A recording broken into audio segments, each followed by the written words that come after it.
Chapter 229, Black Flame Effect. Starstreak Trading Firm at the premium goods counter on the second floor. Due to the raging popularity of the advanced whetstones and the fact that only a limited amount was available for sale each day, many guilds and players could normally be seen queuing and waiting at the counter today. However, fewer people were present on the second floor of the trading firm. No one waited in line at the premium goods counter. Those present were only independent players just window shopping, and not a single guild player wandered the spacious hall.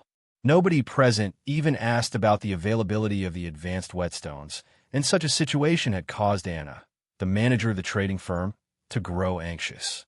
Immediately, she started an investigation into the cause of this sudden lack of customers. She then forwarded her findings to Surpass, letting him decide what to do with it, although I have long since expected this. They certainly took action quickly. Is Dark Star trying to start price war with us? Surpass revealed a calm smile after he read the message Anna had sent him. The reason the Starstreak trading firm's business would suddenly grow cold was mainly due to Dark Star. Dark Star had managed to nurture forgers and potion makers capable of producing advanced whetstones and intermediate potions. Furthermore, they had widely trumpeted the fact that they offered their products for a much lower price. Originally, a stack of advanced whetstones sold for 1 gold, 40 silvers at the Starstreak trading firm. However, Dark Star sold them for only 1 gold per stack. As for the intermediate potions, both types sold at a price 1 silver coins cheaper. Although the prices were greatly reduced, the advanced whetstone and intermediate potions were originally products that sold at greatly inflated prices. Even if one reduced their selling price, they would still earn several times the base cost of the items. Hence, in order to solicit customers, Dark Star would naturally initiate a price reduction. As for the players looking to purchase these items, they would purchase these items for the lowest price. This was the natural law of human nature. Nobody would be so foolish as to purchase an item of equal quality for a higher price. However, a price reduction was only the beginning of Dark Star's strategy. To make matters worse, Dark Star had even made a decisive change to the exchange mechanism. Although the exchange rate they used for normal whetstones was similar to the Starstreak trading firms, they had reduced the advanced whetstones to hardstones ratio from a 1:9 ratio to a 1:7 ratio. This ratio was just slightly higher than the production requirements of intermediate forging apprentices. Compared to the Starstreak trading firm, Dark Star's exchange rates were far more lucrative. As a result, many players had turned to Dark Star to trade their hardstones now that the Starstreak trading firm had lost its main source of income for hardstones. Even if they relied on the hardstone Surpass had previously accumulated, they would, sooner or later, run out. Without the necessary basic materials, how were they supposed to produce anything? Moreover, Dark Star also possessed an advantage that Surpass did not. They had more people producing the advanced whetstones. As more time passed, Dark Star would obtain more advanced whetstone recipes from raiding dungeons. They could endlessly increase the number of people capable of producing advanced whetstones in their guild. Meanwhile, the Starstreak trading firm only had Surpass.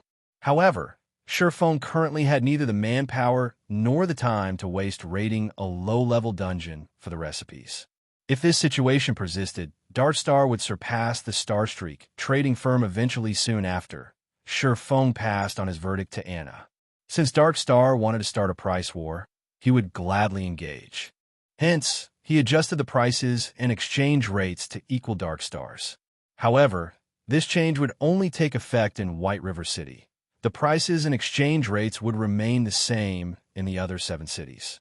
Simultaneously, Surpass also took this chance to reveal the basic mana armor kit. Anna was very efficient in her work. Shortly after Surpass assigned her the tasks, she had completed all of them. Moreover, she had also added an additional counter on the second floor specifically for selling the basic mana armor kits. Visiting players quickly discovered the new addition. There's a new counter here. What's this basic mana armor kit? Won't we know once we take a look?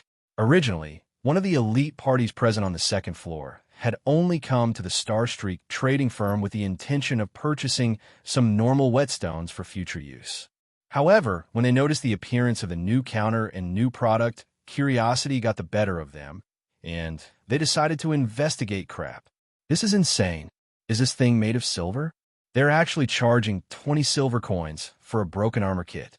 I can get a piece of level 10 bronze equipment with that kind of money. They're even limiting the sales of this thing to 50 pieces a day. This is too expensive. Even though we are an elite party, our harvest from a single dungeon raid will, at best, amount to 2 to 3 pieces of bronze equipment.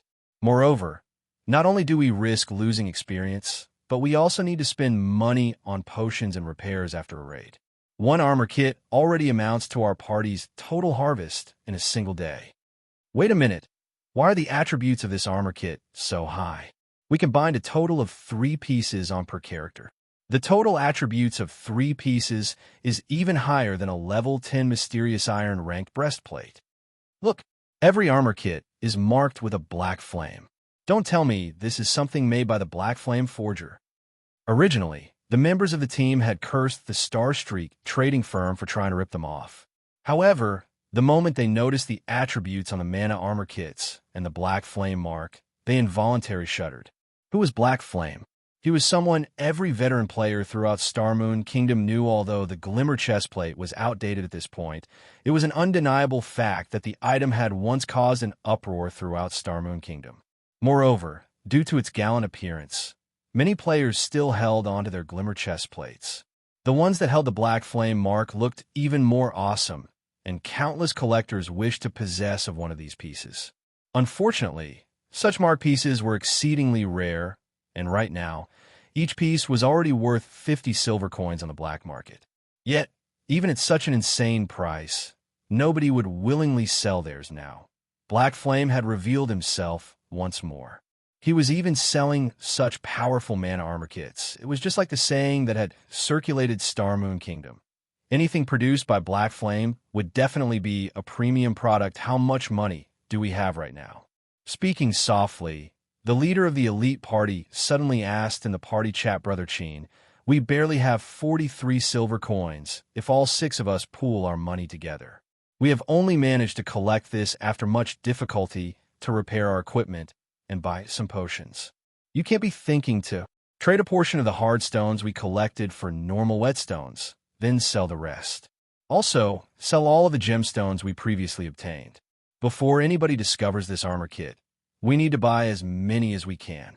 As long as we can equip our MT and healer with 3 of these mana armor kits, we can easily clear normal mode party dungeons. Furthermore, by the time Starstreak sells out on these mana armor kits, we can resell our extras for a high price. We should be able to earn back most of what we have spent.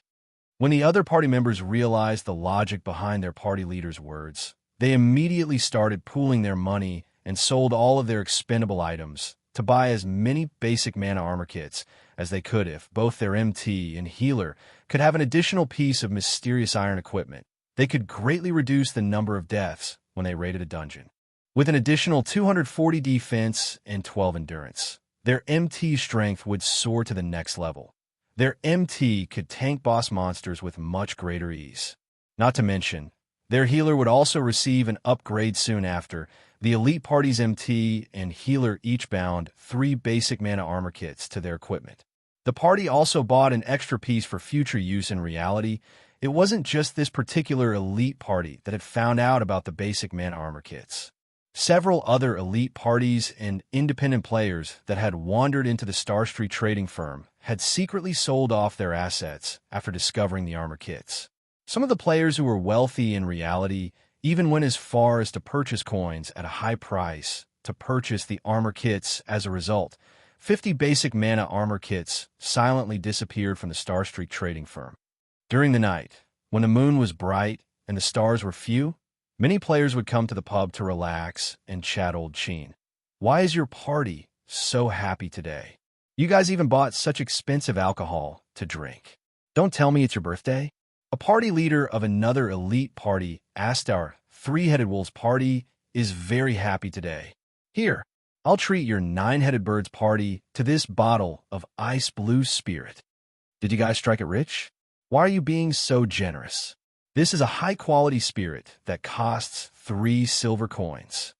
Of course, today our party managed to clear a hard mode party dungeon for the first time. We also managed to get a piece of mysterious iron equipment for our MT from that dungeon raid. Tomorrow, we plan to raid another hard mode party dungeon. The other players inside the bar were immediately shocked when they heard that someone had managed to clear a hard mode party dungeon. They all sent envious gazes at the player called Cheen throughout White River City. The number of independent parties that managed to clear a hard mode party dungeon could be counted on one's hands. Old Cheen, stop boasting. Did you think I don't know about your party's strength? Not to mention hard mode. You guys still have to struggle through life and death to even clear a normal mode party dungeon. The party leader of the Nine-Headed Birds frowned in disbelief. Ha ha ha. If it were in the past, of course, it would be impossible. However, our party's MT has over 1,000 defense and 1,600 HP right now. Cheen gleefully boasted. The party leader of the Nine-Headed Birds was greatly shocked by this information. After all, he and the other party leader had known each other for a long time now, so he knew Cheen from top to bottom. Previously, the Three-Headed Wolf's MT had not been so powerful. He was even weaker than the Nine-Headed Bird's MT by a small margin. After some probing, the Nine-Headed Birds spent 20 silver coins to obtain the secret the Three-Headed Wolves used to clear a hard mode party dungeon. The main reason for the Three-Headed Wolf's success was the contribution of the basic mana armor kits. During the day, the Three-Headed Wolves were one of the parties that had secretly bought the basic mana armor kits from the Star Street trading firm.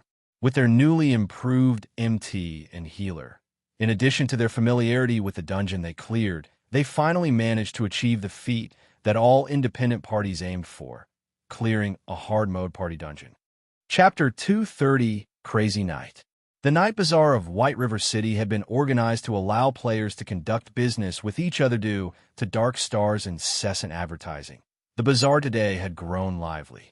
Many guilds had collected a large amount of hardstones and coins to purchase the advanced whetstones from Dark Star. Players busied themselves with setting up stalls throughout the plaza where the bazaar would occur, as one had to pay a steep processing fee to use the services of the auction house.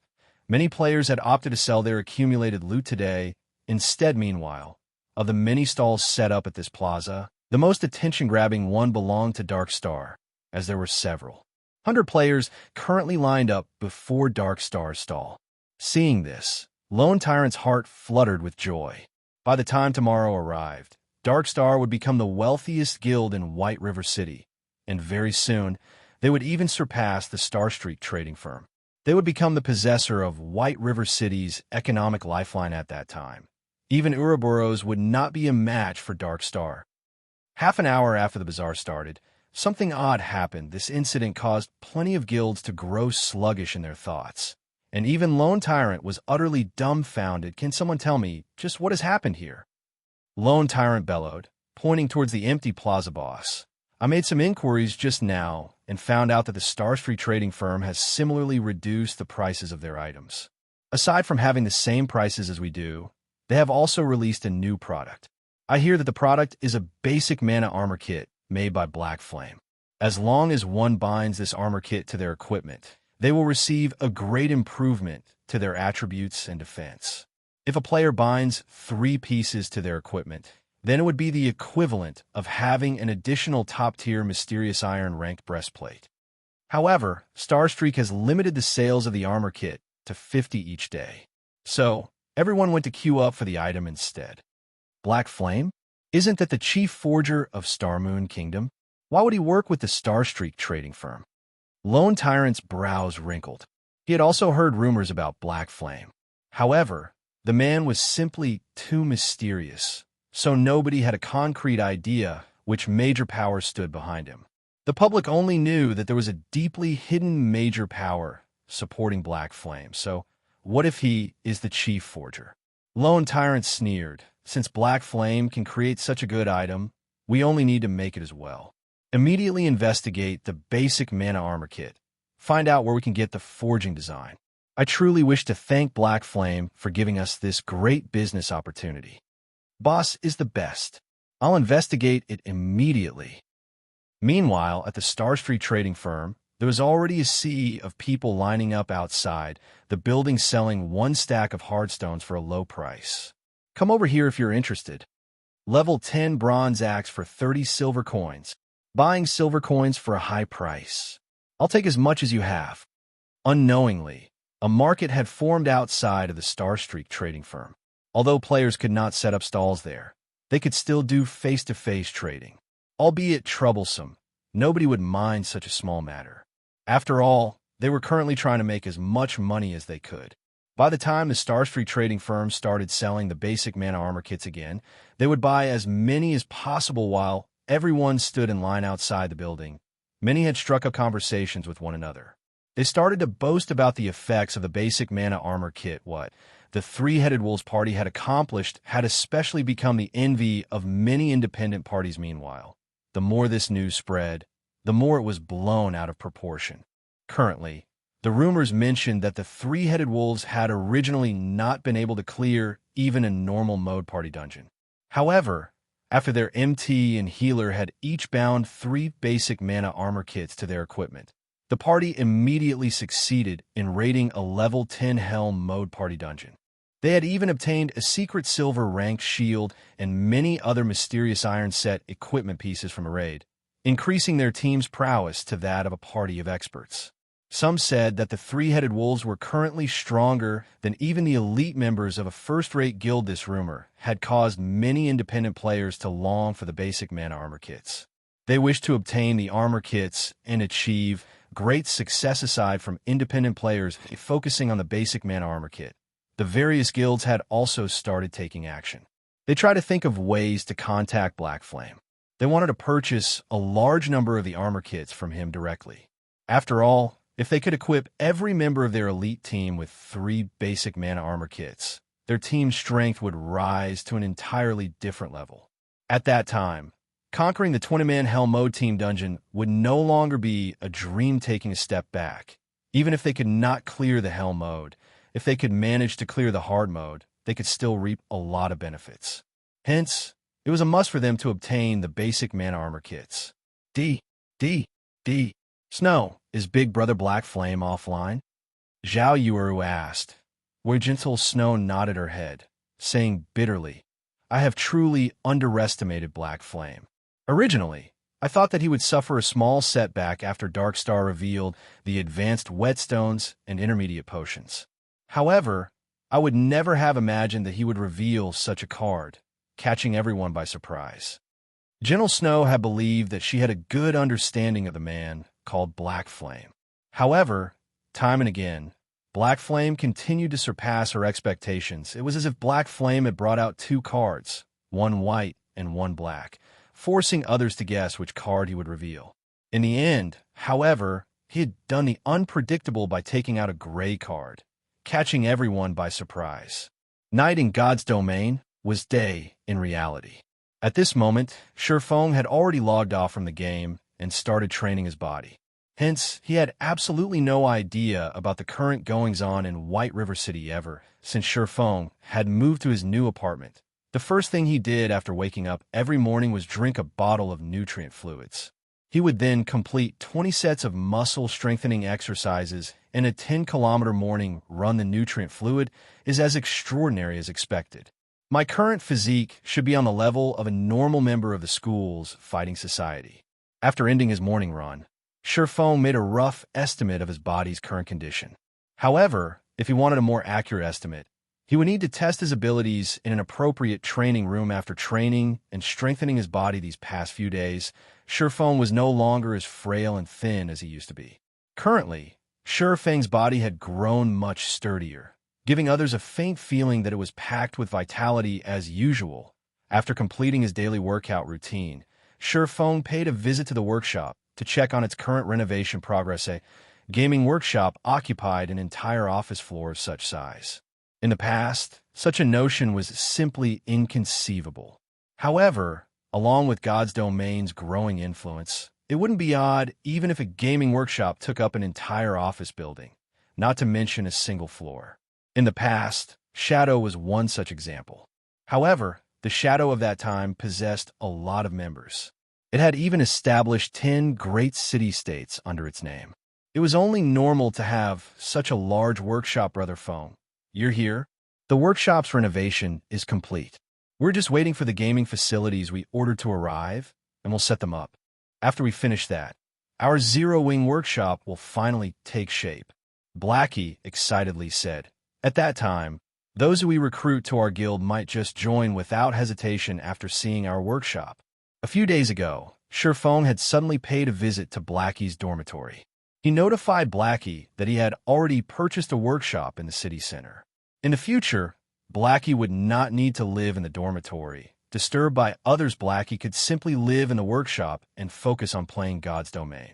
Moreover, there was a high-class restaurant situated a floor below the workshop.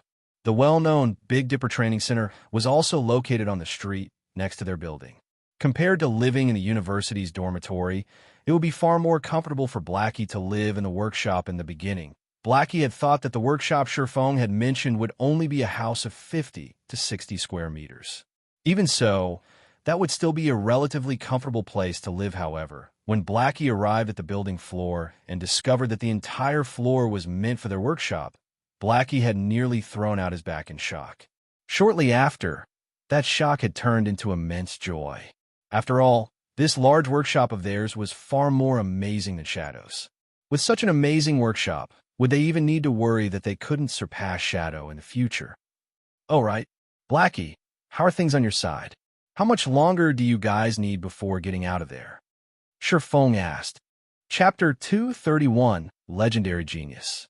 Blackie and the others have been trapped in the trial of God for several days now. If they remained inside, Sherfong didn't know when he could go to the demon's castle to obtain the demon's heart hints. Sherfong needed to know their current progress. If they were truly unable to leave the trial anytime soon, his only option was to seek Gentle Snow's help. However, he did not want Gentle Snow to know too much about him. Unless it was a desperate situation, he would not turn to Gentle Snow for help, right? I totally forgot to tell you since I was so excited about the workshop. Blackie lightly tapped his own head. The matter of the workshop was simply too shocking. He continued, Brother Fong, just where did you find such an expert little sister? She's just too awesome. Originally, we nearly despaired from the difficulty of the trial. However, thanks to her, we all made it through the trial with great ease. Right now, we're about to head to the highest floor to receive our reward. An expert, little sister? Are you talking about Fire Dance? Haven't you already seen how amazing she is? Sherfong curiously asked. No, it's not Fire Dance, but Violet. We managed to clear the trial only thanks to her. But really, she is simply too strong. Blackie lamented. At the beginning of the trial, little sister Violet had only healed us from behind. As we progressed, her healing grew better and better, and she was able to grasp the timing of her heals perfectly. However, the monsters in the trial also grew stronger. After some time, we were barely surviving, even with little sister Violet's excellent healing. It was then that she took action. Although her combat standards, in the beginning, were very crude, as the battles continued, one after another, her combat standards increased endlessly. Within just a day, she had already surpassed Fire Dance. I even felt that the trial of God was created specifically for little sister Violet. Inside the trial of God, for every trial we cleared, we would be given an evaluation and an appropriate reward. Meanwhile, ever since little sister Violet took action, she always obtained an evaluation of rank A or above. Her equipment and skills continuously upgraded, and regarding damage output, even though I had the Mavis's guard, I only won against her by a small margin. If little sister Violet also had an epic rank staff, she would have long since left me in the dust. Little sister Violet is the most talented person I have ever met in God's domain. Brother Fong, if you saw her frightening growth rate, you, too, would be shocked. After having mentioned Violet Cloud, Blackie could not stop his mouth as he talked on and on about her. Blackie spoke as if Violet Cloud were the strongest expert in God's domain, and nobody was above her, of course. Blackie was speaking about Violet Cloud's innate talent, and not her current strength. After all, Violet Cloud's rate of improvement was simply horrifying. With such an improvement rate, she would sooner or later become the strongest player in God's domain. It's good that you guys passed the trial. However, you shouldn't just pay attention to Violet. Don't forget that you are a cursemancer, while she's a cleric. You also hold an epic rank staff in your hands. If your damage really does lose to hers, then you're going to have to hand over the Mavis's guard to Violet. Sure, Feng joked.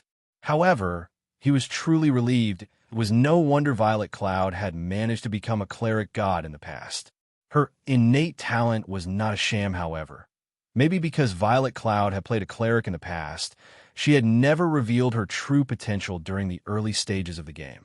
However, after leaving Ouroboros, Violet Cloud could no longer depend on her healing to play God's domain, as she only had herself to rely on in battles. Hence, she started to display her frightening talent similar to the current situation in the Trial of God. Healing alone was not enough. Hence, Violet Cloud had no choice but to engage in battle as well, inadvertently revealing her explosive talent. Maybe she is one of the legendary geniuses, Sure Feng sighed. In the past, although his techniques were good, when compared to Violet Cloud, the difference between them was like heaven and earth. It was no wonder Violet Cloud had become a cleric god. However, Sure Feng would no longer waste his time in this life. He would not ignore training his body currently. The workshop could accommodate up to several hundred people. Moreover, there were also private rooms meant for upper management.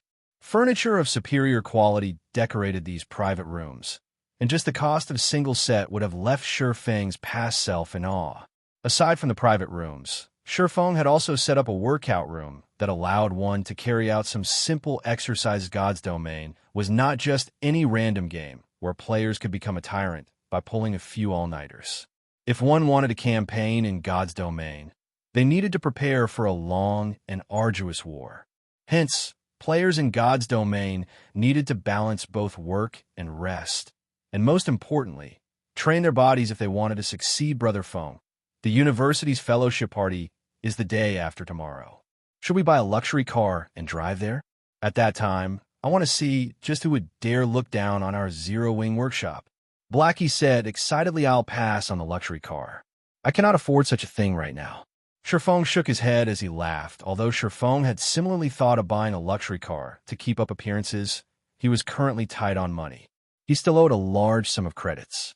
It would be better to take a more pragmatic approach, following which Sure Feng and Blackie spent the entire day putting up the finishing touches to the workshop. The remaining problem they faced was the lack of members. They needed to recruit a large number of new members with potential. When night arrived in the real world, Sure Feng entered God's domain once more shortly after leaving the forging room. A low ring sounded by Sure Feng's ears. It was the alert tone that signified the arrival of a system message. However, the alert did not end at just that once. The ringing persisted for a long time and only stopped after over 10 minutes had passed. With a headache, Sure Feng called up the message interface. Immediately, several thousand messages appeared on his display, and all of these messages had been sent to his alternate ID, Black Flame. Sure Feng then took a look at these messages. All of them were from people attempting to purchase the basic mana armor kits. Moreover, aside from the players in White River City, even the guilds from other cities were trying to contact him. However, Sure Feng simply revealed a smile at these messages, as he had already achieved his goal: fame. Not Starstreak's fame, but Black Flame's. Moreover, as long as he had the basic mana armor kit, Starstreak Trading Firm's business would not sour. According to Anna's latest report, the Starstreak Trading Firm had earned over 900 gold per day. However, this was only the beginning. As they increased the number of forgers and potion makers under their command, their daily production rate would also increase. As a result, the money they earned would similarly increase. It was only a matter of time before they managed to earn 30,000 gold. However, there was still a far more important matter that Sure Feng needed to deal with right now. Hence, Sure Feng immediately contacted General Snow. Ms. Snow, can I ask you for some help? I wish to buy a few advanced whetstone recipes from you. Sure Feng asked. The drop rate for the advanced whetstone recipe is extremely low, and even Ouroboros has only managed to procure several copies. Since we are old acquaintances, I can sell a few to you. However, I want to conduct the trade using basic mana armor kits. Gentle Snow revealed a smile. She rejoiced at the fact that Black Flame came to her for help. If so, she could just directly request to exchange for the basic mana armor kits ever since the basic mana armor kits were revealed to the public, she immediately had her subordinates conduct an investigation on the item. However, they promptly discovered something unusual. It did not drop from anywhere at all. It seemed to be a special forging design obtained through a quest, so there was no way for others to obtain it all. Hence, if they wanted to obtain any mana armor kits, they could only obtain them from Black Flame himself, alright? But I wonder how Ms. Snow plans to exchange? One advanced whetstone recipe for 20 mana armor kits. I can trade 3 copies with you. Deal. You can send one of your subordinates to conduct the trade at the Starstreak trading firm. Surefong did not hesitate to accept Gentle Snow's high price. After they agreed upon the transaction, Surefong disconnected the call. He then took the mana armor kits he had just finished producing to the Starstreak trading firm. Surefong intended for Cream Cocoa and Melancholic Smile to learn these advanced whetstone recipes. After all, he still had many matters of his own that he needed to deal with. He couldn't just forge items all day. In the future, the Horizon Alliance's main strength would still have to depend on them. Thus, he purchased those recipes. Brother Fong were out of the trials. When do we head to the Demon's Castle? Shortly after Surefong had finished dealing with his own matters, Blackie's message arrived. Chapter 232, Returning from the Trial. At this moment, several figures suddenly appeared in the teleportation hall of White River City. We're finally out of that suffocating place. There's so many players in White River City. Of course, we've been stuck in that broken place for so many days now. The conversation of these new figures resounded throughout the teleportation hall, and these players were none other than Fire Dance and the others who had just returned from the trial of gods. The moment they set foot out of the teleportation hall, the group immediately attracted the attention of many players. The equipment Fire Dance and the others wore was simply too dazzling, nearly blinding all observers. Even the elite team members of first-rate guilds were not immune after all. Among the 8 members of the team, the poorest quality equipment they wore was mysterious iron rank. Meanwhile, out of everyone in the party, the cleric Violet Cloud had the best quality equipment. Although she did not have any set equipment, she still had 6 pieces of secret silver equipment and a fine gold rank staff. No matter how one looked at it, Violet Cloud's equipment far surpassed that of any member of a guild's main force. Moreover, such magnificent equipment decorated Violet Cloud's slender and elegant body, making her look even more stunning than usual. She looked like an angel descending to the mortal realm, simply breathtaking. Aside from a beauty like Violet Cloud, there was another female member of the party who was equally beautiful. Garbed in a flame-red, tight-fitting leather shirt, the sexiness of Fire Dance's polished body was further accentuated with 2 exquisite beauties present. The team of 8 would naturally attract a lot of attention as a result. Many of the teams present, who were originally about to set out to a dungeon, crowded around Fire Dance and the others.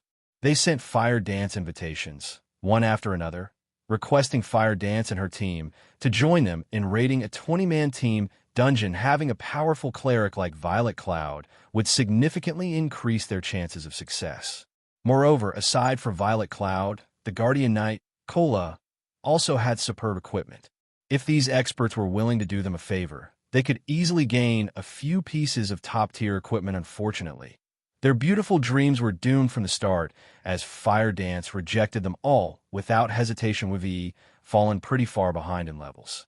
After we replenish our necessities, let's go level up, Fire Dance said, speaking in the team chat, completely ignoring the hungry gazes of the surrounding players. Nobody in the team opposed her suggestion. After getting along with each other for several days, Fire Dance had already become the core of the team. Everyone had especially acknowledged Fire Dance's ability to command. Simply put, if it were not for Fire Dance's leadership, they would not have survived the trial of God. Just when Fire Dance and the others were about to head to the Starstreak trading firm to purchase some recovery items, over a dozen players walked towards them. Although these players did not possess a guild emblem on their characters, they were clearly not a team to be underestimated. Even though the shield warrior leading this team was a man with an emaciated face and thin body, his appearance could not overshadow the keenness of his gaze. Moreover, this man currently wore a complete level 10 mysterious iron set equipment, in addition to a secret silver ranked shield and one-handed sword. Possessing such items was a clear proof of his strength, while Fire Dance and the others were shocked by the equipment and strength of the team moving towards them. The team in question was similarly shocked by Fire Dance and the others' crap. Who is that little sister? She actually has 6 pieces of secret silver equipment on her. I'm not seeing things, right? Smuggled goods, I look down upon you. You're actually only paying attention to the girl's body. Can't you see the weapon the cleric girl has? Also, look at that vulgar-looking Cursemancer's staff. It should be secret silver rank or stronger. Scram. I have no interests in flat chests. I am obviously talking about the hot little sister standing next to the cleric. Although the Guardian Knight of Fire Dance's team was lacking compared to their own MT, their cleric and Cursemancer were obviously much worse than the two before them. Moreover, the two teams were similar in that they both were independent teams and neither belonged to the main force of a guild in White River City, where guilds occupied most of the important resource points. It was a rare sight for an independent team to possess such top-tier equipment.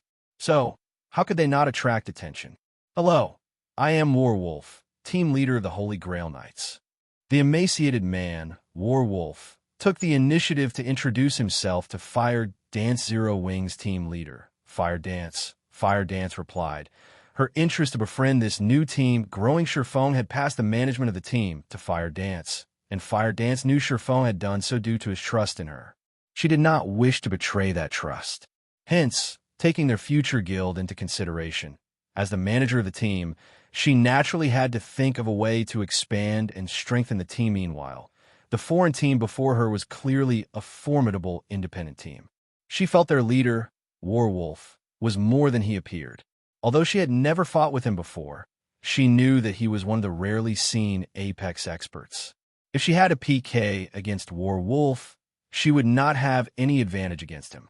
If she could recruit such an expert and team into their guild, they would have no worries when raiding large-scale team dungeons in the future Fire Dance. Warwolf was slightly surprised when he heard this name. He then said, "So you're Fire Dance, the earliest player to get first place on White River City's ranking list? How fortunate to meet you." Warwolf's evaluation of Fire Dance rose even higher after learning the news. Aside from Gentle Snow and Zhao Yuuru, Fire Dance's imposing aura was likely the most powerful of all the female players he had met. Moreover, Fire Dance was also an independent player. I was just lucky. Fire Dance smiled as she said, "I see that Team Leader Wolf is about to go dungeon diving." "That's right. We're currently about to raid the level 12 Frost Nest," Warwolf revealed. "Is Miss Fire Dance interested in joining us?" The Frost Nest was a level 12, 20-man team dungeon.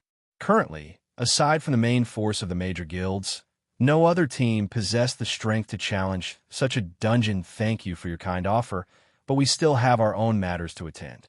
We will definitely join you if we have the chance in the future." Fire Dance immediately rejected Warwolf's offer.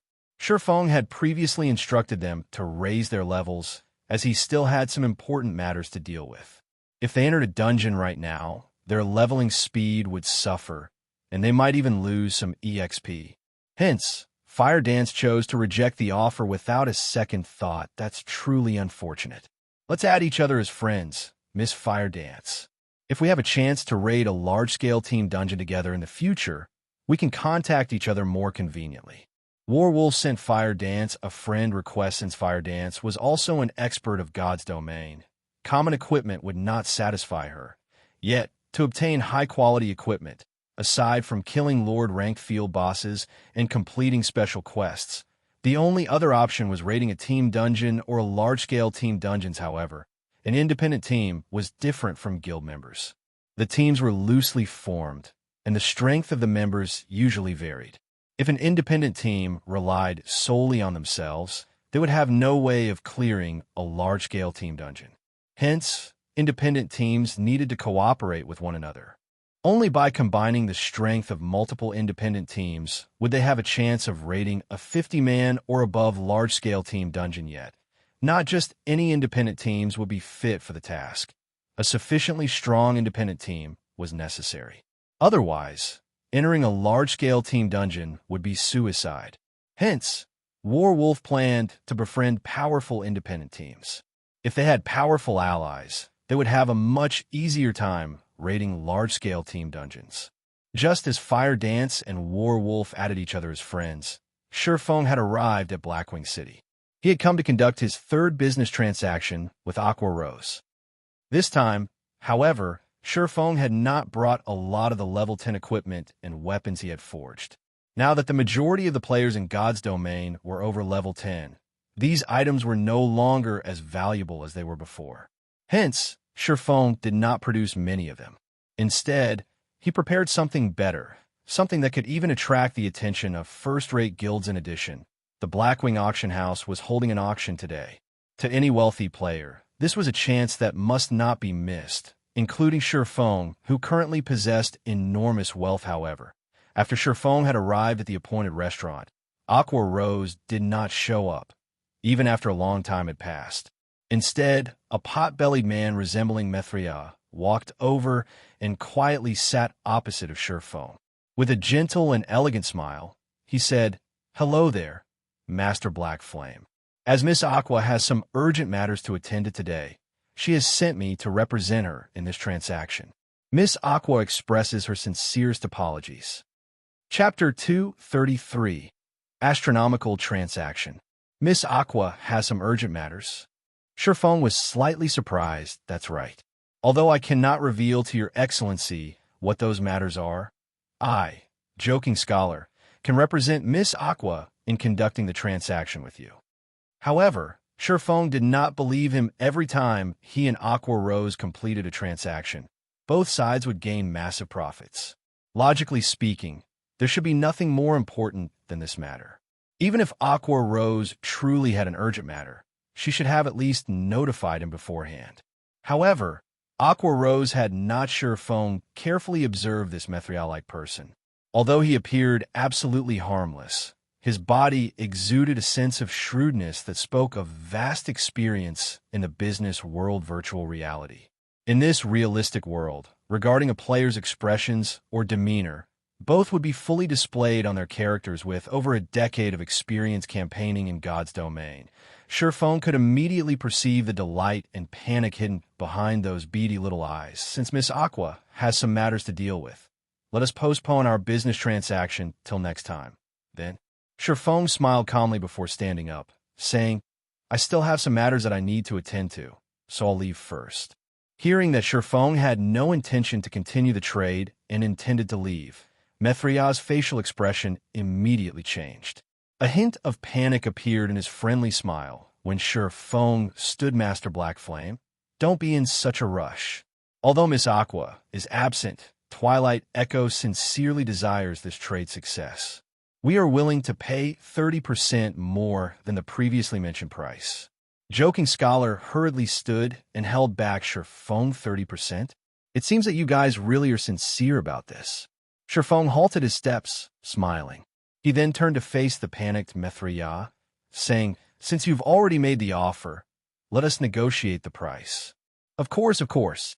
Joking Scholar hurriedly nodded his head, once more revealing his friendly smile, following which the two sat and resumed their business transaction. "Do you have what I asked of Miss Aqua the last time?" Shurfeng asked Master Black Flame. "Please have a look." Joking Scholar retrieved several bags.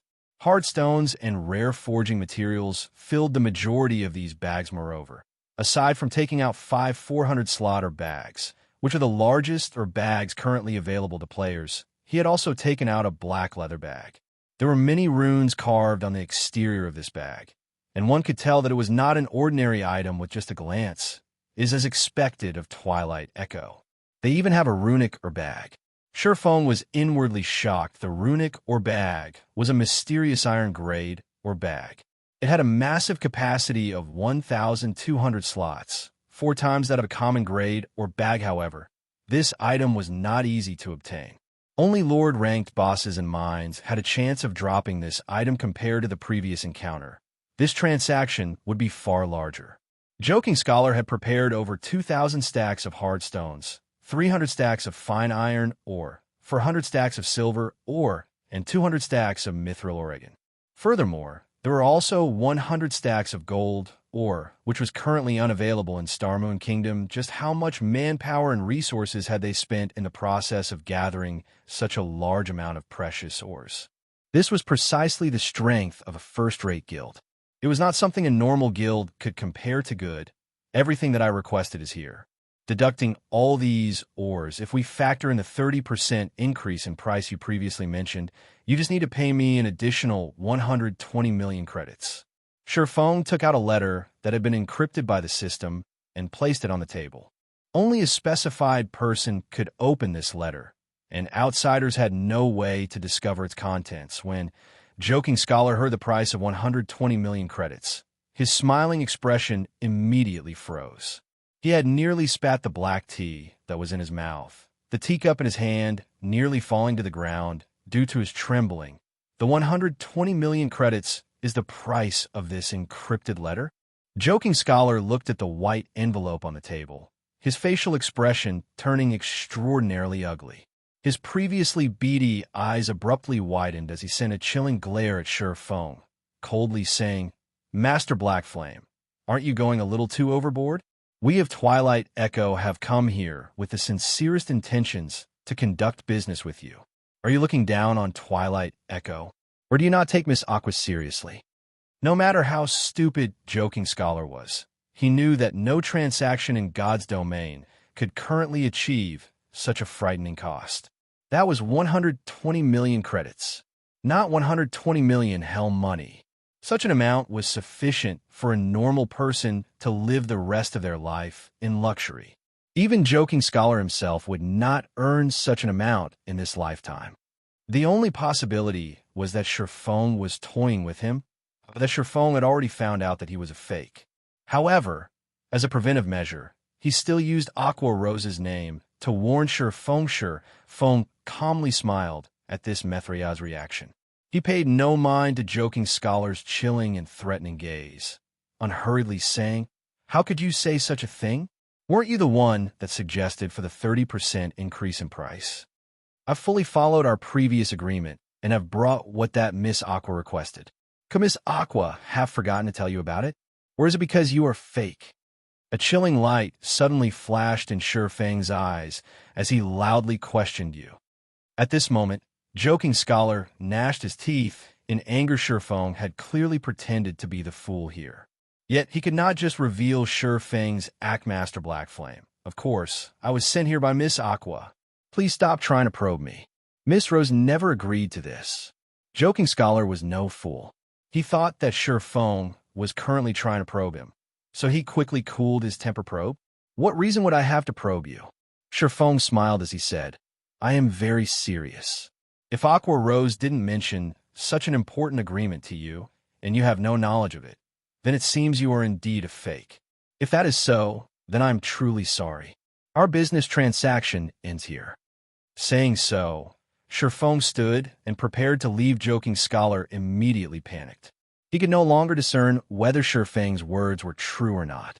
In the beginning, he thought Shifeng was trying to swindle him.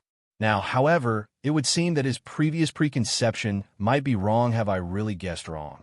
Was this letter actually what they intended to trade? Joking Scholar felt that his brain was no longer sufficient to process this matter. He could not see through Shifeng at all previously. Shifeng had expressed immense interest in continuing the trade. Now, however, Shifeng was about to leave after scoffing. Just what was he supposed to do? Joking Scholar had personally witnessed the benefits Aqua Rose had obtained through her transactions with Shifeng. If Twilight Echo could periodically conduct similar trades with Shifeng and obtain such immense profits every time, the other first-rate guilds in their kingdom would have no chance to compete with them. They would become the tyrant of their kingdom just by becoming the lord of a city. The benefits that ensued were enough to attract the world-class corporation's investments. Not to mention receiving a few hundred million, they could even receive tens of billions of credits. If Twilight Echo could become the tyrant of a kingdom, they could receive investments from over 10 major corporations. The credits they could earn were unimaginable. In comparison, the 120 million credit transaction right now could be considered negligible. However, 120 million credits was not pocket change either. Moreover, their guild had only obtained the many ores before him through the painstaking work. If they gave them all to Shurfeng, the losses would be mind-blowing, of course. If such a powerful benefit were truly available, it could greatly assist Twilight Echo in elevating its current position, becoming the tyrant of the capital city. However, Joking Scholar could not see past Shurfeng's thoughts at all. He did not know whether Shurfeng had the sincerity to continue their current cooperation. With his status, he did not dare make this gamble. Master Blackflame, please wait a minute. Maybe Miss Aqua has forgotten to mention this to me. I'll have to ask Miss Aqua about this before making a decision. If there truly are no problems, then the 120 million credits and these materials will all be yours. Joking Scholar decided to hold Shurfeng back for now. He needed to report this matter to his superiors and let them decide what to do. That way, he won't have to take responsibility for this matter. Chapter 234. While the priest climbs a post, the devil climbs 10. Naturally, Shurfeng could not just walk away after hearing Joking Scholar's words, although he did not know what had happened to Aqua Rose. If he could swindle so many materials and credits, he would make a huge profit. Fine. I'll give you 1 minute. I'm in a hurry. Shurfeng swept a glance at the clock displayed on the system interface. There were still 2 hours before the auction started at the Blackwing City Auction House. If he missed this chance, he would have to wait for several more days before the next, since a lot was at stake. Joking Scholar dared not waste any more time. He immediately sent a message to his superior, awaiting the decision. After waiting for half a minute or so, Joking Scholar received a reply. Joking Scholar immediately felt his mood refresh when he read the reply. Master Blackflame, Miss Aqua has said that, due to the transaction being of such magnitude, if we are to conduct this trade, we need to verify the item that you have provided. Of course, I will preside over this verification. If there truly are no problems, we will immediately transfer the money to you. Joking Scholar confidently informed Shurfeng that won't do. If you guys get a look at the contents of this letter, then the information inside will no longer have any value. What if you decide not to pay me? Wouldn't I take a huge loss instead? Unless you give me the money first, I will not let you look at the contents. Shurfeng sneered, since Twilight Echo doesn't have any sincerity in continuing this trade. So be it. Contrary to Joking Scholar's belief, the information inside the encrypted letter was the real deal. It could instantly promote a large guild to the next level. The information was especially useful to a first-rate guild, of course. This information would not actually sell for an astronomical price of 120 million credits. Since he had cooperated with Aqua Rose in the past, he would not betray her and cooperate with someone else. Hence, he had only mentioned such an astronomical price to play with Joking Scholar. Master Blackflame, we are very sincere in this matter. If you continue responding to our sincerity in such a way, we can only take it as you toying with Twilight Echo. None who attempt to make fools of Twilight Echo find a good ending. If Master Blackflame doesn't want a misunderstanding, please let me take a look at the information contained in the letter.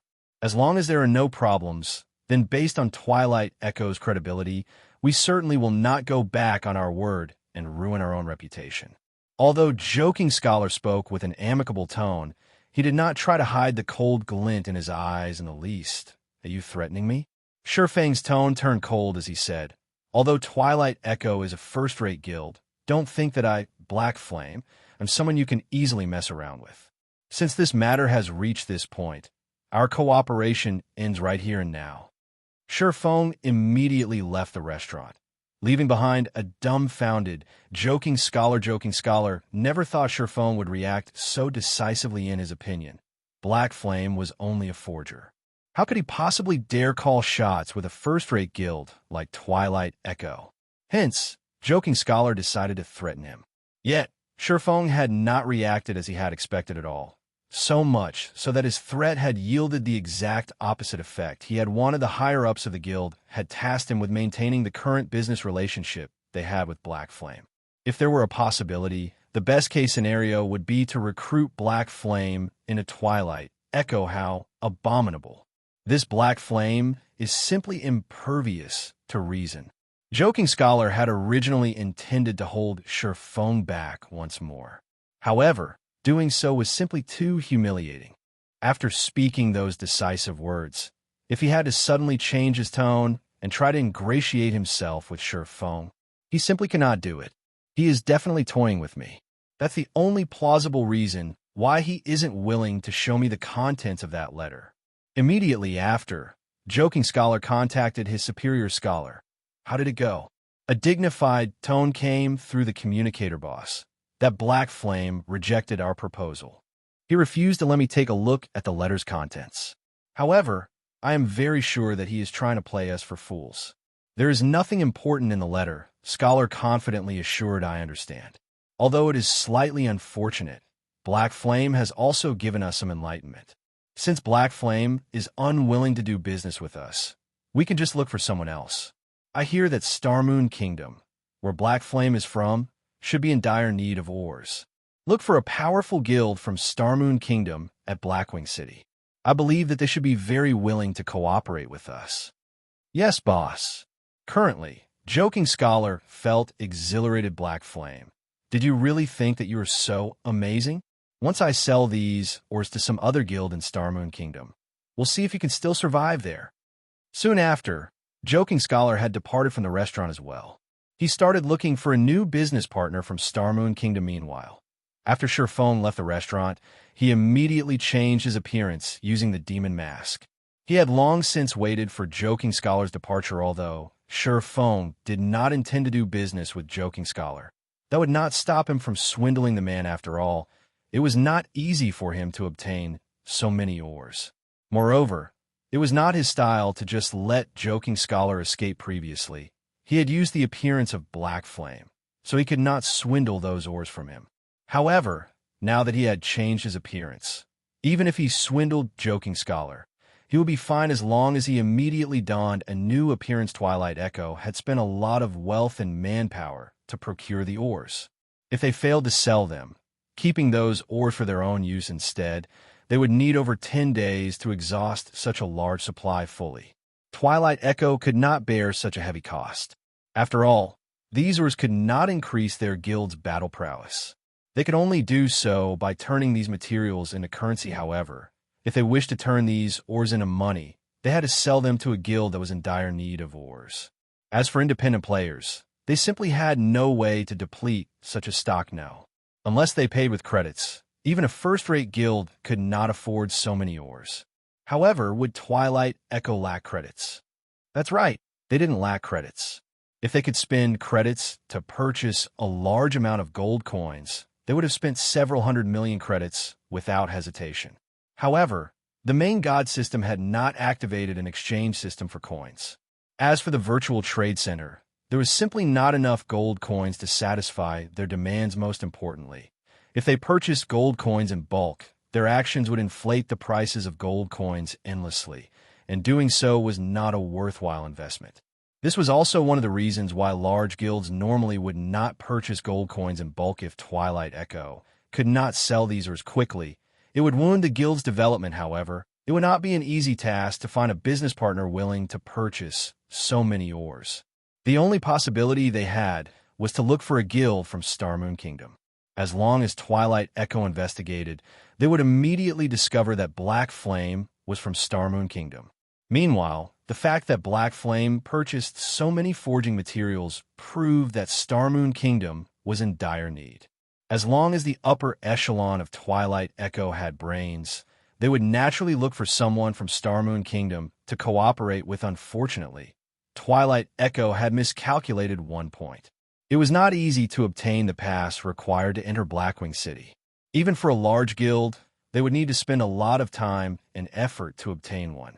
Not to mention, the majority of the guilds and players in Starmoon Kingdom didn't even know about the existence of Blackwing City. Quite some time had passed since the launch of God's Domain. However, the players from Starmoon Kingdom who could enter Blackwing City were among the extreme minority. It went without saying there were even fewer players who could afford so many ores. An hour quickly passed with Surpass trailing Joking Scholar. Sure enough, Joking Scholar failed to find even a single player from Starmoon Kingdom. The majority of the players he met were independent players from other kingdoms and empires. Even when he met players belonging to guilds, these players were not part of their guild's backbone. Most importantly, None of these players had any interest in Twilight Echo's ores. This situation depressed Joking Scholar. He wondered just why he could not meet any players from Starmoon Kingdom. It would be fine even if it were even an independent player. At this moment, Shurfeng took on Lone Tyrant's appearance using the demon mask, and he walked towards Joking Scholar casually. Chapter 235, Extreme Squeezing. Shurfeng's disguise looked extremely similar to the real deal. Moreover, the equipment he wore had also changed appearance. He now wore a complete secret silver set equipment. On his back, he carried the fine gold ranked blood-red longsword and blood-red cross shield. Not to mention the guild leader of a second-rate guild. Even the guild leader of first-rate guild would find it difficult to obtain equipment as dazzling as Shurfeng's in addition. Shurfeng had completely replicated Lone Tyrant's arrogant air, creating a vivid image of the guild leader. Right now, even if someone familiar with Lone Tyrant stood before Shurfeng, they could not tell whether he was the real Lone Tyrant or not. The players that walked past Shurfeng involuntarily found their heads turning towards him. Both envy and admiration filled the gazes they sent his way. The glowing effect of a fine gold weapon had nearly blinded their eyes at this moment. Joking Scholar was still blindly searching the streets for his target, a gloomy expression portrayed on his face. However, when his eyes landed on Lone Tyrant, who was Shurfeng in disguise, his eyes flashed with a glint of excitement. His equipment, not even our guild leader, compares to him. The guild he belongs to must be very powerful. I hope he is a player from Starmoon Kingdom. Joking Scholar made a silent prayer as he walked towards Shurfeng. Hello. I am Joking Scholar of Twilight Echo. May I ask if your excellency comes from Starmoon Kingdom? Joking Scholar asked in anticipation. Are your eyes a decoration? Of course, I am from Starmoon Kingdom. If you don't even know who I am, why are you even playing God's Domain? Shurfeng arrogantly scoffed contrary to expectations. Not only did Shurfeng's scolding fail to anger Joking Scholar, but it had also made him rejoice. Immediately, Joking Scholar used an identification skill on Shurfeng. Lone Tyrant. Affiliated Guild, Dark Star. After reading Shurfeng's basic information, Joking Scholarly immediately started a search through the official forums for information. Very quickly, Joking Scholar uncovered most of the information available about Lone Tyrant, and his mood instantly lifted higher than before. How careless of me. I did not expect to meet the well-renowned guild leader Lone Tyrant of Starmoon Kingdom. I wonder if your excellency would be interested in purchasing some ores? Joking Scholar spoke unhurriedly, however. Shurfeng inwardly smiled at Joking Scholar's words, just as he had guessed. Joking Scholar was in a hurry to get rid of the ores in his hands. Ores? Are you looking down on our guild? Shurfeng angrily demanded. Guild leader Tyrant has misunderstood me. Of course, I know that your excellency does not lack materials. Joking Scholar calmly said. However, what about the other guilds in Starmoon Kingdom? If Guild Leader Tyrant can sell a large number of ores to those guilds at a low price, wouldn't your excellency make a huge profit? At this moment, Shurfeng faked an interested expression. Guild Leader Tyrant. After the recent update of God's Domain, fighting monsters places a huge toll on a weapon's durability. Hence, I believe that every guild would be very interested in whetstones. Meanwhile, the main material needed to produce whetstones is hardstones. I just happen to have plenty of hardstones with me right now, and I can sell all of them to your excellency at a very low price. Joking Scholar hurriedly said. Cheap hardstones? Shurfeng appeared even more interested now, saying, Speak, then. I can sell these hardstones to your excellency at a price of 10 silver coins a stack. Similarly, I can also sell the other ores I have with me for much cheaper than those found in Starmoon Kingdom. Joking Scholar offered confidently. You call 10 silver coins per stack cheap? Are you trying to toy with me? Do you think I have so much time to waste on you? Shurfeng growled. I will pay at most 5 silver coins a stack. Otherwise, we do not need to continue this conversation. Your excellency, I know how much hardstones sell for in Starmoon Kingdom. Normally, each stack can sell for 11 to 12 silver coins. By reselling the hardstones your excellency buys from me, your excellency can still make an effortless 1 to 2 silver coins. Moreover, the amount of hardstones I have with me is by no means small. They can allow your excellency to make an immense profit. Joking Scholar had done his homework, thoroughly researching the prices of ores in Starmoon Kingdom. Hence, Joking Scholar felt confident that Lone Tyrant was interested in buying the hard stones. Lone Tyrant was simply trying to lower the prices to maximize his profits. 12 silver coins? Shi Feng disdainfully said. That was the price 2 days ago. Now that everyone's level is higher, the available locations they can farm hardstones from has also increased. It is absolutely impossible to sell them at such a high price anymore. I'll repeat myself one more time. 5 silver coins a stack. If you don't want to sell, then so be it. Immediately, Joking Scholar grew flustered at Shi Feng's words. Indeed, he had investigated the ore prices in Starmoon Kingdom 2 days ago. Moreover, just as Shi Feng had said, players' levels rose constantly. Not only would the drop rate of hard stones from monsters increase, but players could also obtain quite a number from mining ores. Take the hard stones Twilight Echo had gathered, for example. Twilight Echo had previously paid around 3 to 4 silver coins per stack while gathering the hard stones. If they sold them for only 5 silver coins a stack to Shi Feng, they wouldn't make a huge profit. Your Excellency drives a hard bargain. How about this? What do you think about 8 silver coins a stack? Joking Scholar probes Scram. If you're not going to sell them, then forget it. Shi Feng pretended to grow angry. Although Shi Feng stated that the prices of hard stones had fallen, the prices in White River City had not decreased by much. Each stack could still sell for around 11 silver coins right now. However, Shi Feng was in no hurry. He knew that Twilight Echo was deeply afraid of keeping the hard stones and having their value depreciate as time passed. Such a loss could greatly hamper Twilight Echo's growth, letting the other guilds surpass them. Your Excellency, please wait a moment. How about 7 silver coins per stack? Joking Scholar hurriedly bargained when he noticed Shi Feng about to walk away. However, his offer failed to halt Shi Feng's steps. So all right, 6 silver coins. I can't lower the price any further than that. Joking Scholar felt helpless at Shi Feng's unyielding attitude. However, it was simply too difficult to find players from Starmoon Kingdom in Blackwing City. It was especially true for a guild leader like Lone Tyrant. If Joking Scholar could not sell these hard stones as quickly as possible, their value would continue to depreciate. However, reality was cruel. Shi Feng did not halt his steps at all. Joking Scholar started to panic now. He hurriedly ran to stop Shi Feng, saying in an urgent tone, Your Excellency, are you really not going to consider it? 6 silver coins is already a very low price. You can't find such an offer anywhere else. Can't find. Shi Feng smiled. Although Starmoon Kingdom ranked above average among kingdoms that produced herbs, regarding mineral production, Starmoon Kingdom ranked below average. Thus, the mineral supply in Starmoon Kingdom lacked constantly.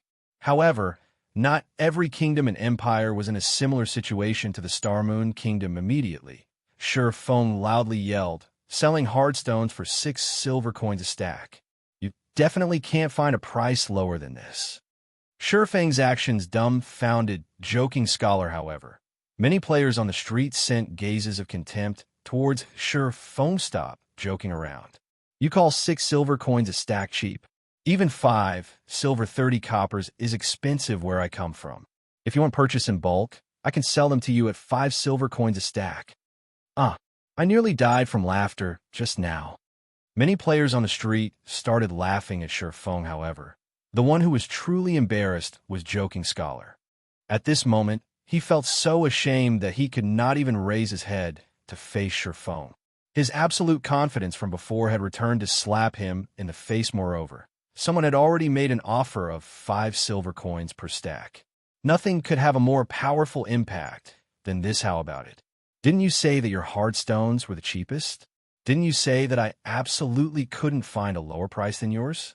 Shi Feng snorted as he asked, Why is everyone offering me a lower price then?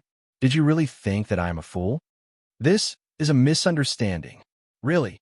Joking Scholar hurriedly said, Just like your Excellency suggested before, how about 5 silver coins a stack? Too late. I'll offer at best 2 silver coins now. Before, I had only casually asked around on the street, and already someone has offered me a price of 5 silver coins. If I ask even more people, I might even find a cheaper offer than that. There are plenty of kingdoms rich in ores. Shifeng smiled contemptuously. Chapter 236, Mysterious NPC. Shifeng's offer this time truly shocked Joking Scholar, however. Joking Scholar knew that it was no longer possible for him to sell the forging materials for a good price at this moment. Joking Scholar had finally realized that making money in Blackwing City was not an easy task. Although Blackwing City provided players with various opportunities, the competition here was more intense than any other city in God's domain. The players in Blackwing City came from various kingdoms and empires, and each one of these kingdoms and empires had their own specialties. Although Twilight Echo was a first-rate guild, they held no advantage whatsoever in this city. Even the forging materials they were so proud of held no advantage in this city. Joking Scholar honestly wondered how Aqua Rose had managed to make so much money from her trips to Blackwing City. Your Excellency, can you give me some time? After all, the price you offered is simply too low. I need to consult with my superiors before making a decision. Joking Scholar persuaded Shifeng. Fine. It just so happens that I need to purchase some items. We'll meet up in this plaza in 30 minutes. Shifeng nodded. The two promptly added each other as friends after parting. Shifeng immediately walked into an empty alley. The reason he had offered an extremely low price of 2 silver coins was to force Joking Scholar to contact his superiors. More importantly, he had done so to part with Joking Scholar. Otherwise, he would have no way of realizing his plan. After walking into the alley, Shifeng immediately used the 7 Luminaries crystal and returned to White River City. He then rushed to the bank, retrieving several hundred stacks of hard stones and other ores, before using the 7 Luminaries crystal again to travel to Blackwing City afterward. Shifeng looked for a dark, narrow alley. Glancing at his surroundings and making sure that he had not been followed, Shifeng changed into a new appearance again. This time, he disguised himself as an old man with white hair. He then donned a black hooded cloak and changed his name to Carlos. Aside from his name, he had concealed his information that should be about it. Shifeng examined his disguise. Regarding outward appearance or temperament, both looked extremely mysterious. Moreover, his body also exuded a frightening aura. He did not look like a player at all. After confirming that there were no problems with his disguise, Shifeng walked towards a relatively populated street. In the street, he discovered a relatively well-equipped Guardian Knight, and without hesitation, he walked towards his Guardian Knight. While he walked past this man, Shifeng pretended to accidentally bump into him, knocking the man down to the ground. Originally, the Guardian Knight was enraged from being knocked down.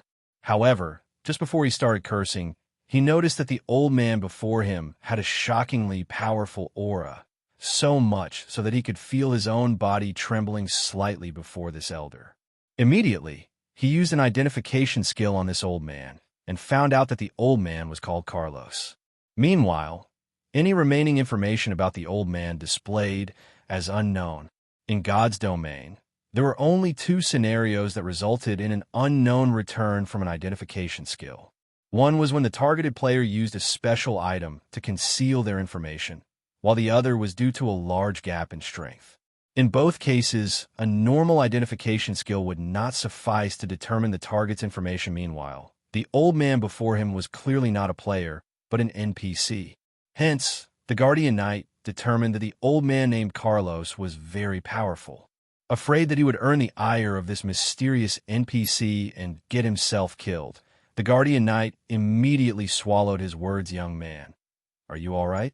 Shifeng spoke in a dignified tone, casting an overlooking gaze at the Guardian Knight. No, there are no problems at all. The Guardian Knight hurriedly said. It's good that you're all right. However, it is still my fault for bumping into you. As compensation, you can come to my place to purchase items in the future. I will sell them to you at a discount, Shifeng said.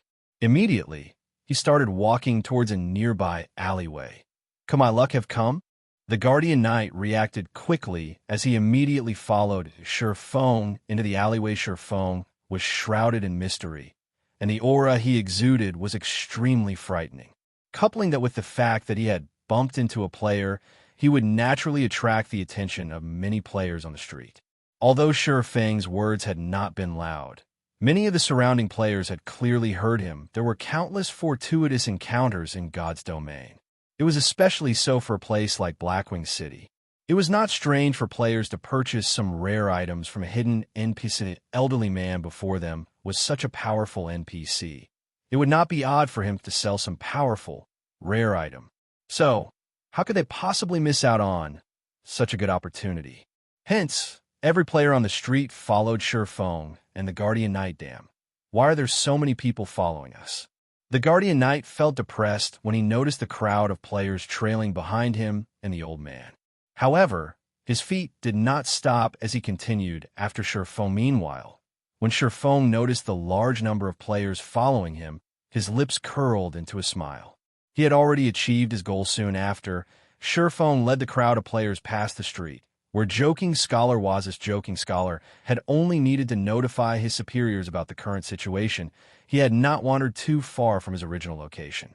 Naturally, he also noticed the strange sight of a crowd of players following a mysterious old man. Hence, he hurried after one of the players trailing to Surfong. After making a short inquiry, Joking Scholar learned the reason for this strange situation. His face lit up with joy as he, too, joined this army of players. Seeing that Joking Scholar had taken the bait, Surfong located an unoccupied gazebo and took a seat there. His expression remained indifferent as he gazed at the players following him. The Guardian Knight from before immediately walked up to Surfong without hesitation. He intended to find out what items he could purchase from the old man in response to the Guardian Knight's actions.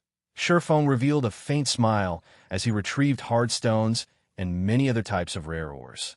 He then quoted extremely low prices for all these ores. Surfong quoted one stack of hard stones for 40 copper coins, a stack of 200 iron ore for 4 silver coins, a stack of 200 fine iron ore for 6 silver coins, 200 silver ore for 10 silver coins, and 200 mithril ore for 12 silver coins. The Guardian Knight was immediately dumbfounded when he heard these prices. The prices Surfong quoted were far lower than the current market prices. It was especially true for the hard stones that were currently in high demand. Your Excellency Carlos, I wish to purchase 30 stacks of hard stones, the Guardian Knight said, excitement clear in his voice. After all, if he returned to his own country and resold these hard stones at 5 silver coins, he would make an immense profit. Anyone would grow excited over such a situation. Hence, the Guardian Knight spent all of the money he had on him to purchase hard stones from Surfong. Meanwhile, the players that arrived a tad bit later were immediately stunned by the Guardian Knight's transaction. Immediately, they rushed forward to purchase hard stones from Surfong. A majority of the players currently in Blackwing City were independent players. The money they carried did not amount to much, so the number of hard stones they could buy was limited. Most of the players only bought a dozen or so stacks of hard stones from Surfong. In the blink of an eye, Surfong had already sold over 200 stacks. The players who managed to purchase hard stones from Surfong left with wide smiles. Some had even purchased gold coins using credits, shouting their offer on the streets. If they were to purchase coins for the virtual trade center, the coins would need at least 2 hours to arrive in their accounts. If it were a private transaction between players, however, they could immediately pay and receive the coins. Hence, these players immediately started yelling on the streets, going so far as to offer double the market price. Joking Scholar immediately panicked. This mysterious NPC was actually selling these items, and at such a low price. There were even so many players purchasing coins on the streets. If news of this matter reached Dark Star's guild leader, Lone Tyrant's ears, if that happened, he would never get rid of the forging materials in his hands. Immediately, Joking Scholar sent this information back to his superior, and just as quickly, he received a reply.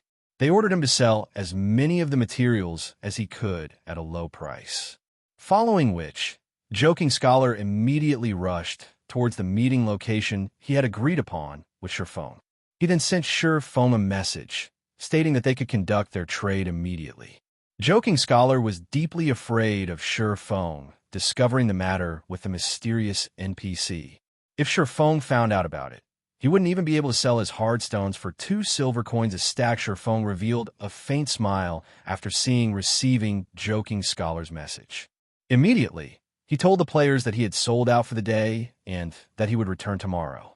Many of the new arrivals were gravely disappointed. They lamented over the fact that they had been so slow, and they had no choice but to return tomorrow soon after.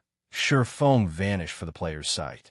He searched for a secluded location and donned the appearance of Lone Tyrant once more, before hurrying over to the meeting location. Chapter 237. If you don't do stupid things, they won't come back and bite you in the ass. In the central plaza of Blackwing City, many players wandered, sightseeing. Blackwing City was a must-see destination as it had been built atop the peak of a mountain. Meanwhile, the stargazing tower loomed in the central plaza of the city. Through the usage of a floating platform, players could arrive at the top of the tower and witness the full beauty of Blackwing City beneath the stargazing tower. Surpass located Joking Scholar at this moment. Panic painted Joking Scholar's face. His eyes were like searchlights as they scanned the plaza. When he finally spotted Surpass, he hurried over Guild Leader Tyrant. The higher-ups have given me my instructions to maintain long-term cooperations with Guild Leader Tyrant. We agree to sell the hardstones to you at 2 silver coins a stack. As long as you take these forging materials back to Star Moon Kingdom, you can earn back at least 3 to 4 times the cost, Joking Scholar said as he walked up to Surpass. A smile filling his face. Twilight Echo had spent a lot of time to obtain these forging materials. They had even spent an impressive sum of coins and credits in the process. Meanwhile, their main goal was to turn these forging materials into coins. If luck would have it, they could even make a small profit from the trade by the looks of it. However, that would not happen. After all, not only were the forging materials of other kingdoms and empires similarly cheap, but there was also a mysterious NPC in Blackwing City selling these materials far below bottom-line prices now. The only thing Joking Scholar could do now was turn all these forging materials into coins, even at the cost of taking a small loss. He could then head to the Blackwing City auction and purchase some items that would benefit the guild's development. However, although ideals were wonderful, reality was very cruel. It was clearly impossible for Surpass to spend hundreds of gold to purchase these materials. Even if he had over 3,000 gold coins, he still wouldn't spend it in such a way. Not to mention, Surpass had spent so much effort in swindling Joking Scholar. He naturally wouldn't stop at just 2 silver coins a stack. Now that's what I call sincere.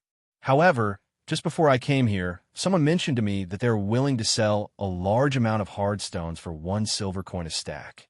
Moreover, if I am willing to purchase over 1,000 stacks, they will lower that price even further. Surpass shook his head, feigning disinterest. What? 1 silver coin a stack? Who said that? Joking Scholar was already on the brink of insanity. He had only found a large transaction after much difficulty. Now, however, someone was trying to undersell him. Moreover, that person clearly knew about the mysterious NPC selling forging materials. If he had to sell each stack of hardstones for only 1 silver coin, he might as well take them back to his own empire and sell them there. Yet the various guilds in Storm Empire, the empire Twilight Echo belonged to, was far from lacking forging materials. As for the independent players there, most were self-sufficient. As a result, the players purchasing hardstones were very few. On the contrary, there were plenty of players selling them. However, due to Twilight Echo's recent mass purchase, the prices of hardstones in the Storm Empire had increased. Originally, 2 silver coins would be more than enough to purchase 1 stack of hardstones if these hardstones were forged into whetstones, though the demand would slightly increase. You will have to investigate this person yourself. If there aren't any more matters here, I'll be going. I still have to discuss the exact pricing with that person. If I buy several thousand stacks, I wonder if he will sell at an even lower price. Surpass laughed. Guild Leader Tyrant, please wait a moment. Joking Scholar hurriedly said, if you are willing to purchase a large amount, Twilight Echo is willing to offer the same price as that person. If you are willing to buy more than 20,000 stacks, I can offer you a price of 60 copper coins a stack. Take it as a sign of friendship. Currently, Joking Scholar no longer cared about price. The only fortunate matter to him right now was the fact that Lone Tyrant had yet to discover the mysterious NPC. Although Twilight Echo would incur an astronomical loss by selling the 2,000 stacks of hardstones they currently had at a price of 60 copper, They could simply purchase more hard stones at a price of 40 coppers from the mysterious NPC. If they resold those hard stones at 60 coppers, they would make a clean profit of 20 coppers per stack. If they resold 18,000 stacks, they could easily recoup their losses hence. Joking Scholar needed to take action quickly. If Lone Tyrant found out about this matter, he might not even be able to sell the hard stones he had for 40 coppers a stack, 60 copper coins a stack. Moreover, you guys actually have over 20,000 stacks. Shurfeng feigned astonishment as he spoke, of course. This is our way of showing sincerity. However, you have to buy 20,000 stacks to get such a low price. Joking Scholar nodded his head, smiling. Hold on a minute. I'll ask that person what price he is willing to offer if I buy 20,000 stacks. Shurfeng said, hearing that Shurfeng was about to contact the person who knew about the mysterious NPC. Joking Scholar's panic grew. Anyone aware of this information only needed to spend as much effort as flipping a hand over in this transaction. Even if they made a profit of 1 copper coin per stack, they could still earn 2 gold coins from selling 20,000 stacks. However, Joking Scholar's situation was different. Hence, he hurriedly shouted, "Guild Leader Tyrant, please wait a minute. I don't wish to waste time competing with those people, so I'll offer you a cost price of 50 copper coins. Take it as me trying to befriend you. However, you have to purchase 50,000 stacks. I'll even gift you 300 stacks of iron ore, 400 stacks of silver ore, 200 stacks of mithril, or 100 stacks of gold ore, and also a mysterious iron-ranked runic or bag. Nobody can offer you a lower price than me. You're offering 50 copper coins a stack, and they come with a gift of rare ores as well. There are even 100 stacks of gold or a high quality or that I have never seen before. It seems that you are indeed sincere. I doubt that the other side can offer a price lower than this. All right then, I'll buy 50,000 stacks of hard stones from you." Shurfeng smiled contently. He was already quite satisfied that he could purchase 2,000 stacks of hard stones for only 50 copper coins a stack at the expense of selling over 200 stacks of hard stones at a price of 40 copper coins a stack. He could purchase over 2,000 stacks at a price of 50 copper coins in return. He had made a huge profit out of this transaction. As for the remaining 48,000 stacks of hard stones, if Joking Scholar uncovered the truth, he would never sell him hard stones for such a low price again. Basically, there wouldn't be another business transaction between him and Twilight Echo. However, Shurfeng paid no mind to this. With this batch of forging materials, he would not run out hard stones anytime soon. Let's sign a contract then, Guild Leader Tyrant. Joking Scholar took out an electronic contract.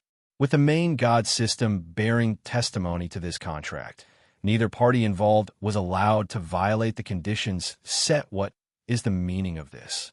Shurfeng wrinkled his brows slightly. Guild Leader Tyrant. This is a large transaction that involves 50,000 stacks of hard stones.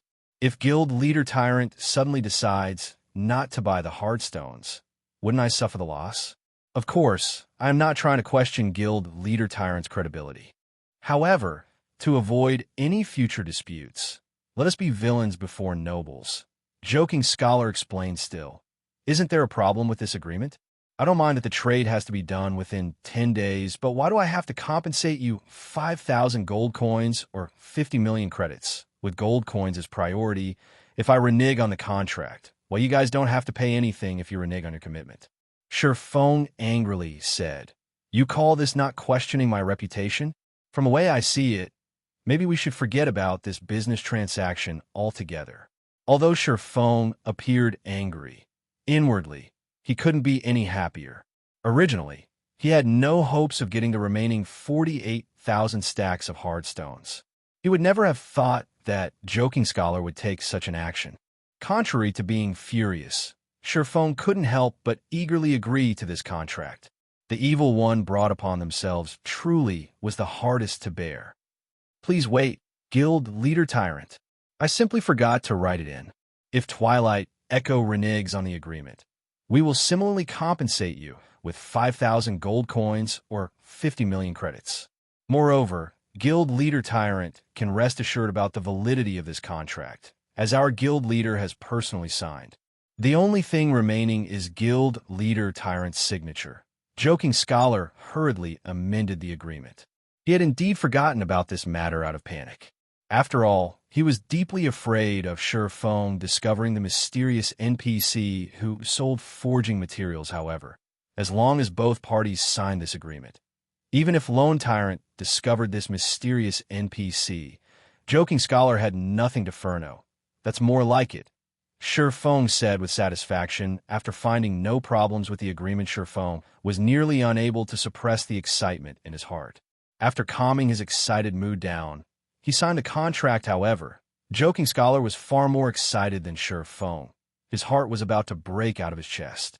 As he watched Feng finally sign the agreement, the contract receiving the recognition of the main god system, he simultaneously revealed a cold smile. Chapter 238, Perfect Substitute. Let's first trade the 2,000 stacks that I have with me, then. Joking Scholar felt fully relieved now. Feng revealed a faint smile. Nodding, Joking Scholar then called up the trade interface, initiating the trade with the agreement in effect now. Even if Lone Tyrant discovered the secret, he would not dare renege on the deal. If he did so, he had to pay 5,000 gold coins or 50 million credits, with gold coins set the priority. Hence, he could only gnash his teeth as he purchased 50,000 stacks of hardstones for 50 copper coins. A stack. The full transaction would total to 250 gold coins. Meanwhile, by reselling the 48,000 stacks of hardstones he would obtain from mysterious NPC, Joking Scholar could make a clean profit of 48 gold. In addition to the 10 gold he just obtained, he would have a total profit of 58 gold. Such an amount could allow him to purchase quite a lot of items at the Blackwing City auction.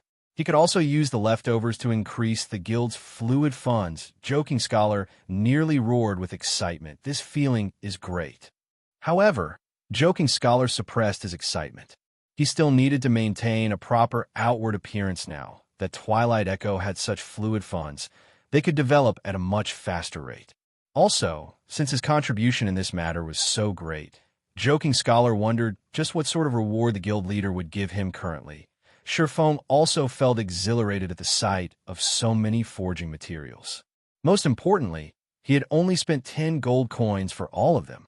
Nothing could feel better than these as long as he resold them in White River City. He could earn 200 gold coins from the 2,000 stacks of hardstones alone. If he forged all of them into whetstones, he could make 800 gold. If he turned them into advanced whetstones, that would be a 2,000 gold profit. Although he could not make whetstones and advanced whetstones at a 100% success rate, after deducting costs, he could still easily earn over 1,000 gold. Moreover, this was only in the case for 2,000 stacks.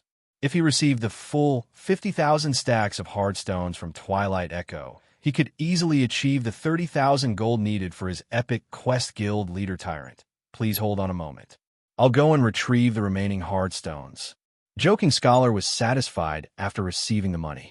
He would immediately use this money to purchase even more hardstones from that mysterious NPC. Fine.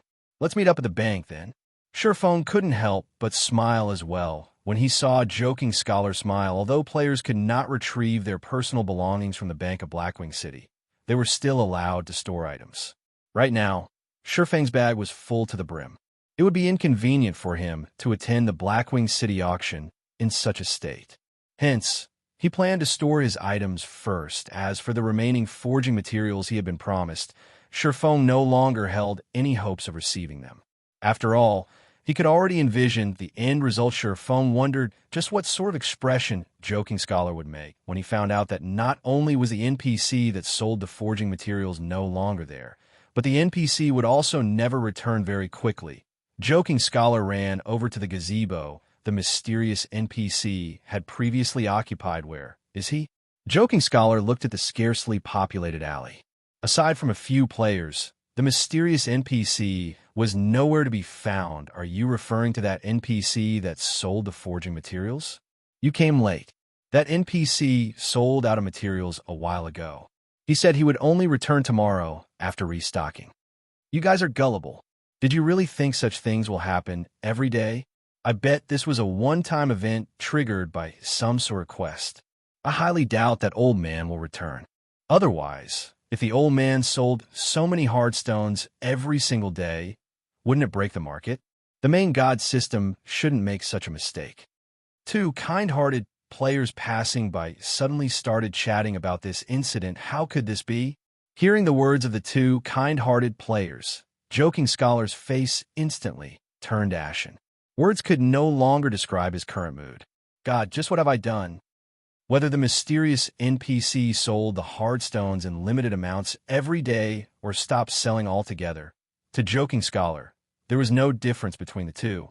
No matter which scenario occurred, it was impossible for him to put together 48,000 stacks of hard stones within 10 days. If he failed to do so, then he would break the terms of the contract. If so, he would have to compensate Surefone with 5,000 gold coins or 50 million credits. Faced with such a heavy price, Joking Scholar had instantly fallen from heaven directly into hell. Moreover, he had fallen to the most horrifying 18th layer of hell. Avicii, if he had known such a situation would occur, he absolutely would not have sold those forging materials he had for such a low price. In the end, he had only gained 10 gold coins for all those precious materials. Moreover, he had even dug his own grave and bought his own coffin by signing that 50,000 stack contract with Lone Tyrant. What was he supposed to do now? This won't do. I need to contact Lone Tyrant immediately. I have to think of a way to scrap that contract. At the end of the day, Joking Scholar was still a veteran businessman. Now that he knew what he should do, he hurriedly ran towards the bank of Blackwing City. If he had only lost this batch of forging materials, Twilight Echo could still bear such a loss. It would not greatly hamper the guild's overall development. Furthermore, he had at least received 10 gold coins for those materials. However, the remaining 48,000 stacks of hard stones would take Twilight Echo's life. If he took Twilight Echo's life, the guild leader would take his. Just after Surefone stored all the materials in the bank, he noticed Joking Scholar running over to him in a flurry.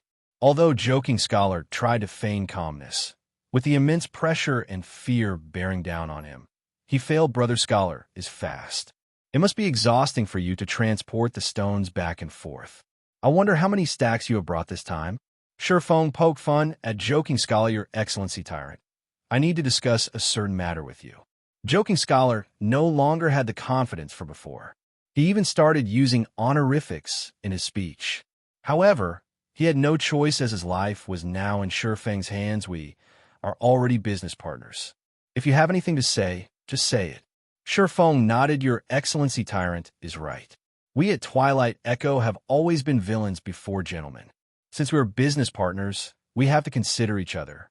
If we trade 50,000 stacks of hard stones in a single go, I'm assuming that your Excellency Tyrant won't have enough gold coins.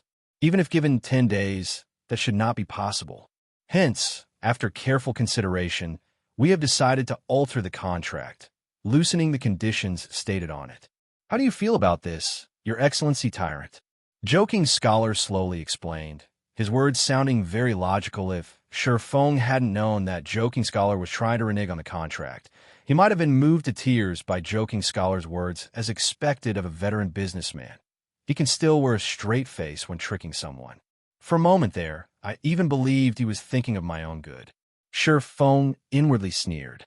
Unfortunately, such words could not move his heart or trick him, especially since he had long since known Joking Scholar's true colors. Many thanks for Brother Scholar's worries. However, Brother Scholar can rest assured that, as long as I return to my kingdom with these materials and resell them, I can earn the money back very quickly. I guarantee that I can clear the debt within 10 days, so there is no need for the extra trouble of altering the contract. Surefang faintly smiled, saying, let's hurry and finish the trade then. The auction is about to start. Following which, Joking Scholar gave a dozen more reasons to cancel the agreement, such as lowering the price even further or increasing the trade amount, and so on. Unfortunately, Surefang had rejected each and every one of them. This situation had pushed Joking Scholar to the brink of insanity. However, Joking Scholar didn't wish to reveal his intentions accidentally, so even though he was close to the point of vomiting blood out of anger, he chose to hold it in. Brother Scholar, you don't have to waste any more words in trying to change the agreement. I will not change it no matter what. After all, I can purchase 50,000 stacks of hardstones at a price of 50 coppers a stack. That is a rare opportunity that I won't find even if I try. Even if I bought them from an NPC, I definitely couldn't buy so many. You knew all along. Of course. Who wouldn't know about such a huge incident? Is there something wrong with your head? You wanted to resell the hardstones you bought from that NPC and make a huge profit off of me? Keep that in your dreams. I already felt that the NPC was unreliable. Thus, I agreed to your offer. Seeing your frustration, as expected, that NPC really was unreliable. I eagerly anticipate the arrival of the remaining 48,000 hardstones. You swindle me. I am representing Twilight Echo. Aren't you afraid of angering Twilight Echo with your actions? We can extinguish a third-rate guild like Dark Star at any given minute.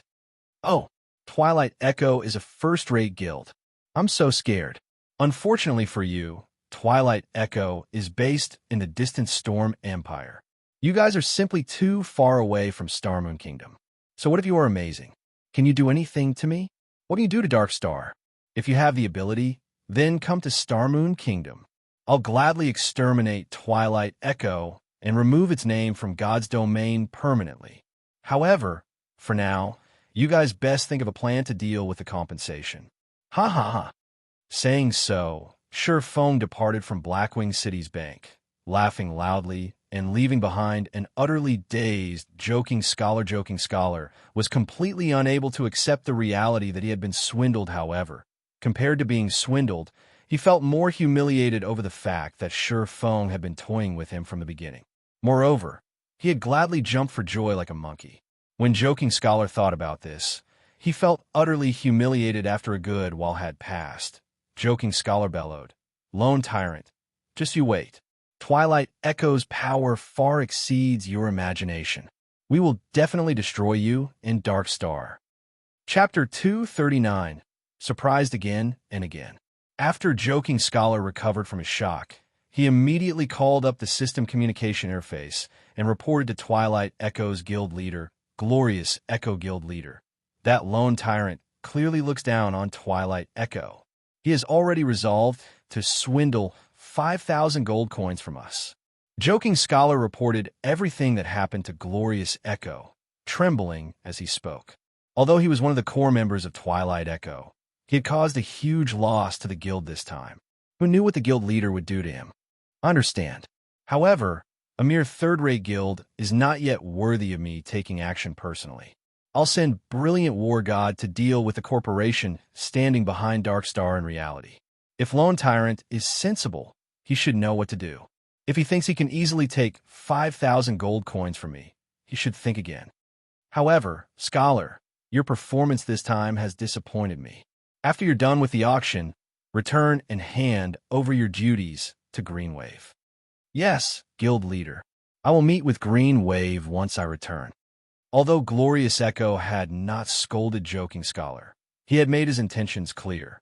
Instantly, Joking Scholar's outward appearance seemed to age by over a decade. Even if he inwardly felt reluctant, he could only accept this conclusion at this moment. Hatred of Lone Tyrant filled Joking Scholar's very soul. If it weren't for Lone Tyrant, he would not have fallen to such a fate unless he could perform astonishingly, bringing a huge benefit to the guild. The guild would no longer regard him with any importance. No, I can't just give up.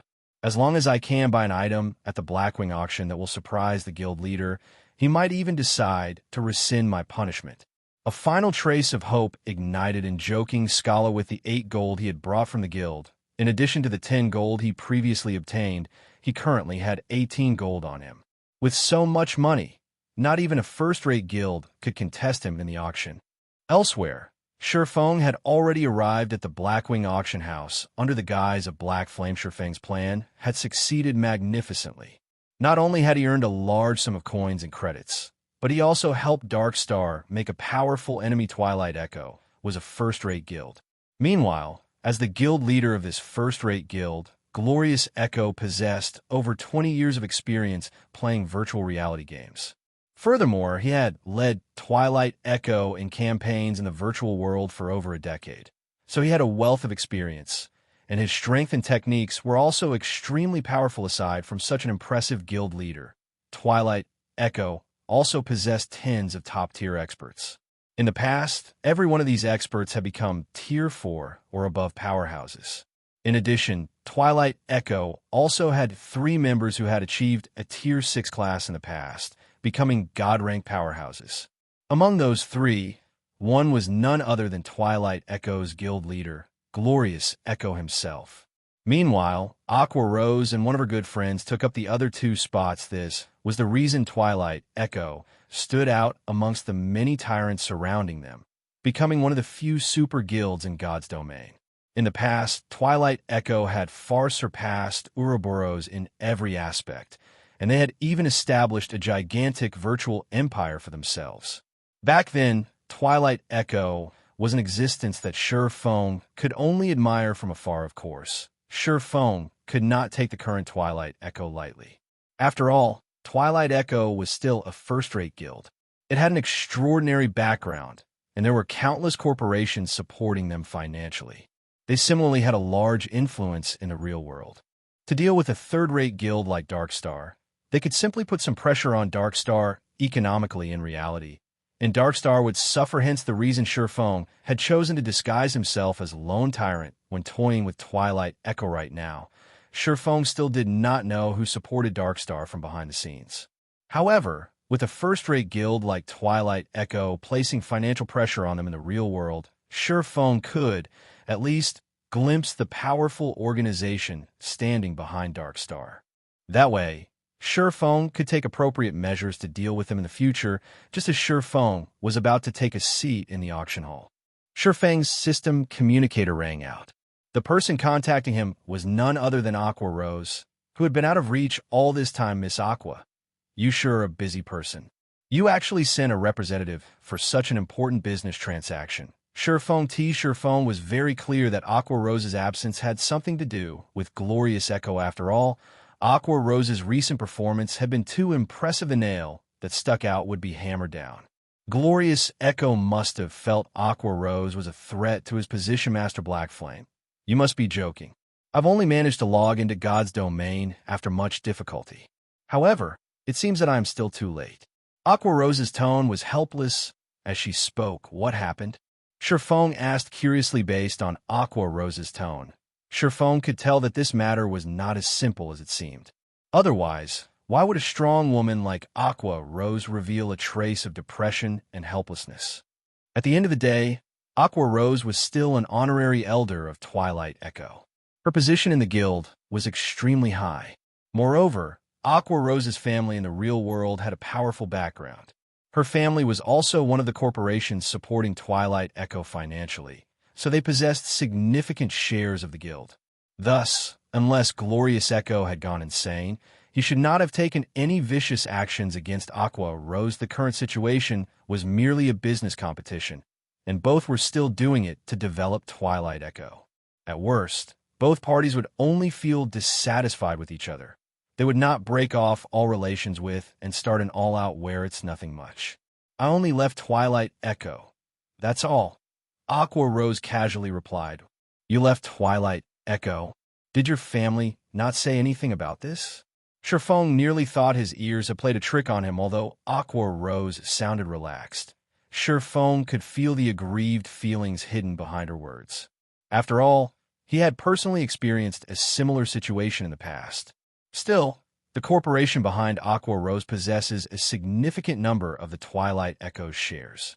That Glorious Echo must have gone insane to expel Aqua Rose from the guild. My family tried to force me to do something that I didn't want to do. I refused, so I was expelled from Twilight Echo as a result. In a fit of rage, I also ran away from home. I am penniless now after buying a new virtual reality helmet. I wonder if Master Blackflame would be willing to shelter me. Aqua Rose giggled as she joked she had only been joking about her current financial state. After all, it was a fact that she was the princess of a major corporation. It was inevitable that she would have some money saved up. Even if she ran away from home and did not rely on her parents, the money she had in her bank account could allow her to live the rest of her life in peace without working. Sure I would gladly welcome a powerful helper like Miss Rose. How does an annual salary of 1 million credits, in addition to 5% of my workshop's share, sound to you? Shifeng naturally knew Aqua Rose only joked with him. However, Shifeng did not wish to miss such a fortuitous opportunity now that it had landed in his lap. Who knew how long he would have to wait to encounter such an opportunity again? Aqua Rose was immediately dumbfounded by Shifeng's offer. Normally, it was already impressive for a guild to offer an annual salary in the millions. Yet, Shifeng went as far as to offer her 5% of his guild's shares willingly. This was an unimaginable offer, and it clearly showed how highly Shifeng viewed her. Aqua Rose suddenly felt bewildered. Originally, she had intended to start up her own workshop from scratch. After all, some of her loyal subordinates had left Twilight Echo with her after learning of her expulsion. With this group of people under her command, she could still establish a relatively strong workshop. In the future, she intended to build a guild powerful enough to rival Twilight Echo. She wanted to teach her family that their decision was a mistake. The only problem remaining would be Twilight Echo's oppression. It was also why she currently had a massive headache. If she wished to continue developing herself and her workshop in the Storm Empire, they would have to face the full brunt of Twilight Echo. Meanwhile, Aqua Rose was very clear on just how amazing Twilight Echo was as a guild, but now that Shifeng had invited her with such sincerity, she was at a loss on what to do. Chapter 240, Purgatory Shadow. If that is still not enough, you can become the vice leader of the guild. You can also form your own elite team and maintain independence. How about it? Shifeng added Twilight Echo's abandonment of a future Tier 6 God rank powerhouse was the same as crippling both of their arms. The reason Shifeng thought both, and not just one of their arms, was because without Aqua Rose, her Tier 6 friend would not join Twilight Echo. Hence, Twilight Echo's decision to expel Aqua Rose was the equivalent of expelling two future God-ranked powerhouses. Meanwhile, Shifeng had single-handedly caused this tragedy of Twilight Echoes, albeit unintentionally. If he could recruit Aqua Rose into his guild, he very much looked forward to the guild's future. Even if I agreed to your offer, I still have a group of subordinates in the Storm Empire. I might be able to afford the expensive teleportation fee for myself, but they won't be able to. Moreover, for my sake, they chose to leave Twilight Echo and abandon their bright futures there. I can't just abandon them for my own selfish reasons. I am truly sorry about this. Although Shifeng's offer was very attractive, Aqua Rose was not willing to abandon her subordinates. Are there a lot of them? Shifeng asked. There should be over 100 people. Master Blackflame, you should just give up. Not even Twilight Echo can afford the teleportation fee for so many people. Aqua Rose naturally understood Shifeng's intentions behind the question. Teleportation across countries was costly. Moreover, the Storm Empire was very far away from Starmoon Kingdom, so the teleportation fee involved would be far more expensive. A rough estimate for a single player was 2 to 3 gold coins, while the total for 100 players would be at least 200 to 300 gold coins, not to mention just one first-rate guild. Even 10 first-rate guilds combined couldn't afford such a price. It was impossible that Shifeng would possess so many gold coins, so it's only 100 or so. Fortunately, there aren't too many. Shifeng sighed in relief. If there were over 1,000 players, then he would truly feel heartache from the teleportation fees. Come to Starmoon Kingdom, then. I'll pay the teleportation fees. He had earned a ton from Twilight Echo before, and right now, it just so happened that he could return some of it to Aqua Rose. This could be considered as a type of fate as well.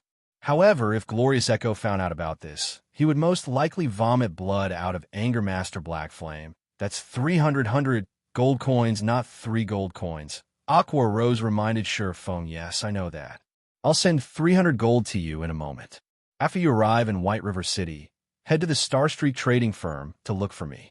As the Blackwing auction had already started, Shifeng disconnected the call. After saying so, Shifeng's words left Aqua Rose utterly shocked. Just what kind of power is behind Master Blackflame? How could he have such astonishing wealth? To casually hand over 300 gold coins. Could it be one of those super guilds? Shurfang's tone when he spoke had been very casual, as if the 300 gold coins he mentioned were merely 3 gold coins. Aqua Rose shook her head. No, even those super guilds can't spend 300 gold coins with such ease. This is interesting. Anyway, I'll get my answers as long as I arrive at White River City. Aqua Rose revealed a faint smile, anticipation filling her heart. Meanwhile, the venue of today's Blackwing auction was already packed with players. Among all these players, a majority consisted of the upper echelons of large guilds. These guilds had scraped up every single coin they could for today's auction from their inquiries. They learned that the auction house sold many astonishing items. Even if it was only in the normal auction, items such as fine gold equipment and materials required to forge dark gold equipment would be available. There was also a small possibility for items such as dark gold weapons and epic ranked items to appear in the auction. One only needed sufficient coins to purchase these precious items after going through several warm-up auctions. The fiery atmosphere in the auction venue reached its zenith from the start.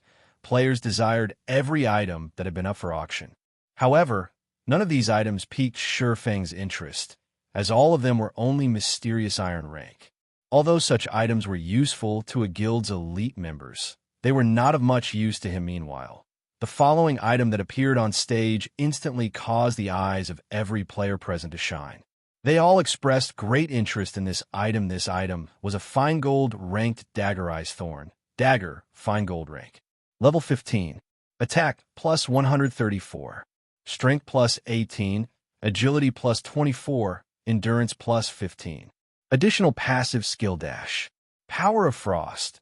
Deals 50% frost damage to the target, reducing target's movement speed and attack speed by 50% for 4 seconds. If an assassin equipped this dagger, they would be like a tiger that had grown wings. Even if the assassin failed to kill the enemy with a single hit, with the speed reduction in effect, they could continue linking skills to destroy their enemy aside from the Ice Thorn. There was also a dagger called Raging Flames Dagger. Raging Flames Dagger. Dagger, fine gold rank. Level 15. Attack plus 134. Strength plus 18. Agility plus 24. Endurance plus 15. Additional skill dash. Power of Flames. Deals 50% flame damage to the target, reducing the target's defense by 10% for 20 seconds. Effect stacks up to a maximum of 5 times. All assassins in the auction venue grew excited at the appearance of these 2 daggers. They practically drooled, wishing they could equip these blades. Regarding the speed reduction, the armor break effect, or the additional 50% magic damage, they were all precious to assassins. One could say that these 2 daggers were the best weapons for assassins at this stage of the game, and they were second to none. However, the minimum bid also caused the players to feel helpless and frustrated. The bidding started at 5 gold coins. Moreover, the minimum increment for each bid was 10 silver coins. If they were to compete for this item, the price would still increase by a lot. If one of the large guilds present bid on these daggers, that guild would lose the ability to compete for the following items to show up in the auction unless they had a particular need for these daggers. None of the guilds present would insist on buying them. Not bad. They are indeed top-tier weapons for a level 15 assassin. It just so happens that I can gift them to Fire Dance, Shurfang said in satisfaction after examining the attributes of the daggers. Great. Heaven has yet to forsake me. If I can present these daggers to the guild leader, he would definitely be very happy. He might even decide to my repeal punishment. Sitting at the forefront of the auction hall, Joking Scholar's eyes turned crimson as he looked at the Ice Thorn and Raging Flames dagger displayed on the stage. If level 200 guards were not present, he might have rushed onto the stage to snatch the weapons. After the auctioneer announced the start of the bidding, the entire auction hall exploded. 5 gold. 5 gold, 50 silvers, 6 gold. Before a minute had passed, the price of the daggers had reached 7 gold, 20 silvers. When a majority of the guilds saw such a price, they quickly gave up on the daggers. Ha ha ha. You all can compete with each other all you want, but don't even think that you can win against me. Joking Scholar was completely confident at the moment. He was not afraid that someone could bid higher than he could. Moreover, this was only the start of the auction. Many more items would appear later on, and no one knew how powerful the following items would be. everyone would hold back their bids. Hence, Joking Scholar was not afraid of someone competing with him over the daggers. Seeing that the bids had stopped, Surefeng opened his mouth and said, 10 gold coins. The auction venue instantly fell silent. Although these daggers were top-tier weapons for an assassin, that price was simply too high. However, that was not to say that these daggers were worth such a price tag. Rather, not many players currently present could afford such a price. They had not brought that many coins with them to the auction. If the auction were conducted using credits, many players would be more than willing to spend 500,000 credits to buy these daggers. Black Flame? Shit, he is actually trying to compete with me. How could he have so much money? Joking Scholar was on the brink of insanity. If he offered an even higher price for the daggers, then he could not afford to bid on later items. Yet, if he did not buy these daggers, his future would be bleak in the end. Joking Scholar made a decision, loudly shouting, 10 gold, 20 silvers. In response, Surefeng merely smiled as he casually said, 12 gold. 12 gold, 10 silvers. Joking Scholar gripped his chest in pain as he shouted, his hatred for Surefeng growing intensely. Annoying little pest. 20 gold. Surefeng did not wish to waste his time with Joking Scholar, so he abruptly raised the bid by a huge margin. He did not mind spending such a small amount of money. After all, he had made a huge profit off Twilight Echo today. Black Flame. Joking Scholar glared at Surefeng, a hint of despair hidden within his eyes. He only had 18 gold on him right now, so he had no way to compete for the daggers at all. He never imagined that, in the very end, the Black Flame he had looked down on would give him the final blow, sending him into the abyss of despair. On the other hand, Surefeng felt it troublesome to pay attention to Joking Scholar. He did not even glance at the Mithraea as he focused on the next auctioned item, Purgatory Shadow. This was one of the 3 treasures one could only find in the Blackwing auction house. Chapter 241, Envious Wealth. All the players present at the auction venue were awestruck by Surefeng's bid of 20 gold coins. Players who could attend the Blackwing auction all had extraordinary backgrounds.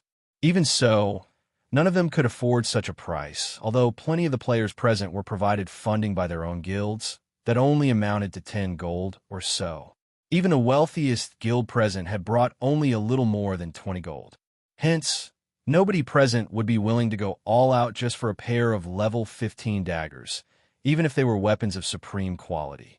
Although these daggers could instantly turn an expert assassin into an apex assassin, they would not be of much help to the guild in the long run. Even if the players present could afford to buy these daggers, they would not spend 20 gold to do so. After the auctioneer slammed his hammer for the 3rd time, everyone in the audience started laughing maniacally. What a stupid guy.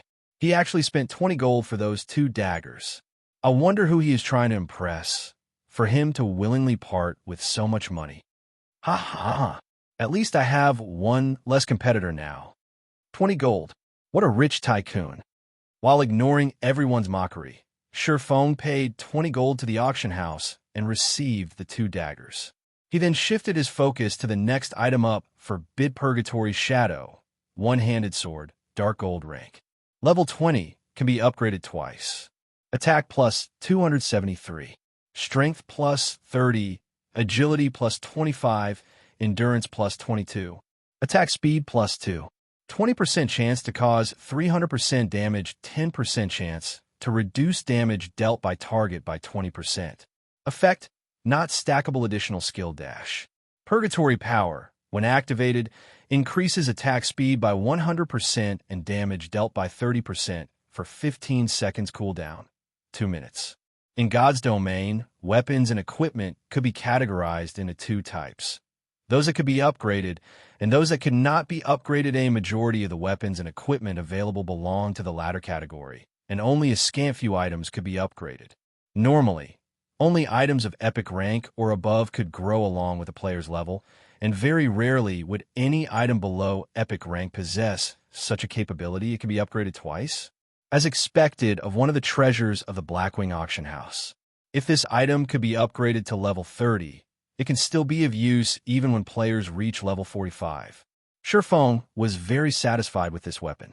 He could equip the Purgatory Shadow once he reached level 20, and he would not need to waste time looking for a new weapon. Not only was the Purgatory Shadow suited as swordsmen, it was also suitable for shield warriors and guardian knights. If an MT equipped this sword, not only would their maximum HP greatly increase, their damage output would similarly increase by a huge margin. They could aggro monsters much more firmly.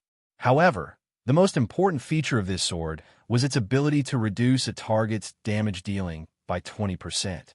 This weapon was practically made to counter boss monsters. If used inside a team dungeon, its effect would be decisive compared to the two fine gold ranked daggers from before. The dark gold ranked Purgatory Shadow would be of much greater help to a guild, however.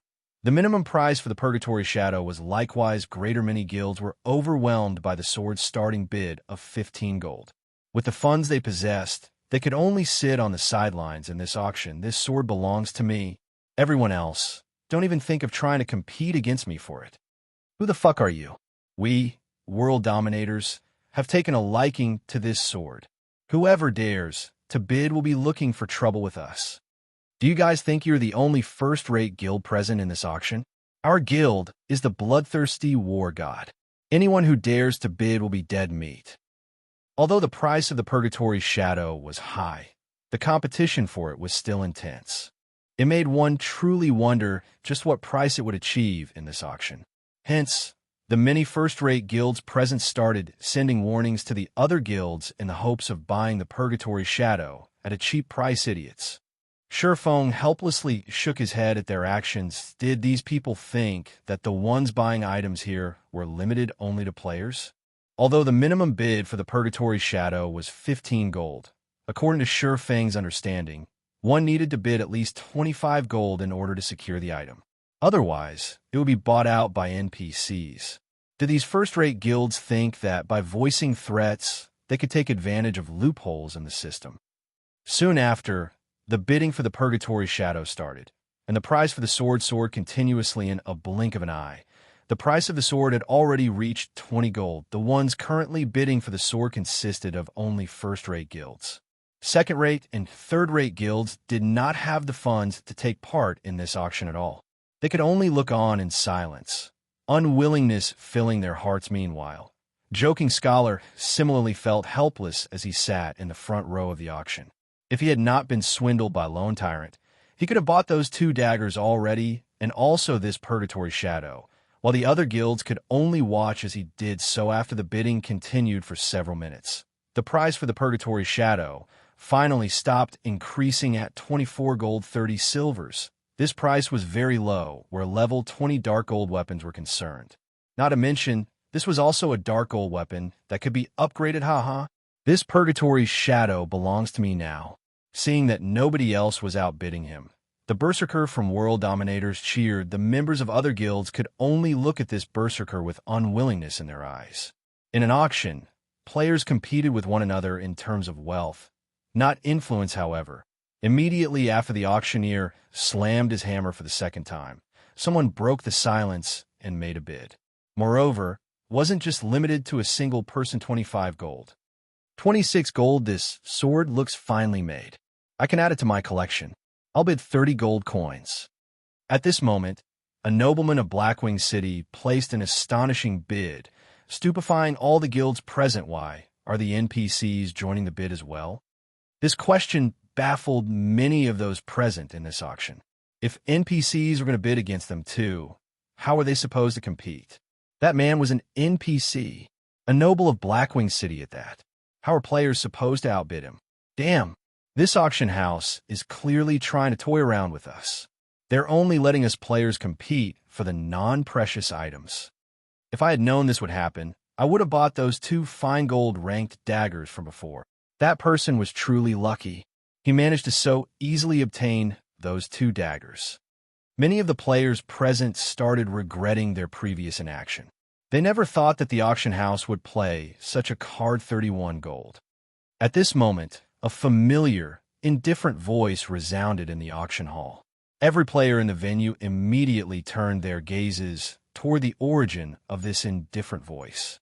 However, their eyes were immediately filled with both shock and disbelief when they discovered the owner of the voice. The person who called out this bid was none other than Shurfeng, the person who previously bought the 2 fine gold ranked daggers for 20 gold. Now, he had once again placed a bid of 31 gold. How much money does this fellow have? Everyone started making speculations that Surpass might have robbed an NPC noble. Otherwise, how could he have so much money? After Surpass shouted his bid of 31 gold, the great noble immediately countered with a bid of 32 gold, however. Surpass did not fall behind as he followed up with 33 gold as both parties took turns placing bids. The price of the Purgatory shadow gradually increased. Every player witnessing this scene had their mouths gaping wide in shock finally. Surpass secured the Purgatory shadow at a price of 39 gold, following which several rounds of auction passed without much commotion. Compared to Surpass's 39 gold purchase, the other auctioned items were sold at much lower prices. Although another treasure appeared during the auction, it was a dark gold ranked leather armor that failed to pique Surpass's interest. In the end, the equipment was bought by an NPC for 32 gold. When the auction reached its peak, the bid for the third treasure finally started. This third treasure could also be considered the grand finale of this auction. Just the starting bid of this item was already set at 30 gold, causing every guild present to give up on bidding for it. After all, they already knew that, in order to secure this item, they would have to bid at least 50 gold or above. Unless several first-rate guilds pooled their funds together, it would be an impossible feat. However, the notion of forming such an alliance was simply unimaginable for the many first-rate guilds present. Lending money to other guilds at this point in time would be no different from lending money to an enemy. Even if they did join together and purchase the item, there would only be one copy of the item. How were they supposed to split it? Hence, it was impossible for any of the guilds present to form an alliance. Chapter 242, Arclight Shield. Originally, the guilds attending the Blackwing auction had already given up on bidding for the final item. They merely stayed to take a look at how high the price of the final item would reach. The minimum price for the item was 30 gold. None of the guilds present were that flush with fluid funds, however. The moment their sights landed on the final item, they instantly had a change of heart. The reason being, the item displayed on stage was simply too important to a guild. The final item was neither weapon nor equipment. Instead, it was a forging design. If the forging design was for a normal weapon or equipment, nobody would have paid any attention to it. However, the forging design being auctioned was for the Arclight shield, a level 15 fine gold ranked shield. If they could produce this item, it would definitely provide a huge improvement for the MTs and their guilds. This shield was especially useful during this crucial period of the game, with more and more first clears of 10-man and 20-man dungeons taken. The various large guilds had already started challenging 50-man team dungeons. However, there was one problem that vexed them without end. Their MTs could not even tank the first boss of the dungeon. If their MTs couldn't even survive the attacks of the boss, how were they supposed to raid it? However, if a handful of MTs equipped this Arclight shield, raiding the dungeon will become a much easier endeavor. This won't do. Our guild needs to get this item. I have to contact the guild leader immediately. This shield is simply too good. I must have it. The representatives of the first-rate guilds present had, at the first moment, contacted their respective guild leaders and reported this matter to them. The answer these representatives received was also one of confirmation. They were told to obtain the forging design at all costs. These representatives were also told to contact the other second-rate and third-rate guilds present at the auction venue to seek their cooperation. In return, the first-rate guilds would produce the appropriate amount of Arclight shields for them based on the amount of money they contributed originally. The second-rate and third-rate guilds present had long since given up on bidding for the Arclight shield forging design. After all, they could not even afford the minimum price of the item. Now that they were given new hope, they would naturally be more than willing to lend their help. 1, 2, 3. More and more second-rate and third-rate guilds started allying themselves with first-rate guilds. They pooled together all the funds they had, and very quickly, plenty of first-rate guilds had managed to collect a total sum of around 50 gold. They then proceeded to place bids one after another. The price of the Arclight shield forging design consistently rose, starting from the minimum bid of 30 gold. Its price quickly increased to 51 gold. The guilds strived very hard to outbid each other. As soon as they received the funds of another guild, they would immediately call out the highest bid they could afford. They were deeply afraid that if they gave the other guilds too much time, the other guilds would be able to obtain even more funds, just as these guilds were competing against one another with a fiery passion. 60 gold. Shurfeng immediately raised the bid by 9 gold. Shurfeng did not wish to waste too much time on this auction. In any case, it was a must for him to obtain this Arclight shield forging design. Why do you have so much money? Just who is this brat? Previously, they had already been shocked by Shurfeng's wealth. Now, however, they started feeling frightened after spending 59 gold to purchase 3 weapons. Shurfeng was still able to place a bid of 60 gold. If they had not been aware of the fact that players were not allowed to place a bid without having the corresponding amount of money, they would definitely have thought that Shurfeng was just joking around. Faced with the pressure of 60 gold, 2 first-rate guilds immediately joined hands to place a new bid. Meanwhile, the guild to take the lead in this alliance was World Dominators. The representative for this guild yelled out his bid of 61 gold right away. 70 gold. Shurfeng no longer wished to play around in these muddied waters. Otherwise, he would have to pointlessly waste a lot of money. 71 gold. 80 gold. 81 gold. 90 gold. Before even a minute had passed, the price of the Arclight shield forging design had already reached a staggering 106 gold. If such an amount was converted into credits, that would be more than 1 million credits. If one took into account the inflation that would occur due to the volume purchase of coins, then the value of 106 gold coins might even reach 2 million credits. 2 million credits just for a forging design. If a normal player were to learn about this, they would definitely consider Shurfeng insane, a spendthrift that had nowhere to spend his money. However, Shurfeng felt that the Arclight shield forging design was worth such an amount of money.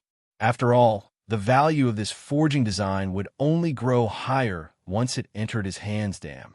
To actually run out of money at this crucial time. We definitely can't fall short at this final moment. Who else has money? Overlord Warbear, the berserker from World Dominators, started panicking. His guild leader had already given him the command to obtain the forging design at all costs. However, even after joining hands with another first-rate guild and more than a dozen second-rate and third-rate guilds, they still could not outbid a single Shurfeng. Warbear was truly at a loss on what to do now. He had even secretly contacted Shurfeng before. As long as Shurfeng was willing to let World Dominators have the forging design, he was willing to compensate Shurfeng with 1 million credits. Yet, the price of the forging design still continued to increase higher and higher. He was already nearing the brink of insanity. Right now I can lend you a hand. I have 18 gold with me here.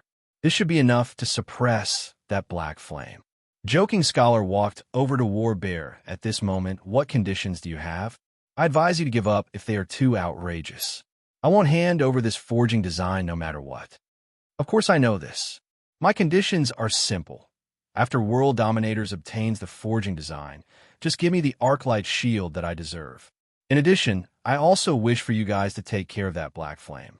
He is affiliated with the Starmoon Kingdom, and I know World Dominators has quite a number of members there.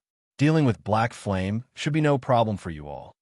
Aside from his hatred for Lone Tyrant, Joking Scholar's remaining hatred was targeted at Black Flame. Unfortunately, Joking Scholar did not know that both persons were actually one. Fine, I'll agree to your conditions. In truth, without needing your mention, World Dominators would similarly take care of him. Overlord Warbear revealed a faint smile. The two of them quickly reached an agreement. Joking Scholar then traded all his gold coins over to Overlord Warbear. Just as the auctioneer was about to slam the hammer for the second time, Overlord Warbear hurriedly shouted, 108 gold. Shurfeng sent a glance at Joking Scholar and Overlord Warbear, a sneer on his face. He couldn't help but shake his head as he indifferently said, 115 gold. 121 gold. I don't believe that I can't surpass you even after I bid everything I have. Although Overlord Warbear did not know Shurfeng's bottom line, the increment on his latest bid was much lower than usual. Shurfeng was definitely reaching his limit. Hence, Warbear immediately added 6 gold to the bid.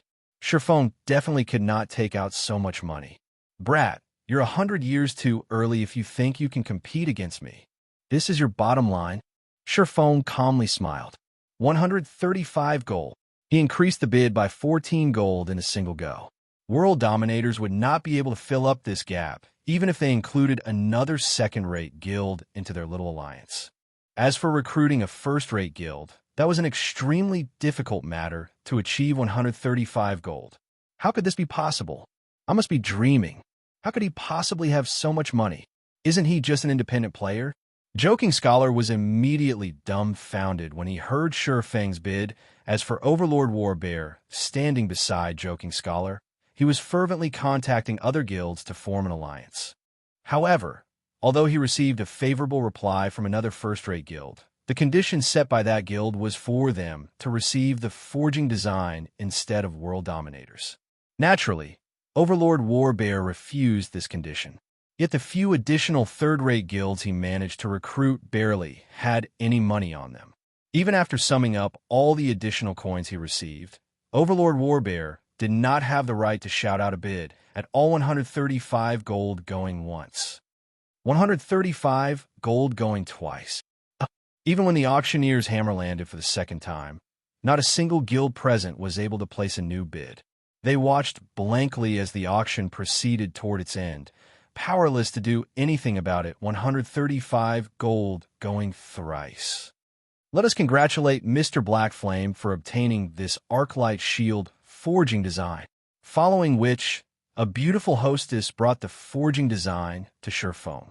After Shurfeng paid the 135 gold to the auction house, the hostess similarly handed the forging design over to Shurfeng. After officially receiving the Arclight shield forging design, Shurfeng wondered just what sort of attributes the shield itself possessed. With such a thought in mind, Shurfeng tapped on the item and took a look at its description. Immediately, his lips curled up slightly in a smile. Chapter 243, Bountiful Harvest. Overlord Warbear and Joking Scholar felt great resentment for Shurfeng when they saw his smile. They thought Shurfeng was mocking them and looking at them in contempt. In reality, Shurfeng's smile was purely due to his joy. However, compared to when Overlord Warbear and Joking Scholar first met Shurfeng, they dared not underestimate him any longer. On the contrary, their eyes were filled with vigilance. Now Shurfeng showed everyone that he was more than capable of spending such a large amount of coins. If someone were to say that Shurfeng did not possess any major power supporting him from behind, not even a ghost would believe them. The only question that remained was, what sort of power backed Shurfeng? Since Warbear failed to complete the task given to him by his guild leader, his expression looked extremely bad right now.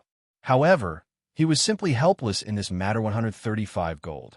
Even if every member of World Dominators pooled their coins together, they still wouldn't be able to collect such an amount. It was only natural that he lost the bid compared to Overlord Warbear. Joking Scholar was in a much more tragic situation. First, he had ruined the matter of the business transaction. Now, he didn't even manage to buy a single item in the Blackwing auction. What kind of explanation was he supposed to give his guild leader, Glorious Echo? However, Shurfeng was very grateful for Joking Scholar.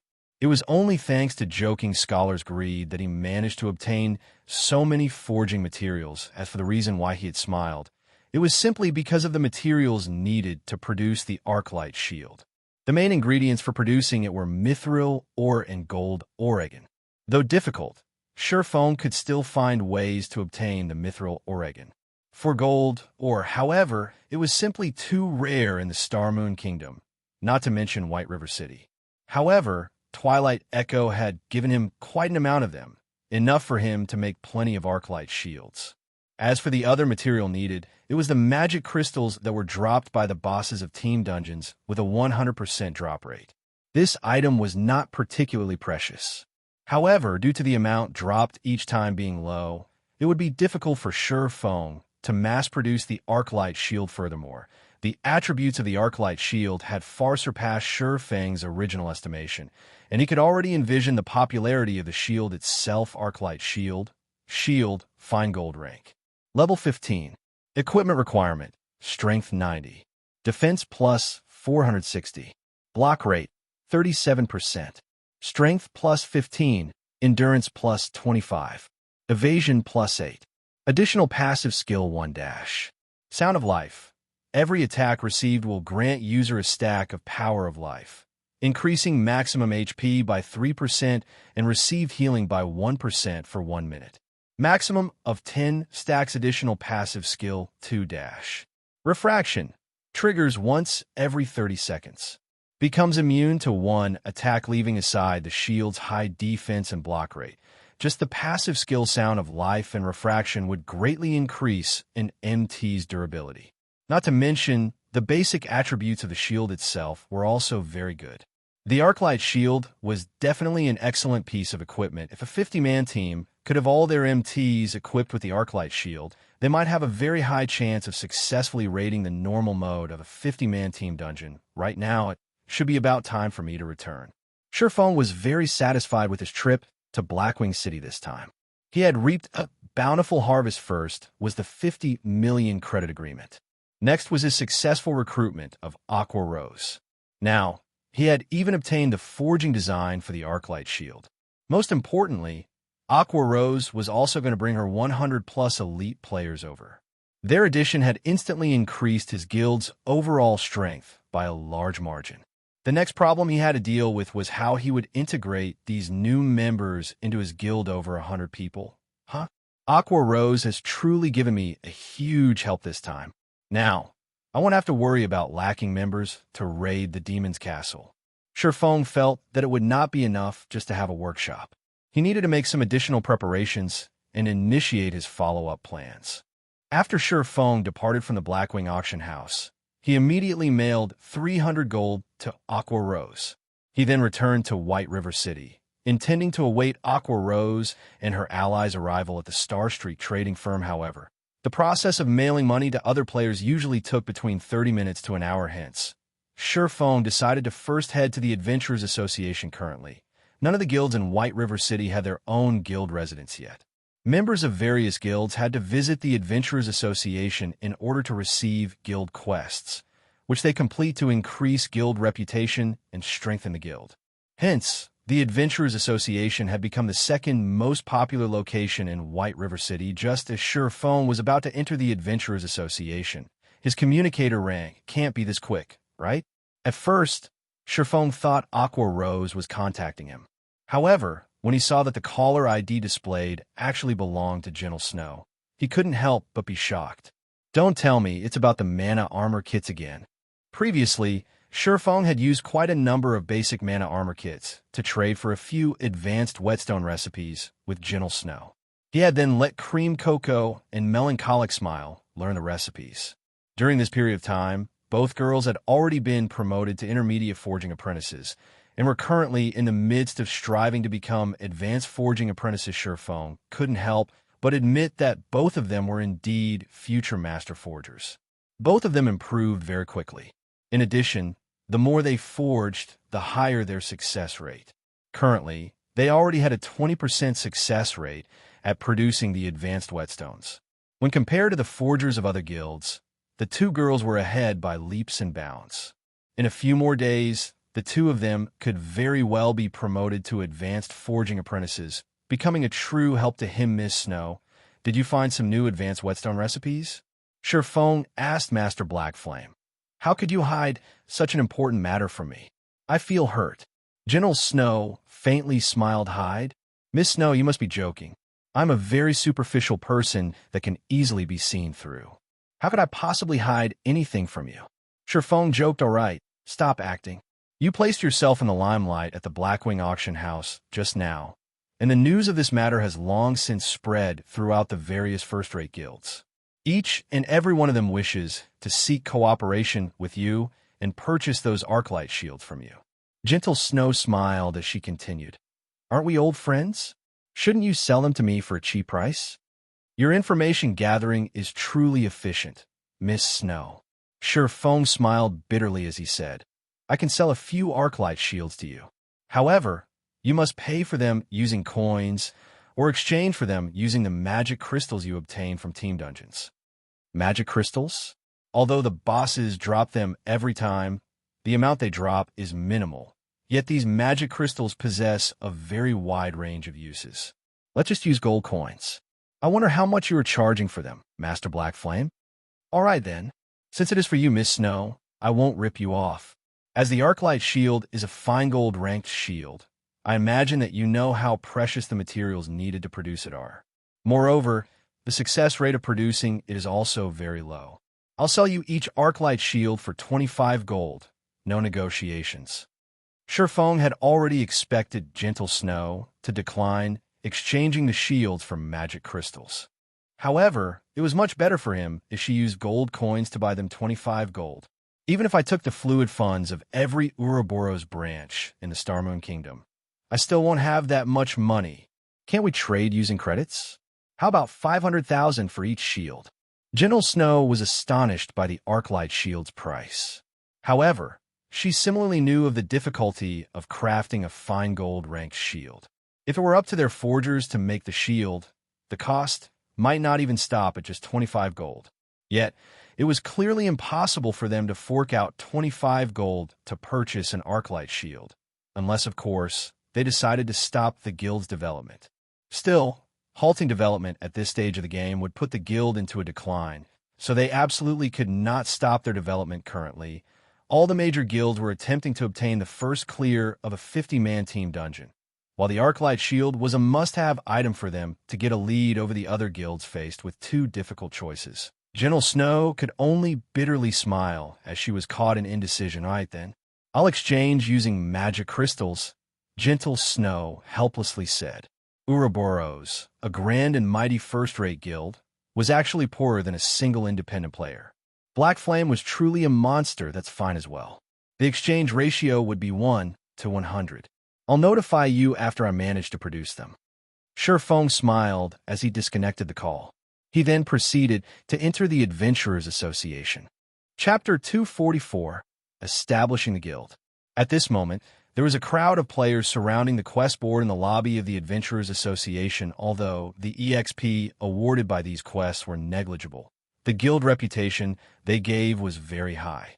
Moreover, each player was limited to only 3 guild quests. A Gaia guild could be promoted after it accumulated a set amount of reputation, and the members of the guild would receive much better guild benefits, such as bonus EXP, when doing quests. Excuse me, sir, what can I do for you today? The blue-haired lady standing behind the reception counter asked Shifeng, a smile on her face. I wish to establish a guild. Shifeng said understood.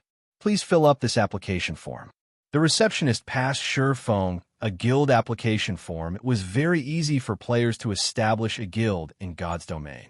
Players only needed to decide on a name for their guild and designate a guild emblem. They were then required to purchase a guild certificate for 10 copper coins and have at least 7 independent players place their signatures on it. When all these things were completed, the guild would then be officially established. Newly founded guilds would all start out as 1-star guilds, and the only benefit available for the members of a 1-star guild were the availability of the guild quest guild name. Is it? Shifeng hesitated as he looked at the blank space meant for the guild's name, wondering what he should write in exactly. After giving it some thought, he decided to stick with using the Zero Wing Workshop's name. In any case, along with the guild's development and growing fame, his identity would sooner or later be leaked. Let's name it Zero Wing, then. Shifeng then designed the guild emblem in the form of 6 silver wings. After purchasing the guild certificate, Shifeng sent Fire Dance and the others a guild signature invitation. Meanwhile, at the Black Wind Canyon, a level 20 to level 25 map, Fire Dance and the others were currently grinding on level 22 demonic bats. They had come to this place under the suggestion of Shifeng. The reason Shifeng had recommended it was because the demonic bats here belonged to the type of monsters that had high attack but low HP. Most importantly, the monsters here were concentrated in number. Normally, the demonic bats would appear in groups of 7 or 8, and any solo independent player would easily find themselves losing their lives here. However, to a party that had amazing AoE damage, this place was a holy land for leveling up. In the case of Fire Dance's party, Fire Dance herself was responsible for luring the monsters, as she had the highest movement speed out of everyone in the party.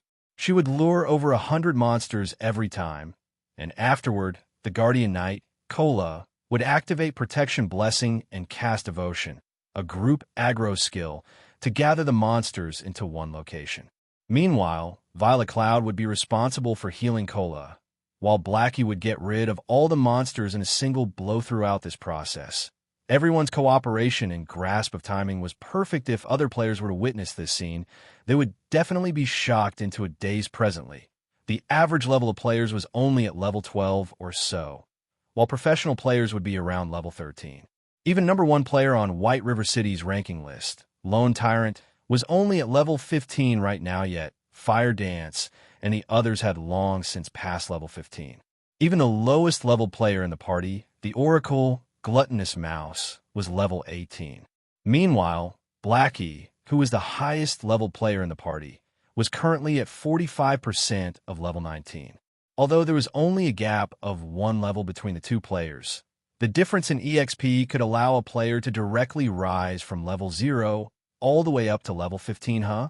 What is this message? While taking a break, Fire Dance and the others simultaneously received a guild signature invitation. As long as they agreed to the invitation, they would immediately become official members of the guild after the guild was established originally.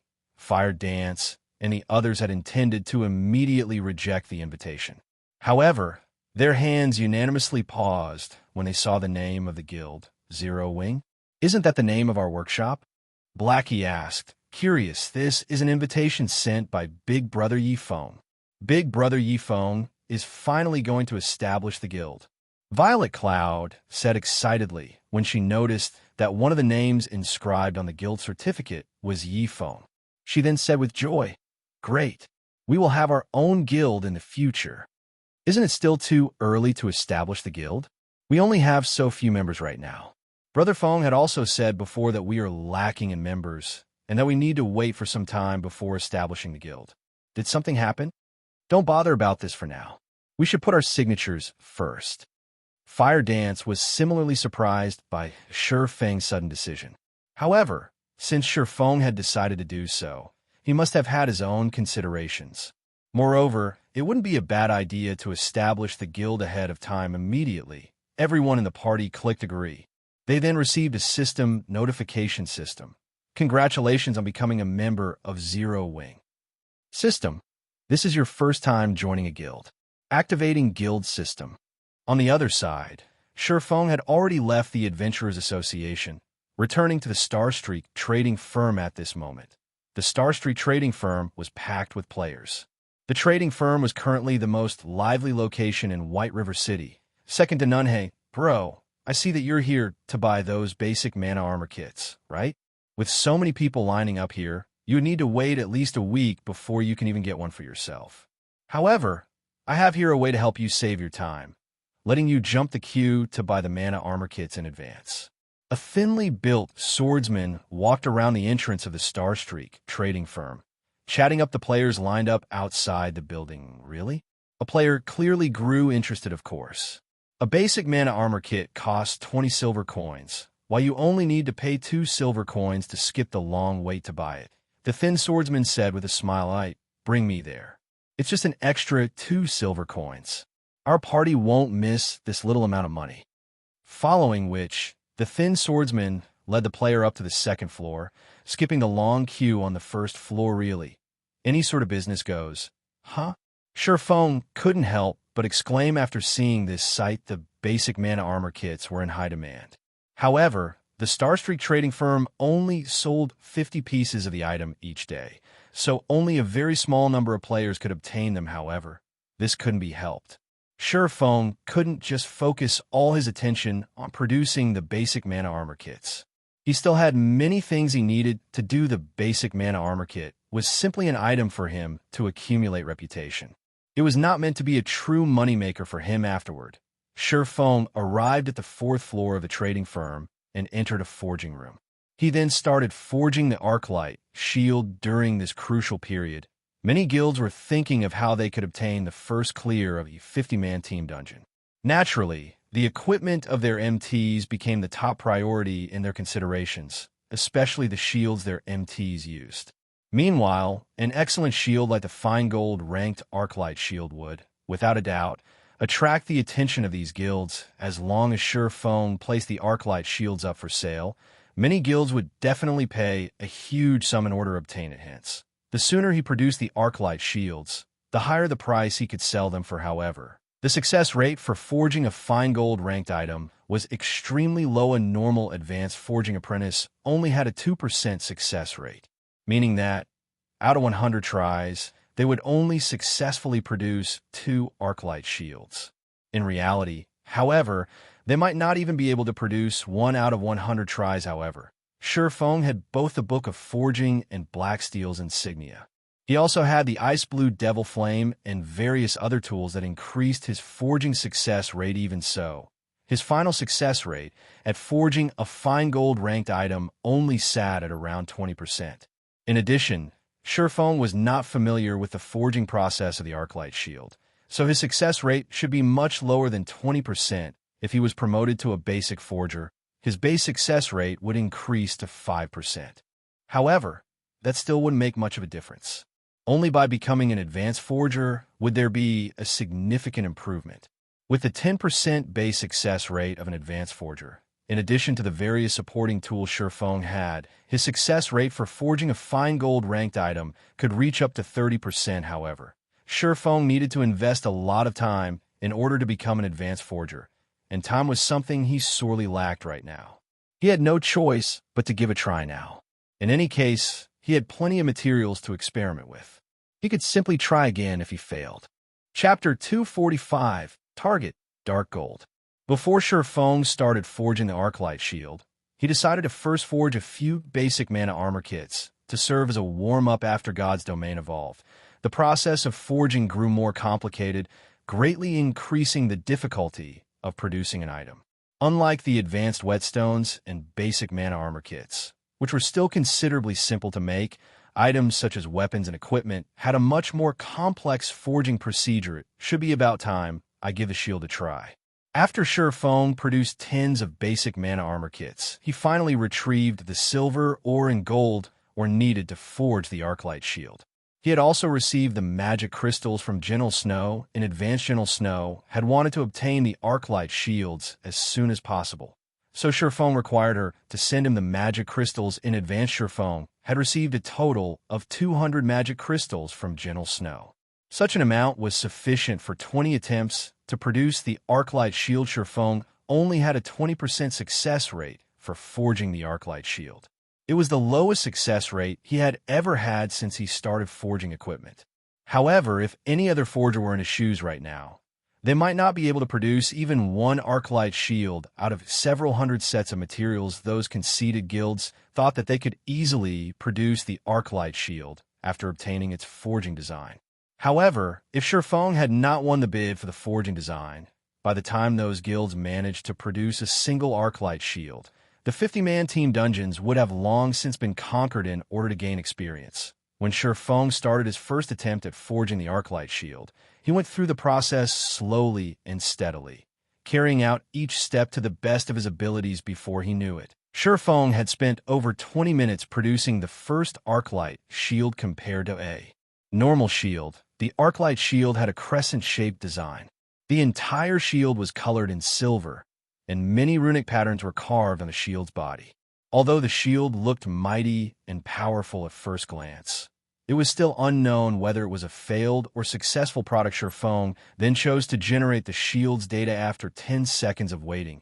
The identification process for the shield was completed as expected. It's a failure, Surefeng sighed when he took a look at the shield's data. Although it was indeed an Arclight shield, its quality was a rank lower than the original. It was only Secret Silver rank Arclight shield, Secret Silver rank. Level 15. Equipment requirement. Strength 90. Defense plus 330. Block rate 31%. Strength plus 10. Endurance plus 20. Evasion plus 3. Additional passive skill 1 dash. Sound of Life.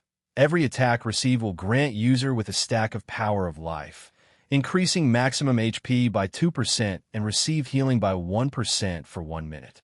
Maximum of 10 stacks. Additional passive skill 2 dash. Refraction. Triggers once every 50 seconds.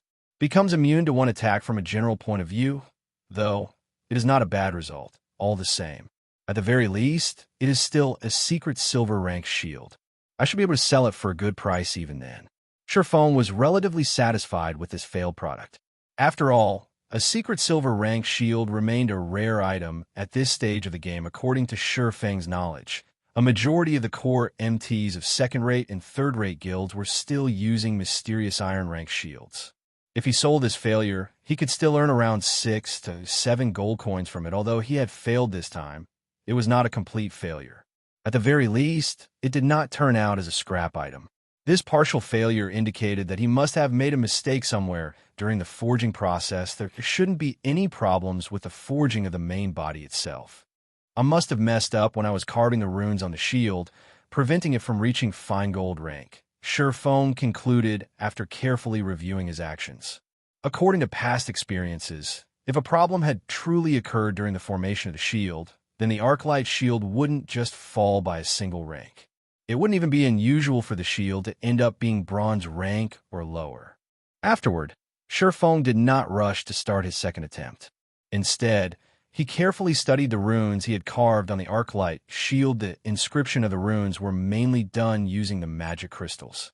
However, the process of completing these runes was not easy, as Surefeng did not truly understand their meaning. He could only make blind imitations of the drawings, although he did not understand the meaning behind the runes. If he practiced drawing them over and over, it should still yield some positive effect. Hence, Surefeng started practicing drawing the runes. Twice. 10 times. Every drawing took around 4 to 5 minutes to complete. However, as the number of times he practiced increased, he grew more proficient at drawing the runes.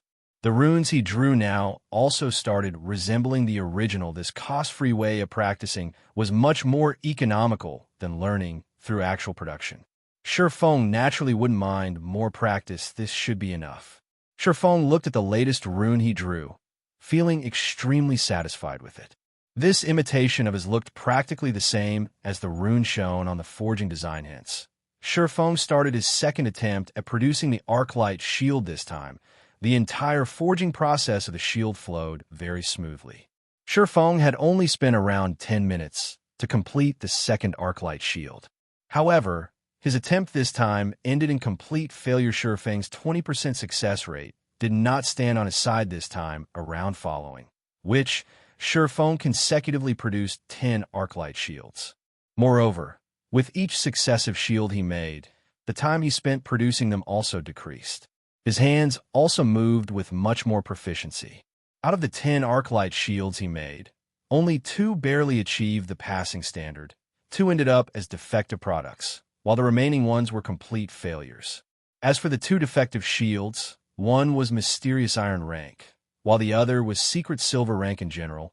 The results were quite good. However, Surefeng was still unsatisfied with the quality of the Arclight shields. Now that I am proficient at making the Arclight shields, the next step would be increasing its quality. If I can let Kola use a dark gold ranked Arclight shield, our chances at clearing the demon's castle would become much higher. Surefeng decided to take out the runic gold, the reward he obtained for his promotion to advanced forging apprentice. Not only could the runic gold increase his success rate by 10%, there was also a small chance for it to increase an item's rank by 1, up to a maximum of dark gold rank. Unfortunately, Surefeng only had 5 of these things, meaning that he only had 5 chances to produce a dark gold ranked Arclight shield. The runic gold was a piece of, or that gave off a metallic glow, and contained runic energy within it. After refining the runic gold, Surefeng poured the molten runic gold into the silver gold alloy. Immediately, a change occurred in the alloy. The originally bright red alloy turned dark red in color. Moreover, it also started greedily absorbing the energy of the ice blue devil flame. As the amount of energy it absorbed increased, the alloy started emitting many golden runes, slowly forming an array of runes. Knowing that the fusion was completed, Surefeng immediately retrieved the scorching hot alloy from the furnace, placed it on the anvil, and started hammering on it. Slowly, the piece of alloy started taking on the shape of an Arclight shield, and on the shield's surface, there was even a layer of naturally occurring golden runes. The shield looked incredibly holy. After hammering for several minutes, Surefeng finally formed the Arclight shield. Immediately, he retrieved a black liquid and started drawing the runes on the shield. The black liquid was the liquefied product of the magic crystal. Surefeng concentrated his full attention on each and every stroke, afraid of making even the slightest mistake. When he completed the final stroke, the naturally occurring golden runes on the shield actually melded together with the runes Surefeng had drawn. Together, they formed completely new golden runes possessing no resemblance to the black runes found on the previous Arclight shields. Surefeng made "Please be a success." Surefeng timidly selected to identify the shield. Although the Arclight shield looked absolutely perfect appearance-wise, whether it was a success or a failure still depended on the final data. 1 second. 2 seconds. This time, even after 20 seconds had passed, the system was still unable to determine the shield's exact data. This situation caused Surefeng to grow slightly nervous. The longer identification time indicated that even the system itself was hesitant. In the end, is it a success or a failure? Surefeng had carried out the entire forging procedure perfectly. At the end of the day, however, his success rate was only 30%. Oftentimes, when the identification process took longer than usual, there was a higher chance that the result was a failure. Finally, after 30 seconds passed, the system returned the identification results system. Arclight Guard has been successfully forged. Forging proficiency increased by 2 points. Obtained 80,000 EXP. Chapter 246. Neither weak nor strong. Success on the first attempt. It seems my luck really is good.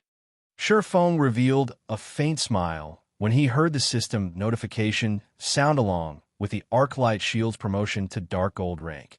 A change occurred to its name as well. Surefeng then started inspecting the silver-colored, crescent-shaped shield that was placed on the iron weave felt. He was extremely curious to find out just what sort of attributes the Arclight Guard possessed. Arclight Guard shield, Dark Gold rank. Level 15. Equipment requirement. Strength 110. Defense plus 550. Block rate 39%. Strength plus 21. Endurance plus 30. Evasion plus 10. Additional passive skill 1 dash. Sound of Life. Every attack received will grant user with a stack of Power of Life, increasing maximum HP by 3% and receive healing by 2% for 1 minute. Maximum of 10 stacks. Additional passive skill 2 dash. Refraction. Triggers once every 25 seconds. Becomes immune to 1 attack. Additional skill dash. Time Arc. When activated, allows the user to save current state and return to save state 9 seconds later. Cooldown 10 minutes. Isn't this Time Arc skill overpowered? No wonder there wasn't much of an improvement on the other attributes.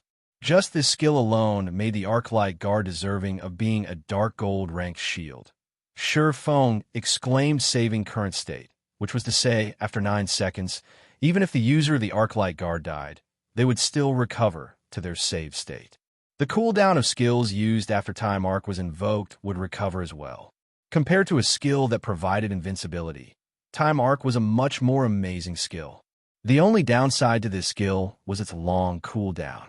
However, when taking into consideration the heaven-defying effect of this skill, a 10-minute cooldown was considerably short. If the cooldown of this skill was any shorter, then the Arclight Guard would no longer be just a Dark Gold ranked shield, but an epic ranked shield instead. Though Surefeng had already made 1 Arclight Guard, he was still not satisfied. He wished to make even more Arclight Guards. Deciding so, he used up the remaining 4 pieces of runic gold when forging the Arclight shields. However, the results were horrible. Out of his 4 attempts, 2 were complete failures. They did not even achieve bronze rank. As for the remaining 2 Arclight shields, one achieved secret silver rank, while the other achieved fine gold rank. However, such a success rate was already very good. He had used a total of 5 runic gold to forge the Arclight shields. Among them, 1 had achieved Dark Gold rank, 1 had achieved fine gold rank, and 1 had achieved secret silver rank. Out of the 3 shields, Surefeng would naturally save the Dark Gold ranked Arclight Guard for Cola's use. With the Arclight Guard, they would have no problems raiding the level 15, 20-man team dungeon the demon's castle just as Sure Feng thought of carrying on with forging Arclight shields. Someone knocked on the door of the forging room. Come in. When the door to the forging room opened, a golden-haired beauty walked in. This person was none other than Sure Feng's assistant, and Your Excellency. An adventurer named Aqua Rose wishes to meet you. She says she has an appointment with you, and she is currently waiting in the meeting room on the 3rd floor. Anna said respectfully, "Oh, I'll be there in a minute." Sure Feng nodded his head. Sure Feng had similarly guessed that Aqua Rose should arrive right about now. After all, teleportation occurred instantaneously. Aqua Rose only needed to gather her subordinates, explain to them the situation, and make some future plans. Inside the meeting room on the 3rd floor, Aqua Rose and her 100-plus subordinates were seated around the room, having a small discussion about matters relating to Sure Feng. These players all had relatively high levels. The lowest out of all of them was level 13, while the others were level 14. Even if placed inside a first-rate guild, all these players would be considered elite members. These players were all Aqua Rose's most trusted aides before they had arrived here. They hadn't dared to imagine that there would actually be someone willing to spend 300 gold coins to bring them to this place. If the organization this person belonged to wasn't extremely rich, then this person was just insane. However, after they discovered that Sure Feng actually had a connection with such a large trading firm, their thoughts immediately changed. Not only did Sure Feng manage to achieve something that no other guild had achieved, his fame in the entire Star Moon Kingdom could already be described as the sun in midday. It was especially true for the recently popular basic mana armor kit. This was an item that plenty of guilds could only dream of having if they could be a part of the power Sure Feng belonged to. Then couldn't every one of them obtain their very own basic mana armor kit? This was definitely a treatment that no other first-rate guild could provide. Big Sis Aqua. Just who is that Black Flame? Is he in the upper management of a super guild? A female swordsman curiously asked. Aqua Rose shook her head, a bitter smile on her face as she replied, "I don't know either. He has always been very mysterious. However, I believe that we will be able to find out his true identity today." In truth, Aqua Rose was also interested in finding out the truth. However, now that they were going to join the power Black Flame belonged to, Black Flame would have no need to hide the truth from them. They could finally take a look at the giant hidden behind Sure Feng. Sorry to keep all of you waiting. The moment Sure Feng walked into the meeting room, everyone inside immediately fell silent. Everyone present stood up as they looked at Sure Feng, deep veneration in their eyes. They were like interviewees standing up to welcome their interviewer. Some were nervous, while some were excited after leaving Twilight Echo. They were like homeless little birds. Although they wished to soar higher into the sky, they did not possess a home they could return to. Feelings of helplessness and disappointment constantly filled their minds as they wondered what sort of future awaited them. However, the situation was different now. They would be joining an even greater family now. At this moment, these ex-members of Twilight Echo rejoiced over the fact that they had chosen to leave Twilight Echo together with Aqua Rose, praising themselves for making a wise decision. After all, a bright future had already opened its doors to them. "I'm the one who should be sorry for making Master Black Flame wait for us for so long." Aqua Rose apologized. "Since we will be companions in the future, stop referring me as Master this or Master that. Just call me Black Flame." Sure Feng could sense the cautiousness behind Aqua Rose and everyone else's actions. However, this was to be expected. "I have only asked you all to come here so that I can invite everyone into the guild first. Later on, Miss Aqua can freely decide how you all wish to develop yourselves. I won't set any restrictions for you. Right, here's a copy of the White River City Guidebook. After you are done reading it, you should be able to familiarize yourself with White River City, Miss Aqua." Saying so, Sure Feng sent a copy of the luxury version White River City Guidebook to Aqua Rose. Simultaneously, he had sent everyone present a guild invitation 0 wing. What is this guild? Why is it only a 1-star guild? Wasn't it supposed to be some sort of hidden power?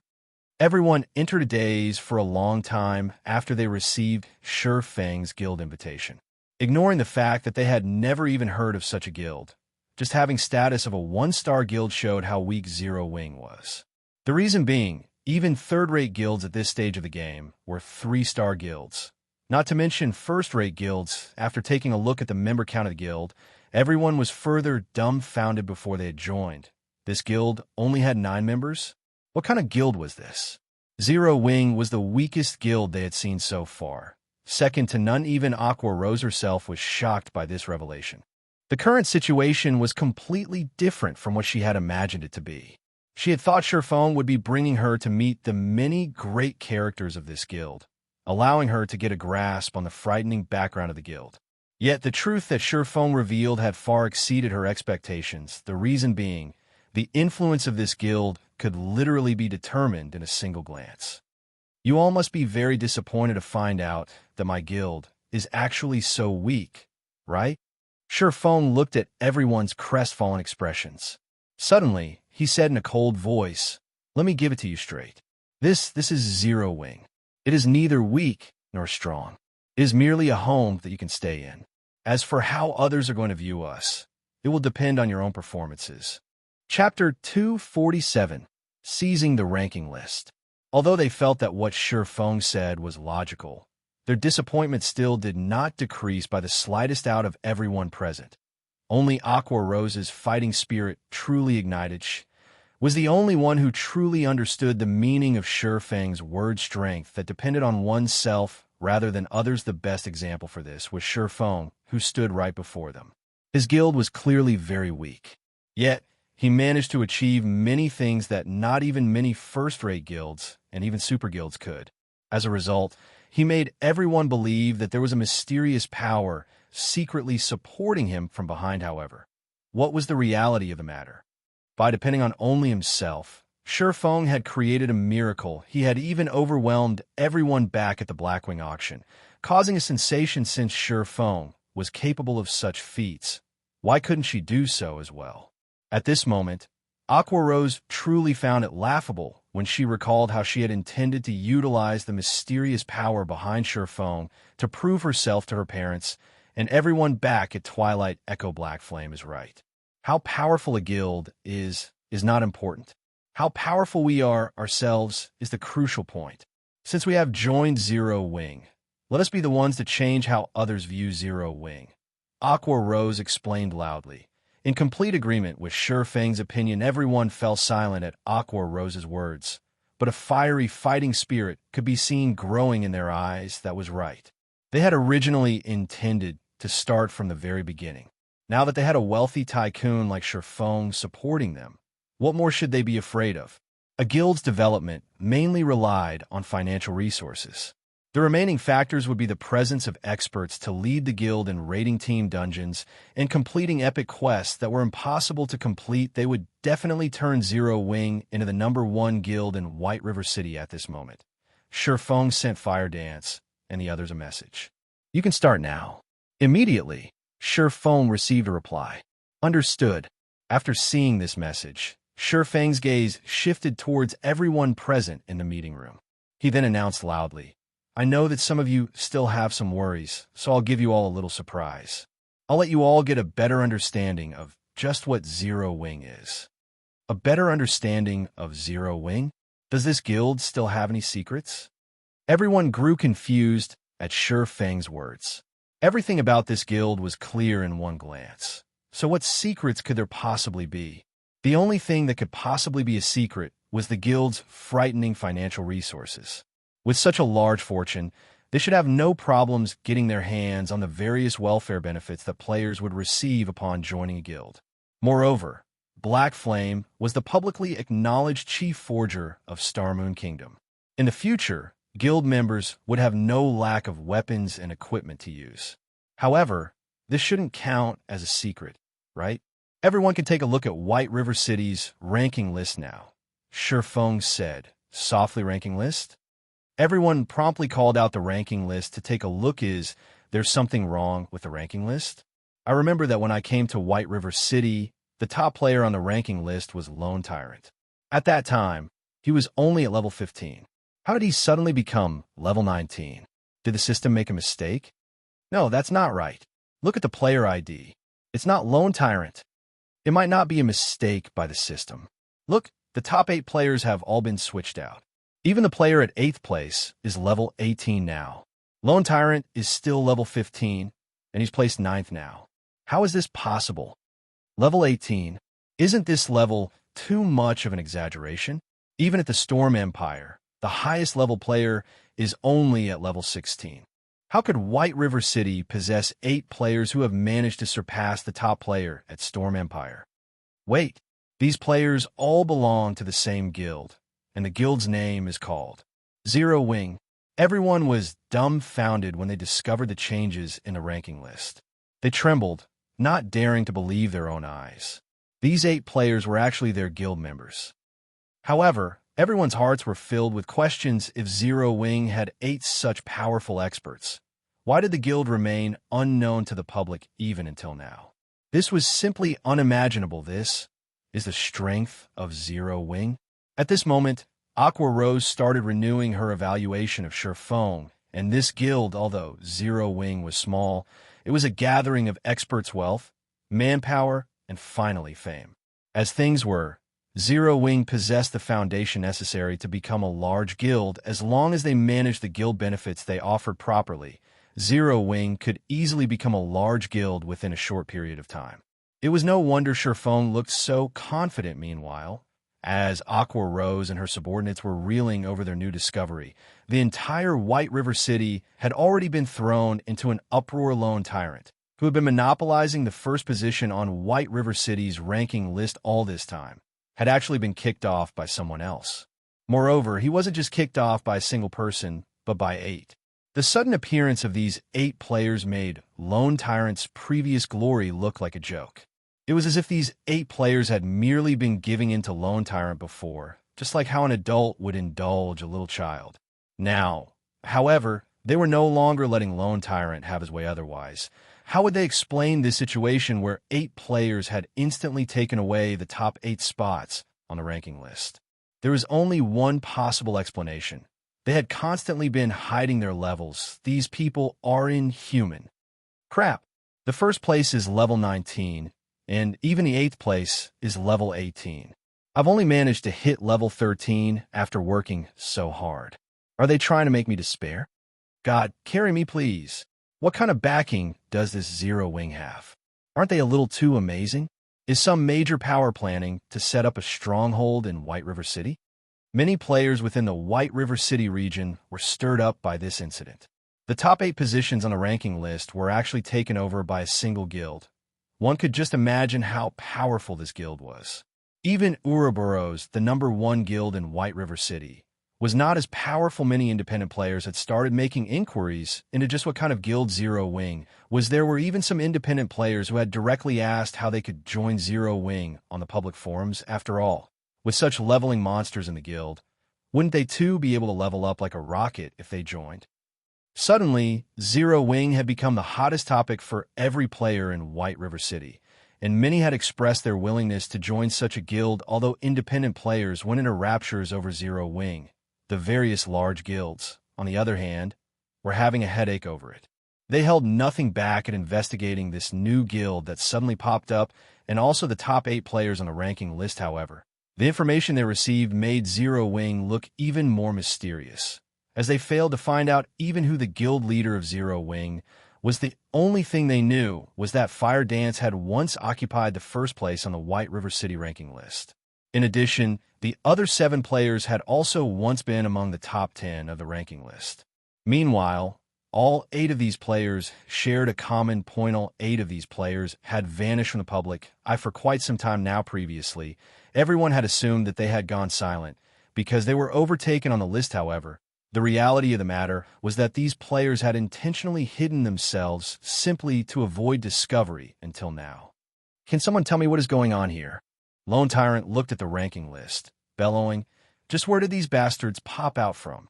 At this moment, nothing was more humiliating for Lone Tyrant than his position on the ranking list. His past glory was already worthless now. Instead, he had become the laughingstock of everyone in White River City Guild leader. I've already investigated these players. It seems that all of them are associated with Yifeng. Moreover, I've also looked up Zero Wing at the Adventurers Association. The guild was registered only recently, and it is possible that it is a guild formed by Yifeng himself. A ranger said good. Very good. At first, I thought that he had hidden himself out of self-awareness after I placed a bounty on him. However, it seems he is taking me lightly, since he has come out to slap me in the face, and has even started a guild in White River City. I will make him regret his decision. Immediately find out all the members belonging to Yifeng's guild. I want his guild destroyed. Lone Tyrant bellowed as he announced a command to the entire guild. He had to destroy this guild and flatten Shifeng at all costs. Not only was he doing this for himself, it was also the command of that mighty personage. Chapter 248, Extraordinary starts out from ordinary. Lone Tyrant wasn't the only person who was enraged by the matter of the ranking list. The other guilds in White River City were similarly furious. The ranking list was a place for guilds like them to increase their reputation. Although such a method of advertising was not as effective as obtaining the first clear of a dungeon, if they could occupy the ranking list for extended periods of time, it would still bring about significant effects now. However, Zero Wing occupied 8 of the top 10 positions, and many guilds were disgruntled over Zero Wing's monopoly of the ranking list. These guilds couldn't help but wish they could invite Zero Wing's guild leader and give him a piece of their mind to relieve their dissatisfaction. At the level 18 map Pyroxene Mountain, a 20-man elite team was currently clearing out the level 18 six-armed stone monkeys. Here, the six-armed stone monkeys were monsters with large bodies. Although they were 2 meters in height, their movements were extremely agile. Their physical defense was very high, and their only weakness was their low magical resistance. Hence, using large-scale magic attacks against these monsters would be very effective. Moreover, the six-armed stone monkeys lived in groups on this mountain, and players could very easily lure a group and promptly kill them. The ranking list has been occupied by Zero Wing. Moreover, their levels are all very high. It would be very difficult for us to catch up to them. It really makes you wonder how they managed to level up so quickly. Zhao Yuru currently sat on a rock, resting as she replenished her mana. After receiving a report from her subordinate and promptly taking a look at the ranking list, she was immediately shocked by what she discovered as a player who had originally ranked within the top 10 of the ranking list. Zhao Yuru knew very clearly just how large a gap there was between level 15 and level 18. At the very least, she would need to spend another week grinding before she could even reach level 18. This was equivalent to saying that these 8 players would remain on the ranking list for another week at the very minimum. However, this was assuming they did absolutely nothing during the entire week. If they were to continue grinding and leveling up at their current pace, who knew when there would be a change to the top 8 positions? As expected, they are very strong. That Yifeng is quite the ambition as well, even though he usually maintains a low profile. It seems that he has finally decided to take action now. General Snow did not feel any shock when she looked at the IDs of the top 8 players. Have you known all along? Zhao Yuru asked, confused. She had a very clear understanding of Shifeng's capabilities. Shifeng's strength, leadership ability, and observation ability were above average. However, these traits alone were not enough for him to establish a guild. Establishing a guild was not as easy as playing a game of house, since forming a guild signified one's intentions to compete for dominance with the other guilds. For a small guild like Shifeng's, maintaining a low profile would be more beneficial. If they did so, most of the large guilds would not have paid much attention to them. However, now that they'd done the exact opposite, they were practically telling the other guilds to come at them. After they decided to hide their levels, I figured that their levels were not that simple. Yifeng did not wish others to know, so he kept them hidden. Only, I never imagined that their actual levels would be so high. General Snow was greatly interested in these talents. She inwardly lamented the fact that these experts could only stay holed up in such a small guild. If they joined Ouroboros, they would definitely shine with even greater brilliance. If they stayed in such a small guild, they would very quickly fall. After all, a guild needed financial resources to develop itself. General Snow firmly believed that Shifeng did not possess a frightening amount of financial resources, especially gold coins. There was also the lack of manpower. It would be impossible to develop a guild in God's domain just by relying on several players. In addition, they would also have to suffer the oppression of other large guilds. Hence, Gentle Snow determined that Zero Wing would not last long at all. However, at the end of the day, Surefeng was still her friend. Hence, Gentle Snow sent a message to Surefeng, congratulating him on establishing Zero Wing. As to how he should develop his guild, as an outsider, it would not be good for her to make any suggestions.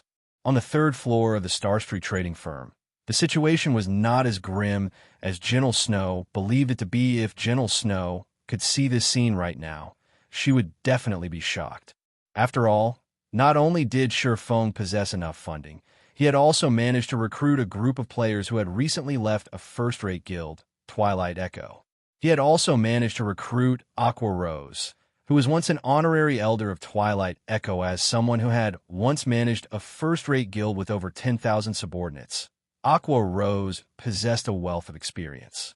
Hence, when placed in a situation where she had a large amount of financial resources, but only a small guild of slightly more than 100 players to manage, she could carry out her tasks with little to no effort. Guild leader, I have received your intentions. I will increase our member count up to 5,000 to the best of my abilities.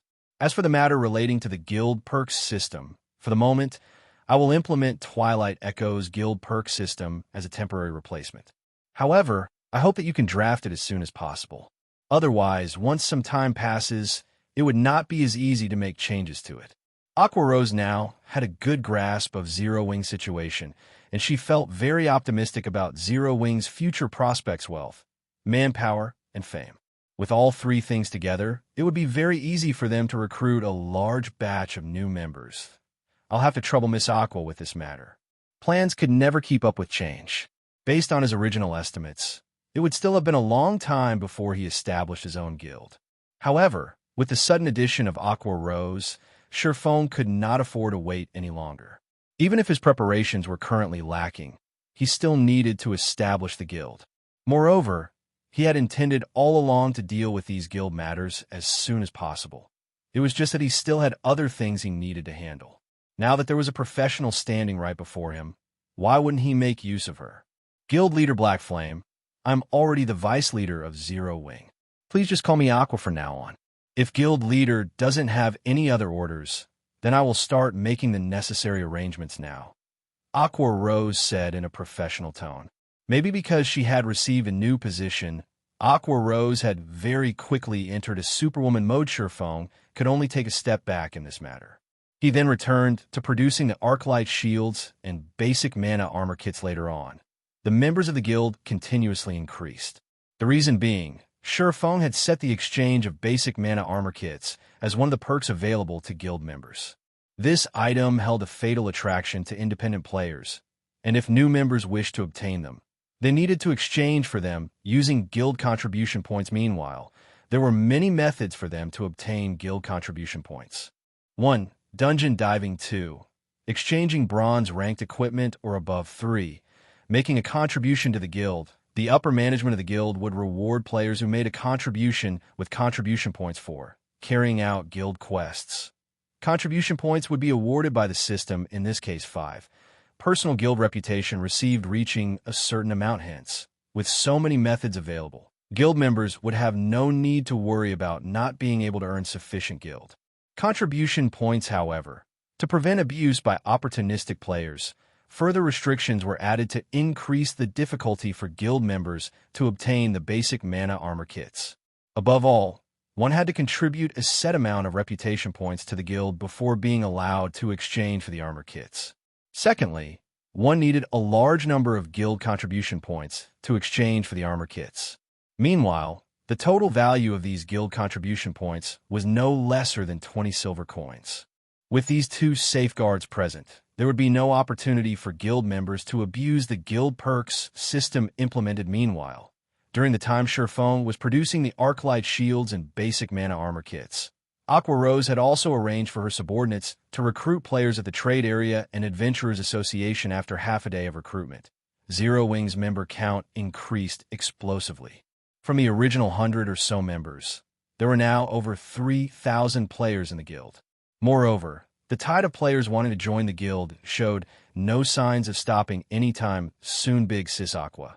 The number of players wanting to join the guild hasn't decreased at all. If this situation continues, we can easily recruit double the target of 5,000 members. Should we increase the number of players we recruit? Follow the original plan. We won't be able to handle so many players right now.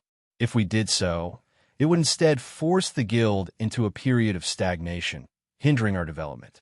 Increase the entry requirements for the guild. Raise the minimum level requirement from level 11 to level 12. Under Aqua Rose's management, the newly recruited guild members started taking on guild quests. Aqua Rose's direct subordinates had also split up and formed new parties to raid party dungeons, upgrading the equipment of the new members. Everything was flowing smoothly at Zero Wing, and it did not look like a newly established guild at all before he knew it. Nighttime arrived at God's domain. After making a large number of basic mana armor kits and 3 fine gold ranked Arclight shields, Shurfeng immediately logged out of the game, the reason being the Jinhai Fellowship party that Shurfeng had been looking forward to was being held today. He needed to make some preparations before he attended the party. Chapter 249, Gathering of Elites. The first rays of the morning sun pierced through the window, shining on Shurfeng, who was currently working out in the living room. Shurfeng no longer carried out the intense muscle exercises of the past few days. He quietly stood still for a long time before slowly lowering his body, entering into a horse stance. Closing his eyes, Shurfeng relaxed his body. Suddenly, his chest expanded as he inhaled deeply. He then exhaled, a trail of white mist coming out of his mouth like a water pistol. The white mist that shot out from his mouth managed to actually reach a distance of over 2 meters before gradually dissipating. If any normal person were to witness this scene, they would definitely be shocked by it. The season right now was summer. Yet, Shurfeng had recreated a scene that could usually be found only during wintertime. After repeating this process for an hour, Shurfeng stopped his rhythmic breathing. The effect of this 8-section brocade exercise is quite good. I've only trained in it for an hour, and I can already feel my body becoming lighter. The exercise has also significantly cleared my mind. Shurfeng clenched and released his fists. His entire body felt comfortably warm, and his 5 senses felt keener than usual. This 8-section brocade exercise was something he had accidentally stumbled upon in the past, after becoming the guild leader of Shadow. When he visited an antique shop originally, he had planned to test the effectiveness of the exercise. However, after the company hired a martial arts master as an instructor of the workshop, Shurfeng gave up on that notion. During those days, people were already going crazy over God's domain. In order to improve their actual combat skills, they would practice martial arts like madmen. Naturally, Shurfeng was no exception. At that time, however, he was no longer young, and his body was similarly no longer in its prime. The things he could do were limited, and the most he could do was practice some Tai Chi and 8 trigram palms, training his techniques as much as he could. However, his current self was different. Not only had he started consuming nutrient fluids at a much earlier period than in the past, after undergoing several workout sessions, his current body's physique far surpassed the one of his past. There was a saying in martial arts: internally, spirit and breathing are practiced. Externally, muscles, bones, and skin are practiced. Meanwhile, Shurfeng related this saying to the 8-section brocade only. He had not thought the exercise would yield such good results. Although the exercise did not increase his body strength, it refreshed his psyche and allowed him to remain calm at all times. Such an effect was an unexpected harvest for Shurfeng. After Shurfeng had his breakfast, he received a call from Zhao Ruoshi. She said that she was going to give him a ride to the fellowship party. When Shurfeng arrived downstairs of his apartment, he immediately discovered Zhao Ruoshi standing in front of a blue sports car. She wore a pure white dress today, while her hair was tied up into a double ponytail.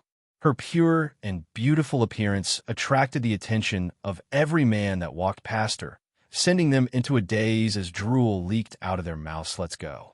Zhao Ruoshi smiled sweetly when she noticed Shurfeng walking over. Is this your car? Shurfeng looked at the blue sports car before him, feeling somewhat surprised. Suspicion of Zhao Ruoshi's identity started growing within him. This blue sports car was a limited edition maglev Ferrari Z75, and it had a selling price of 6 million credits. One would not be able to find one even in the entire Jinhai city. Yet Zhao Ruoshi actually owned one herself, of course. What? Surprised? It's just that, normally, I don't like driving it to school. However, we're going to formal occasion today, so I need to make an impression. Zhao Ruoshi nodded her head slightly in reply. Hurry up and get on. The venue of the fellowship party is quite a distance away. Although Shifeng was mildly astonished by this new revelation, he didn't attempt to delve further into the matter. After all, everyone had their own secrets. Hence, he slid into the passenger seat. Soon after, Zhao Ruoshi stepped on the accelerator, and with a whoosh, the Ferrari Z75 sped along the road of the neighborhood. Envy filled the eyes of the many pedestrians walking on the street as they watched the Ferrari Z75 speed down the road. They inwardly wished that they too could drive such a sports car one day. The trip, which should have taken over an hour by car, was reduced to just slightly over 30 minutes by Zhao Ruoshi. Are you carsick? Zhao Ruoshi asked curiously. Looking at Shifeng's pale complexion after she alighted from the car, Shifeng was a fighting expert within the school, and he was a person capable of knocking down a powerhouse like Zhou Yuhu in a single move. Yet, he had actually gotten carsick. If others heard about this, probably nobody would believe it. It's nothing. My body just feels slightly uncomfortable. It might be due to the breakfast I had this morning. Shifeng casually made an excuse. In truth, however, Shifeng really wanted to say, "You call that driving? That's practically attempted murder." However, since Zhao Ruoshi had brought him here out of goodwill, he naturally would not say such words. Then, have you taken some medicine? Zhao Ruoshi asked in worry, blinking her eyes. Shifeng turned speechless. The Jinhai Fellowship Party was being held at a 5-star hotel. Although the event was organized by Jinhai University, the participants were not limited to the students and staff of the university. Other universities and elites of society would also be participating in this event, and it would not be an exaggeration to call this fellowship party a gathering of elites. The Jinhai Fellowship Party was an annual event held in Jinhai City. Even though plenty of people wished to participate in this event, not everyone received the chance to actually do so. Moreover, the fellowship party held today was unlike any other before it. Aside from having invited personages that participated in Jinhai City's fighting competition, the event organizers had also invited many experts from gaming workshops this time around. As to why they would decide to invite such gaming experts, it was mainly due to the growing popularity of God's domain. People could already see the limitless potential of God's domain. Hence, many wished to form a good relationship in advance with these gaming experts. The decision of the event organizers was undeniably the correct one to make, because several years from now, every single gaming expert that participated in this fellowship party would grow to become a famous celebrity in Jinhai City. Just as Zhao Ruoshi and Shifeng were about to enter the hotel, Shifeng was unexpectedly blocked by the security guard at the door. "I am sorry, sir, but your name is not on the list of invited guests. You cannot enter this place," the tall and robust security guard leader said in a cold voice. Looking at Shifeng with a sharp gaze, this security guard leader was a former member of the Special Forces, and he had experienced multiple battlefields before. The murderous intent he radiated could scare most of the people he met, and others usually did not dare to look directly at him. If a normal person was the focus of the stare of the security guard leader, their hearts would immediately palpitate with fear as they redirected their gaze somewhere else. Yet, even after receiving the security guard's glare, Shifeng's expression still remained as placid as before, his lack of reaction confusing this security guard greatly. "That's not possible. I registered Shifeng myself. Can you check again?" Zhao Ruoshi's brows wrinkled. She had personally gone to the student council at the university and had directly handed 2 persons' worth of participation fees to the student council president. How was it possible that she was registered, while Shifeng was not? The security guard captain scanned Shifeng once more. In the end, the results he got still showed him as unknown and that he was not allowed entry. To make sure that nothing was wrong with the machine, he tried it on other people as well, and the results showed that nothing was wrong with the machine. "That's not right. I registered both of us together. I'll contact Yukai. Something must have gone wrong somewhere. I'll get him to fix it immediately. Zhao Ruashi said, sorry, but I have to do things according to the rules.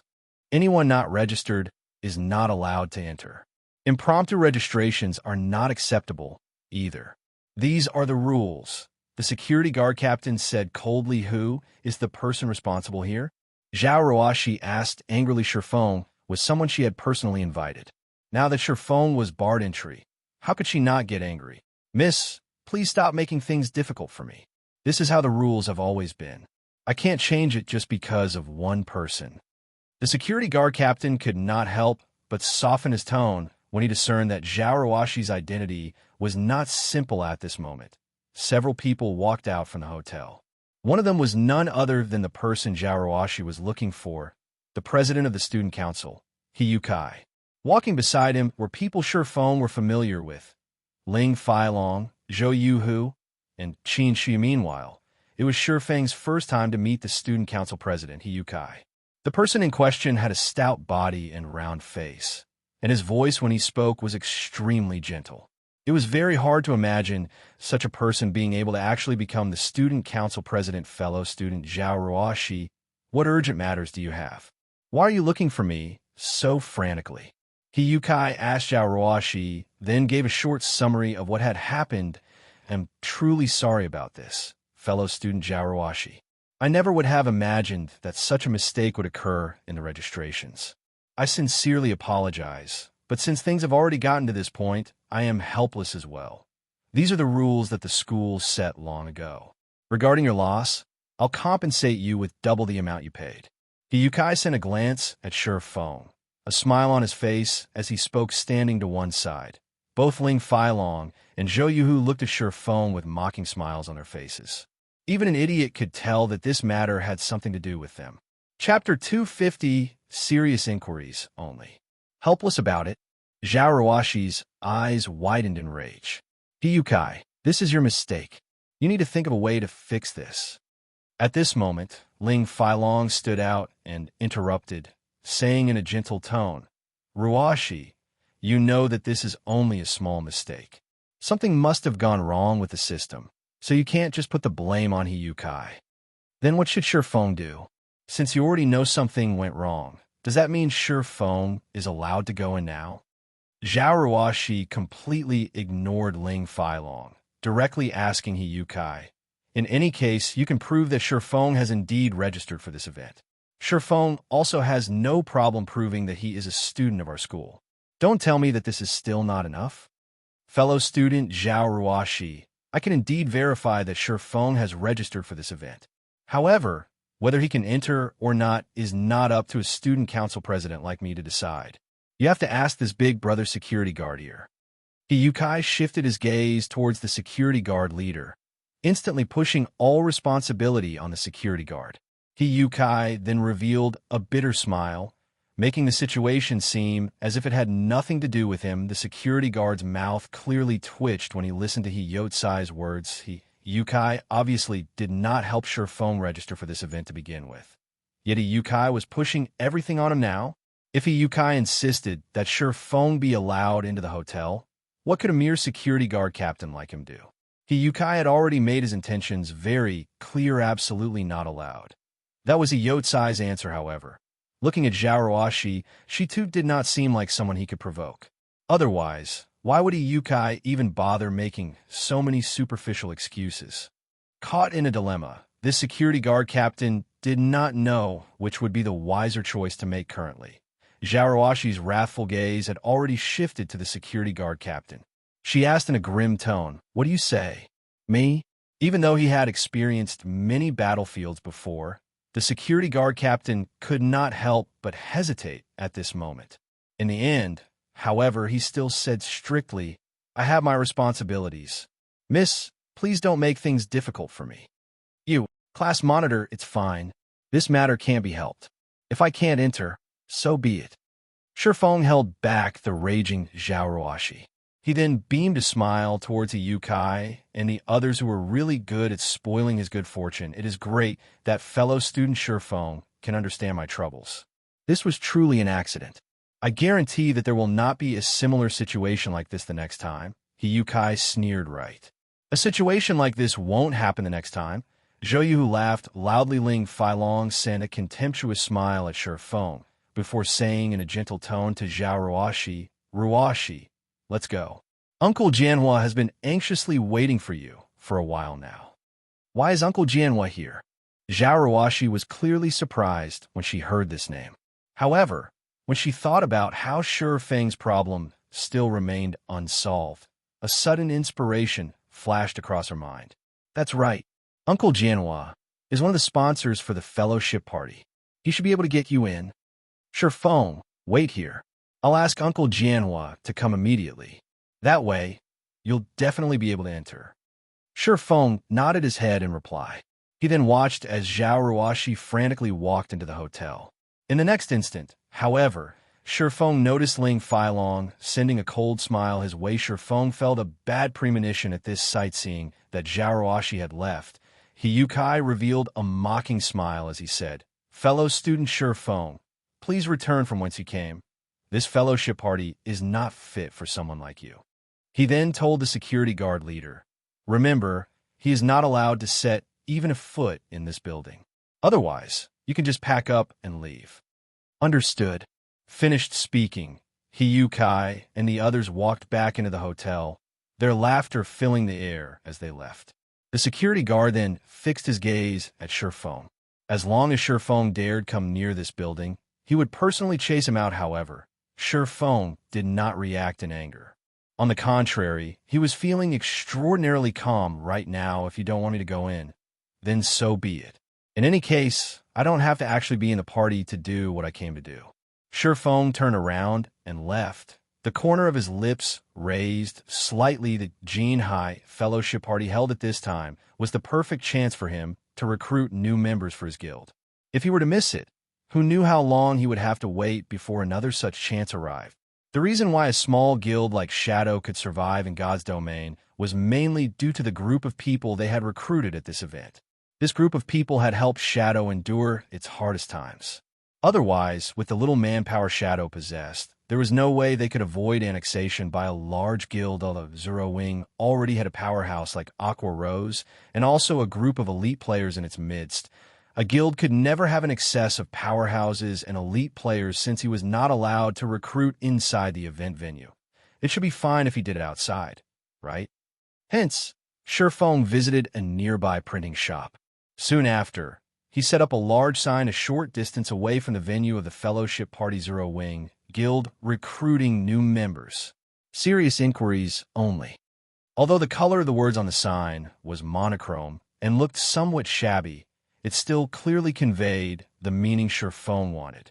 As to whether or not others would recognize the sign for what it was, Shifeng was not worried about that one little bit. After all, Zero Wing's fame was not limited to just White River City, but the entire Star Moon Kingdom. On the official forums of the Star Moon Kingdom, Zero Wing's popularity had long since gone off the charts, not to mention having 8 players occupying the top positions on the ranking list. The levels of these players had even exceeded everyone's imaginations. The lowest level player among them was level 18. This was a level that elicited awe in others. Even when ranked throughout the entire Star Moon Kingdom, these 8 players would still be the top 8 players. Not to mention a first-rate guild. Even an Apex first-rate guild could not achieve such a feat. How could people not yearn to join such a guild? Hence, many independent players wished they could join Zero Wing. There were even thousands of threads posted on the forums by independent players, all of them expressing their intentions to join Zero Wing. However, Zero Wing only recruited members at White River City, so not everyone could actually join the guild. Shortly after the sign was raised, it had already started attracting attention. Little how. Look at that sign.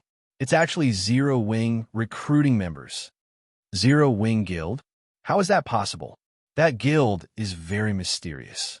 I heard that the strength of the 8 great experts of that guild is several times more amazing than even the experts of first-rate guilds. How could they be recruiting members at this place? If it really is Zero Wing recruiting, I will definitely be the first one to apply. The passers-by who noticed this sign immediately started a discussion among themselves. After all, Zero Wing was simply too famous right now. They could only be described with words such as mysterious and strong. Meanwhile, in one of the lounges on the 10th floor of the hotel was an old man dressed in luxurious clothing. Although the man was already in his 50s, he had a keenness that belied his age, his sharp gaze capable of seeing through people's hearts. This person was none other than Zhao, Jianhua's second uncle. "Why have you come here today?" Zhao Ruoshi smiled sweetly at this old man. After entering the room, Zhao, Jianhua, was the younger brother of Zhao Ruoshi's father. He was also one of the board members of the Zhao group. However, Zhao Jianhua did not have any children of his own, so he had always loved Zhao Ruoshi dearly, as if she were his own daughter, treating her like the most delicate flower in the world. "Of course, I am here to take a look at you. You're always staying at school recently, not bothering to even pay a visit back home." Zhao Jianhua replied with a doting smile. "Second uncle, you're one of the sponsors for this get-together, right? I have a friend who wishes to join this event as well. Could you let him in?"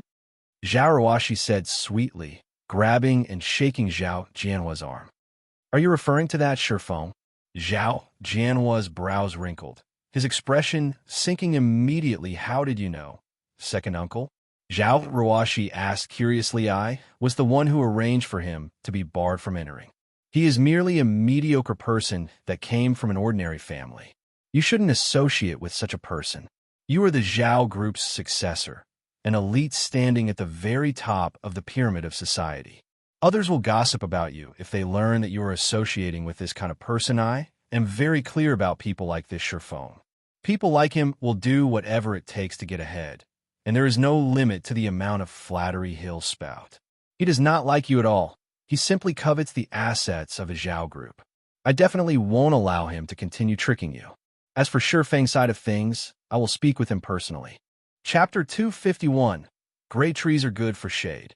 Zhao Ruoshi was silent for a long time after receiving Zhao Jianhua's lecture. Zhao Ruoshi never would have thought that her second uncle, who had always pampered her to the extreme, would say such words to her. Moreover, he had described Shifeng as such an ugly person. There was clearly a serious misunderstanding here. Someone had definitely worked on him. "Second uncle, whom did you hear this from?" Zhao Ruoshi did not immediately refute Zhao Jianhua. Instead, she wanted to find out just what was going on right now. "It isn't important who told me about it. Ruoshi, in the future, you are not allowed to associate with people like Shifeng anymore. This is also elder brother's wish." Zhao Ruoshi had already been corrupted by Shifeng, and nothing he said would actually change her mind. Hence, he needed to take decisive measures to end their relationship once and for all. Afterwards, he would approach Shifeng and have him completely distance himself from Zhao Ruoshi. Meanwhile, Zhao Ruoshi found herself stuck between laughter and tears. She knew that her second uncle was saying these things for her own good. However, she and Shifeng clearly weren't in the kind of relationship her second uncle thought they were in. They were merely classmates. Yet, judging from her second uncle's words, it sounded as if she and Shifeng's relationship had already reached the point where they were inseparable lovers joined together at the hip. Zhao Ruoshi couldn't help but laugh as she said, "Second uncle, since when did you start providing cover for someone? Let me guess, this person must be Ling Feilong, right?" "That's right. It is indeed Ling Feilong."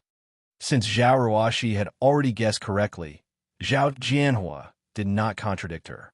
Instead, he straightforwardly argued, "Shifeng is only a nobody. On the other hand, I feel that this child, Feilong, is not bad. Not only does he look good, he is also ambitious and possesses great skills in fighting.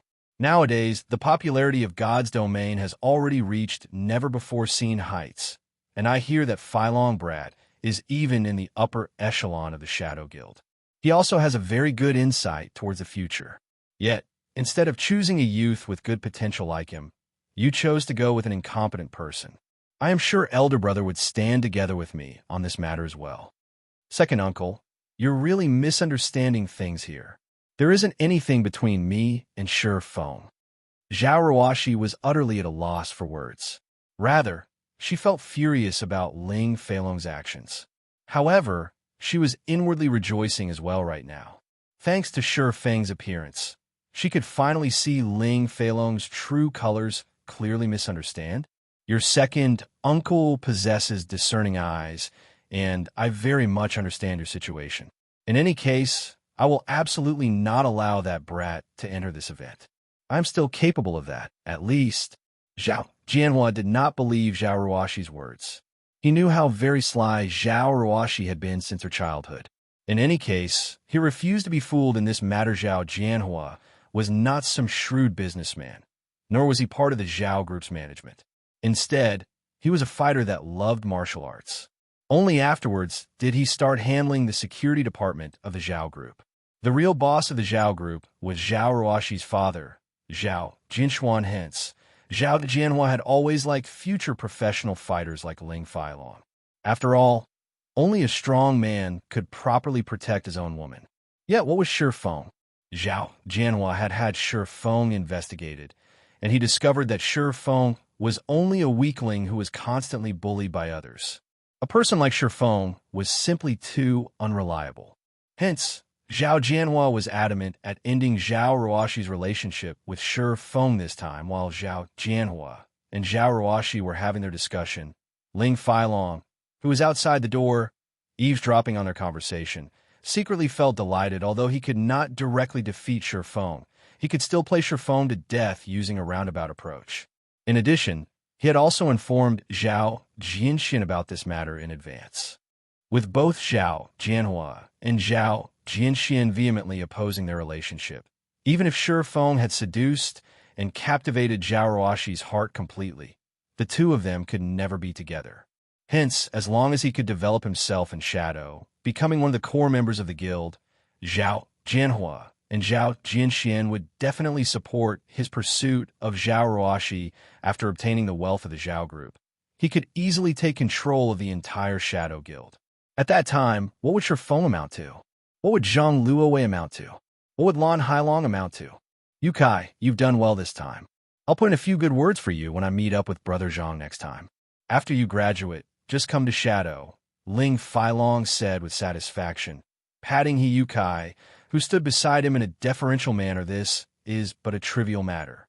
In the future, I will be relying on Brother Long for support, He Yu Kai said with a smile. Although He Yu Kai, as the student council president, was indeed an amazing character in Jinhai University after he graduated from the school, however, he would only amount to nothing. Nobody in society would give a damn about him. Aware of this reality, He Yu Kai had no choice but to agree to Ling Feilong's request to remove Shi Feng's registration for the fellowship party. Furthermore, Zhao Jianhua himself had even instructed him not to allow Shi Feng entry into the event. Since he could satisfy both parties with just an action, killing two birds with one stone, why wouldn't he do so? Only, neither He Yu Kai nor Ling Feilong knew that, at this moment, the hotel surroundings had become extremely lively. Originally, the Jinhai Fellowship Party was a well-known event throughout Jinhai City. Hence, many reporters and media outlets would show up to cover it. There was also no lack of onlookers hanging around the event venue. However, the outside of the event venue was much livelier compared to previous years. Instead of just a small crowd, there was a sea of people here. Young and old, tall and short, all kinds of people could be seen lining up on the streets. Some of the uninformed passers-by even thought an international celebrity had showed up at this place. It made them wonder just what these people were lining up for. Little brother, what's happening in front? Why are there so many people lining up here? Huh? You don't know? The Zero Wing Guild is recruiting members. Zero Wing Guild? What's that? Of course, it is Star Moon Kingdom's most amazing and mysterious guild. What's Star Moon Kingdom? Crap. Have you even played God's Domain before? You don't even know that? Which hole did you crawl out from? The passers-by mostly consisted of office workers, and they usually work from 9 a.m. to 5 p.m. Their lives were mostly taken up by their work, so how would they find the time to play a game? Naturally, they would not know anything about God's Domain. However, when these office workers looked at the hundreds of people lining up, many of them started feeling confused about the game called God's Domain. They wondered just what sort of game God's domain was to actually have such a strong influence on so many people. It was simply a guild from a game recruiting members. Yet, there were actually several hundred people applying to join. Moreover, the numbers were still increasing without end. In a short moment, the number of people applying might even break through to the thousands. However, the most unfathomable thing was that even the reporters from television stations were running over to carry out a live broadcast on this situation. Just what sort of situation was this? Isn't it just membership recruitment for a guild in a game?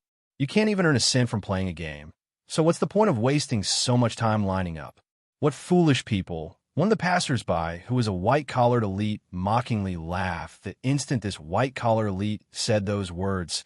Many of the people lining up immediately turned contemptuous gazes at him, as if they were looking at an idiot. What an idiot. He doesn't even know what membership recruitment by a guild in God's domain means. No doubt he'll be in the rat race all his life. What are you minding him for? How would he know that when a guild is recruiting members in reality, they're also recruiting professional players for the guild's gaming workshop? A white-collar elite like him would be earning 4,000 to 5,000 credits a month. He would naturally look down on us part-timers who can only make 2,000 to 3,000 credits a month. What are you saying? That's the salary for an outer member of a guild. If we become official members, then we'll have a minimum salary of 5,000 a month. Meanwhile, elite members could get at least 10,000. Zero Wing is also recruiting quite a lot of members this time. They're recruiting 300 outer members, 100 official members, and 20 elite members. With so many available spots, we might even get a chance to join Zero Wing. I guess you're right. I also hear that core members get a base salary of 50,000 credits. I wonder just how much the 8 great experts of Zero Wing are earning each month. I hear that their salaries are over 10 million.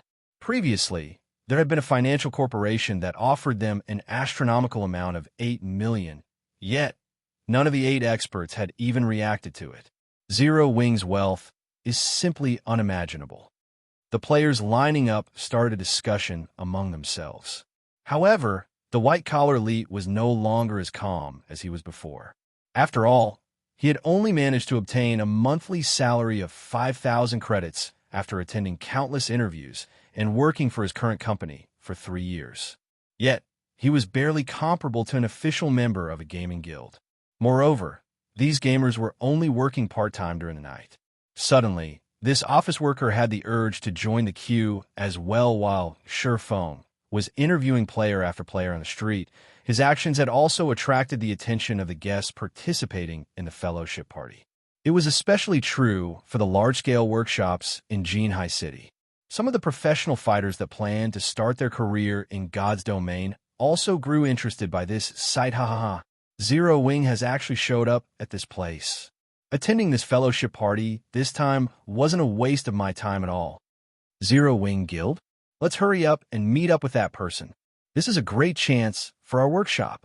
Who knows how many people and financial corporations are trying but failing to meet someone in the upper echelons of the guild. We are truly fortunate to be able to meet one at this event. Chapter 252, I Am a Coward. On the highest floor, the 36th floor of the Golden Bridge Hotel, the Jinhai Fellowship Party had officially started. Most of the participants present at this event were well-known figures for various sectors of Jinhai City. On the contrary, only a minority consisted of students who were about to graduate from Jinhai University. The Jinhai Fellowship Party held this year was the grandest one yet, and the number of people invited this year was also the highest compared to past occasions. As a result, the soon-to-be graduates of Jinhai University were provided with more career prospects. This was especially true for players of God's domain. Many people from all walks of life had an optimistic view on God's domain's future, because aside from allowing its players to experience battles and adventures, God's domain also allowed players to enjoy various lifestyles and forms of entertainment. The array of activities one could experience in God's domain was much more abundant than in the real world, and this aspect of the game allowed many corporations in the real world to integrate and develop themselves in the game currently. There was an energetic old man in his 60s who wore a white tunic, sitting at a corner of the event venue.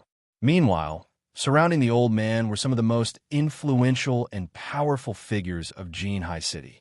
Zhao Ruoshi's second uncle, Zhao Jianhua, was seated among these powerful personages as well. Are they not here yet?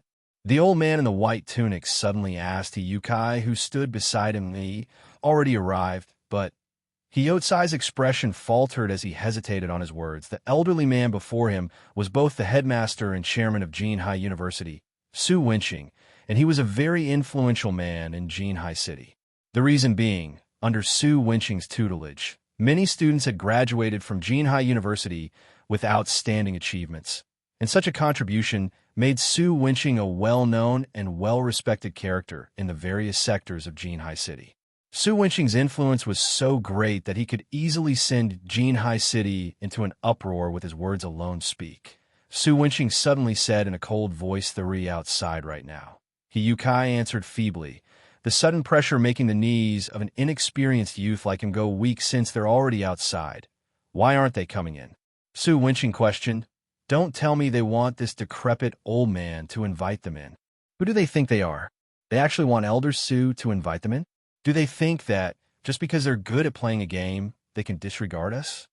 Zhao Jianhua angrily said, "You few, go take a look at the situation and call them up. Tell them that I said so." Su Wenqing felt that something was amiss after light contemplation. Aside from the professional players from gaming workshops, quite a few well-known figures from fighting competitions were still absent from the event as well. Receiving the command, Su Wenqing's bodyguards, who stood by his side, immediately took the elevator down the hotel. These bodyguards wore black suits and black sunglasses, and all of them had tall and robust bodies. I don't understand what is going through these people's minds. What's the point of staying downstairs instead of coming up? Has something happened downstairs? Zhao Jianhua felt furious at the absentees, and his view of professional gamers lowered even further now. In his opinion, no matter how good a gamer was, they were, in the end, still gamers.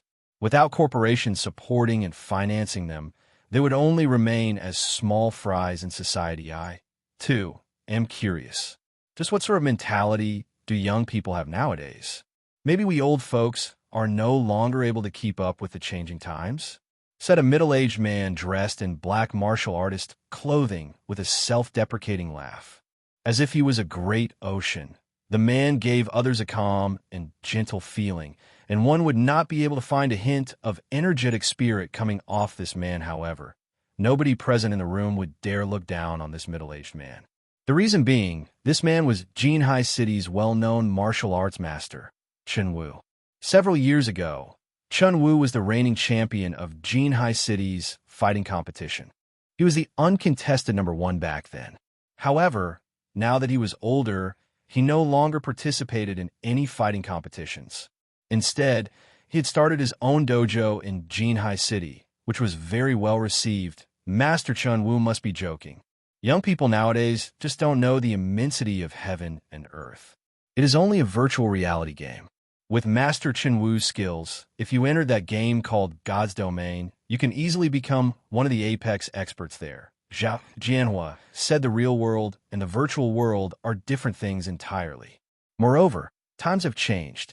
The future belongs to the younger folk now. Chen Wu shook his head. As a martial arts practitioner, he was very sensitive towards matters that occurred around him. He could clearly feel the change of an era approaching quickly. It was especially true with the appearance of God's Domain. Ignoring the fact that corporations all over the world were already investing in God's Domain one after another, just the number of players the game had already surpassed one's imagination. Anybody could easily tell how huge a potential God's Domain had. Moreover, there had to be yet another secret being kept hidden about God's Domain. Although Chen Wu did not know what exactly the secret was, he did know that it was a secret capable of attracting the countless corporations around the world to scramble madly over. The virtual reality game known as God's Domain was definitely not as simple as it appeared to be. Meanwhile, although the various major corporations in Jinhai City had similarly invested in God's Domain, they were simply like stray cats that smelled the scent of fish. They had no idea at all what sort of secrets God's Domain possessed. After Chen Wu and Zhao Jianhua chatted for a bit, Su Wenqing received a call from one of his bodyguards, Elder Su. The people down here say that they have an important matter they need to do right now. They will need some time before they can go up. Important matter? What could be more important than the fellowship party this time? Don't they want the sponsorship and support from other corporations anymore? Su Wenqing's tone turned grim.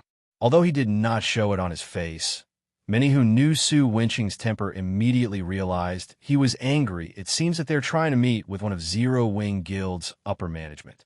However, there are too many people lining up right now, so it will be some time before they're done. Zero Wing Guild? Is it a guild from God's domain?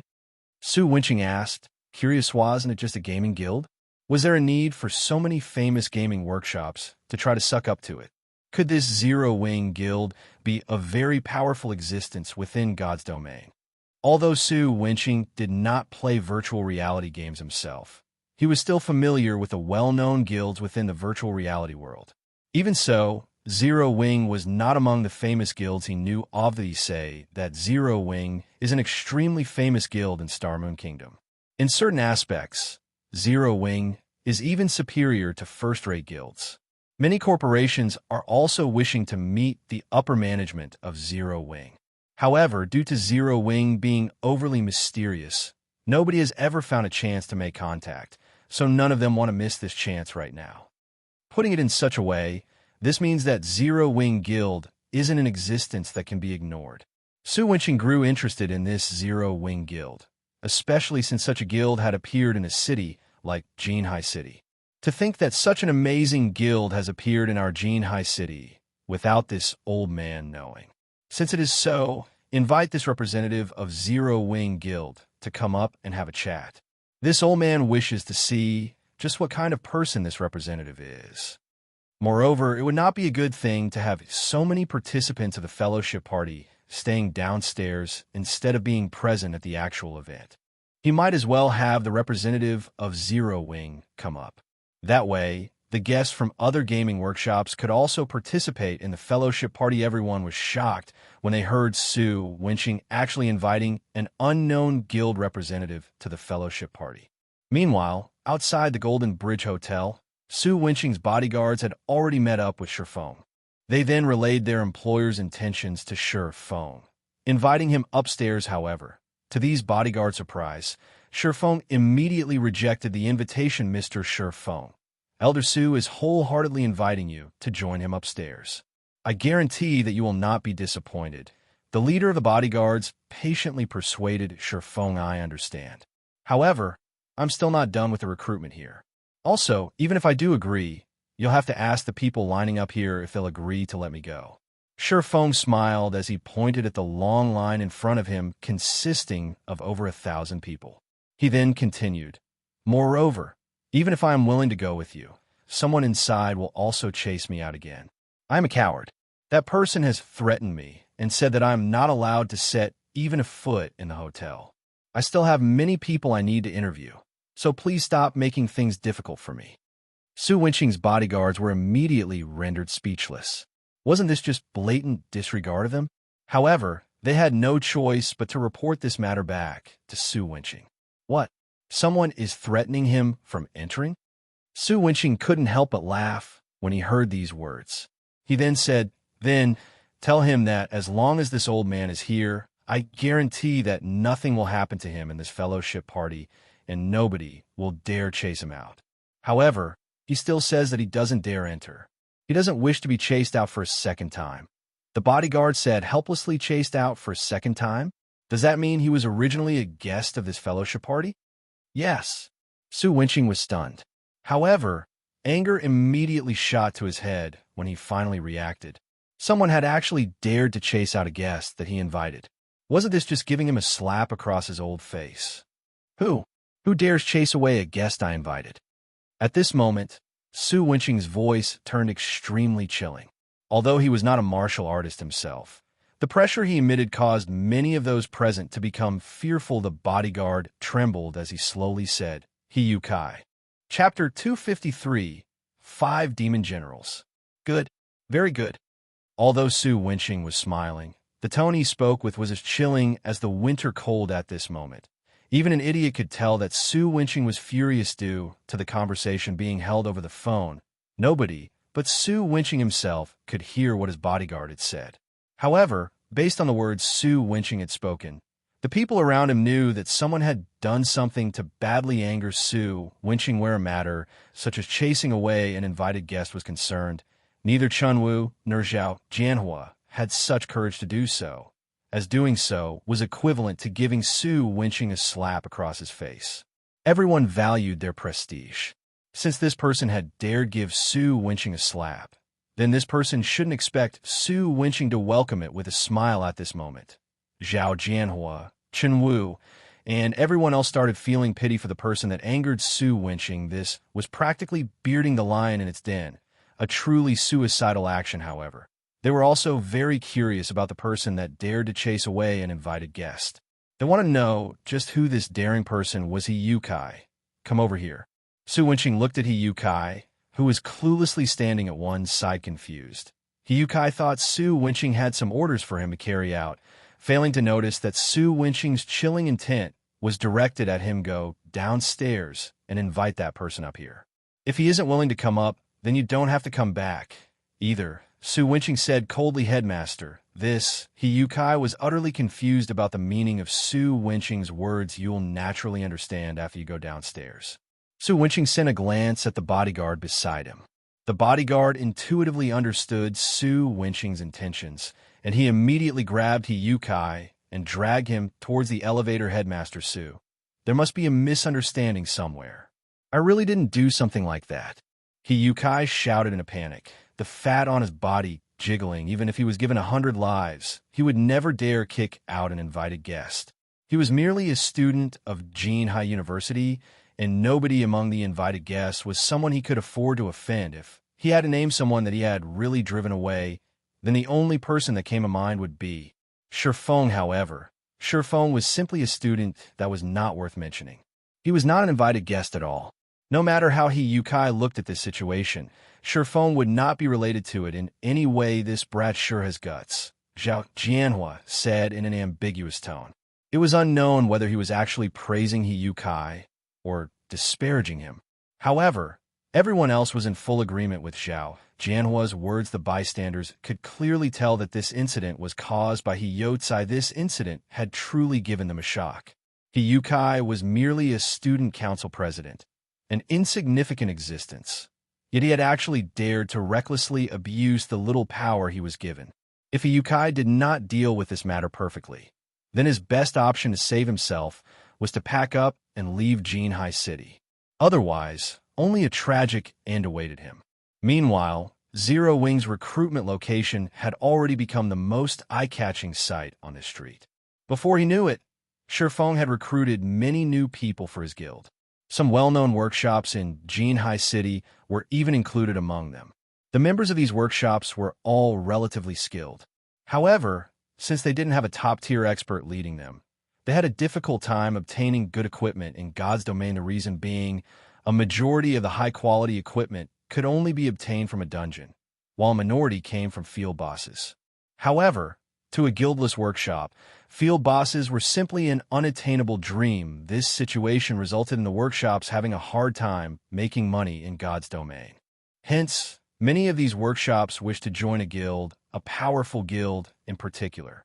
If they had a top-tier expert guiding them, dungeon diving would become a much easier endeavor.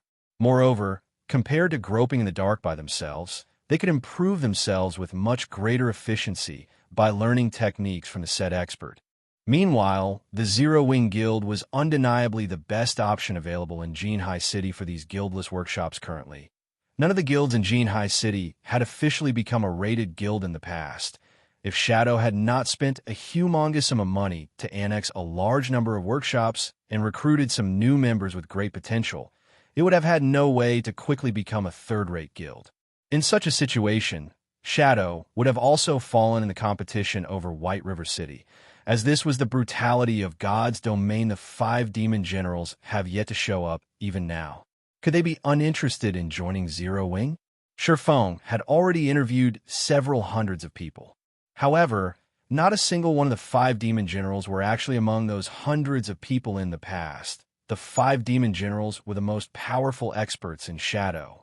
If their growth had not been limited by Shadow, they might have been promoted to a Tier 4 class or above. These 5 people also played an indispensable role in aiding Shadow in obtaining the 10 city-states. One could even say that Shi Feng's main goal in attending this fellowship party was to recruit these 5 people. Don't tell me they're afraid of taking the interview. Shi Feng felt that there was a very high possibility of such a thing happening.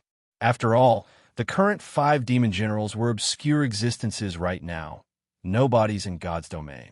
If they concluded that they would not be accepted into Zero Wing, they would naturally avoid taking the interview altogether, saving themselves the humiliation when they got rejected. Thinking up to this point, Shi Feng felt troubled. It was very possible for these 5 people to be inside the fellowship party right now. Yet, he had no way of entering the actual event venue. So, how should he go about recruiting those 5? Just as Shi Feng was feeling distressed over this matter, Hiyukai came walking over. Why is it you? Hiyukai was immediately dumbfounded when he discovered the person he had been sent to invite actually turned out to be Shi Feng. In Hiyutsai's opinion, Shi Feng was simply an ordinary student. His and Su Wenqing's statuses were worlds apart from each other, and it was impossible for Su Wenqing to actually send a personal invitation to Shi Feng. Yet the impossible had actually happened now. Meanwhile, Shi Feng couldn't help but shift his gaze to Hiyukai. Suddenly, he asked with a smile, "President He, what brings you here? Don't tell me you wish to chase me away from the street as well."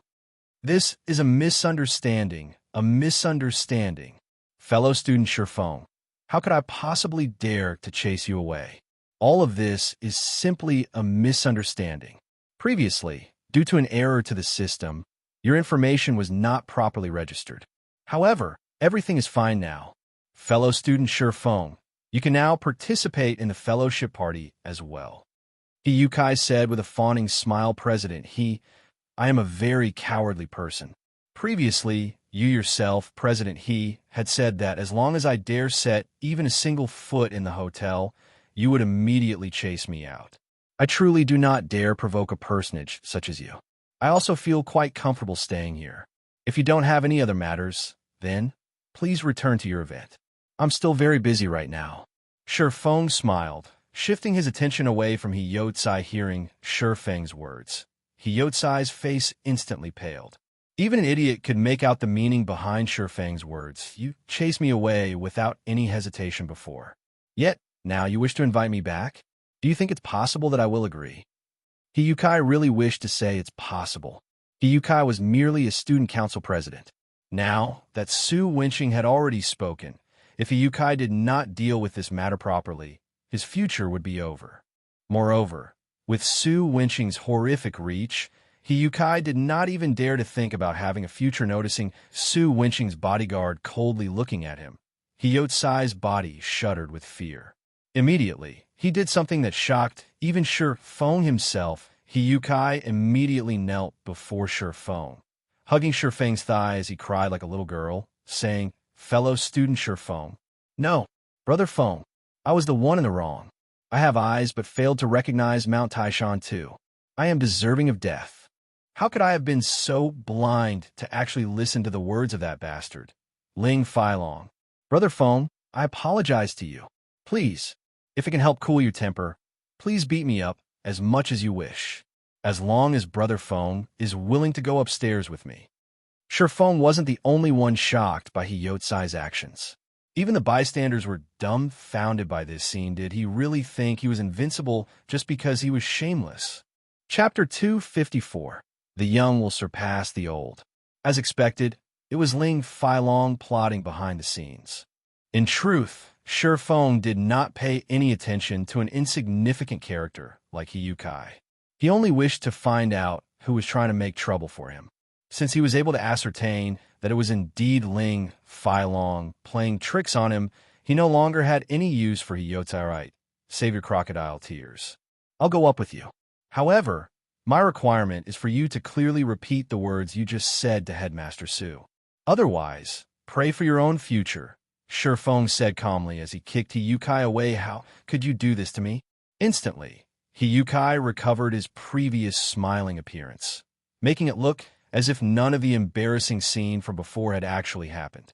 However, there was a hint of hatred hidden beneath his eyes as he looked assured Feng He Yukai had already embarrassed Su Wenqing. If he told Su Wenqing of this matter, then he would be adding Ling Feilong to the list of people he had offended. Moreover, Ling Feilong was supported by Zhao Jianhua, who was an even more frightening existence.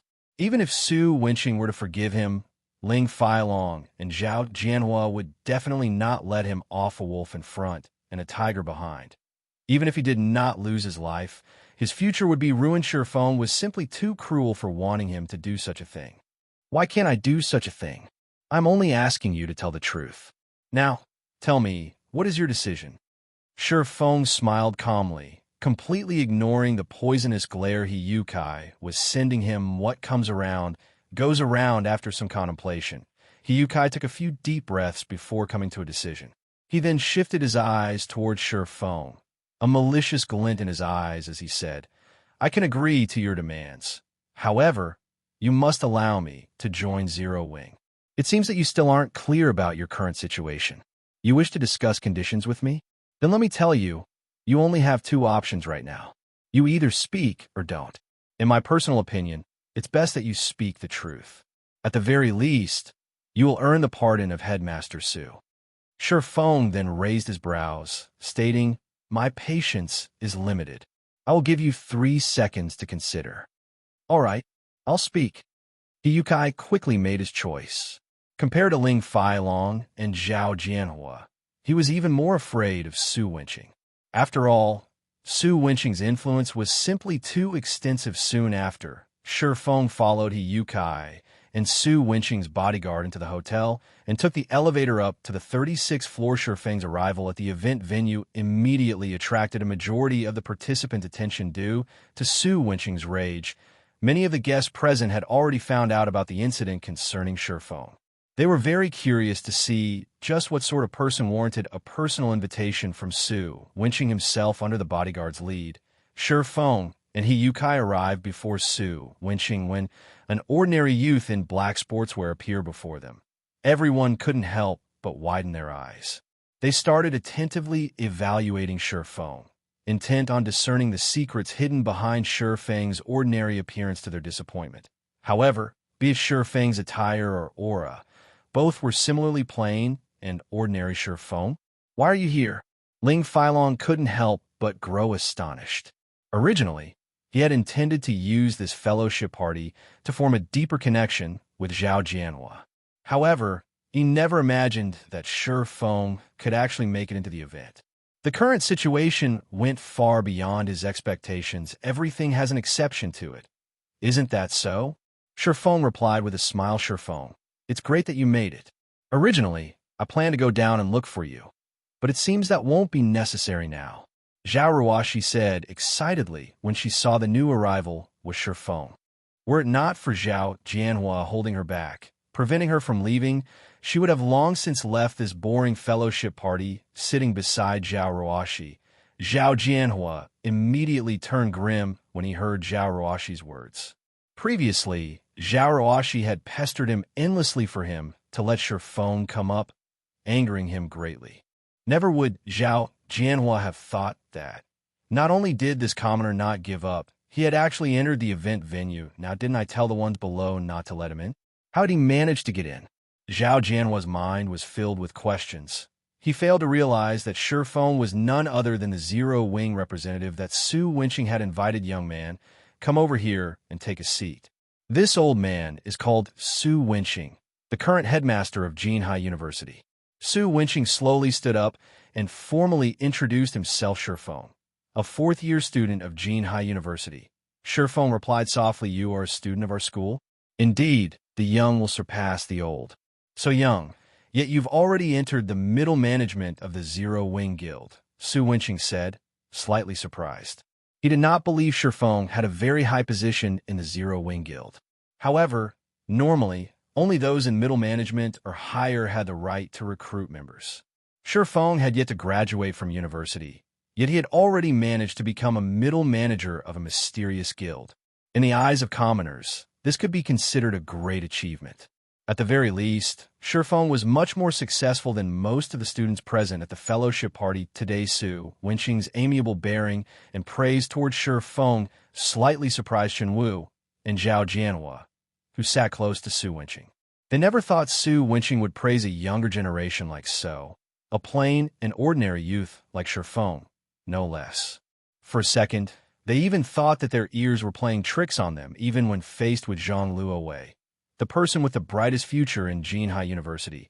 Su Wenqing had simply said the words, "not bad." Although they were shocked by the fact that a person like Shifeng was a middle manager of a guild, an achievement like this did not warrant such praise from Su Wenqing himself.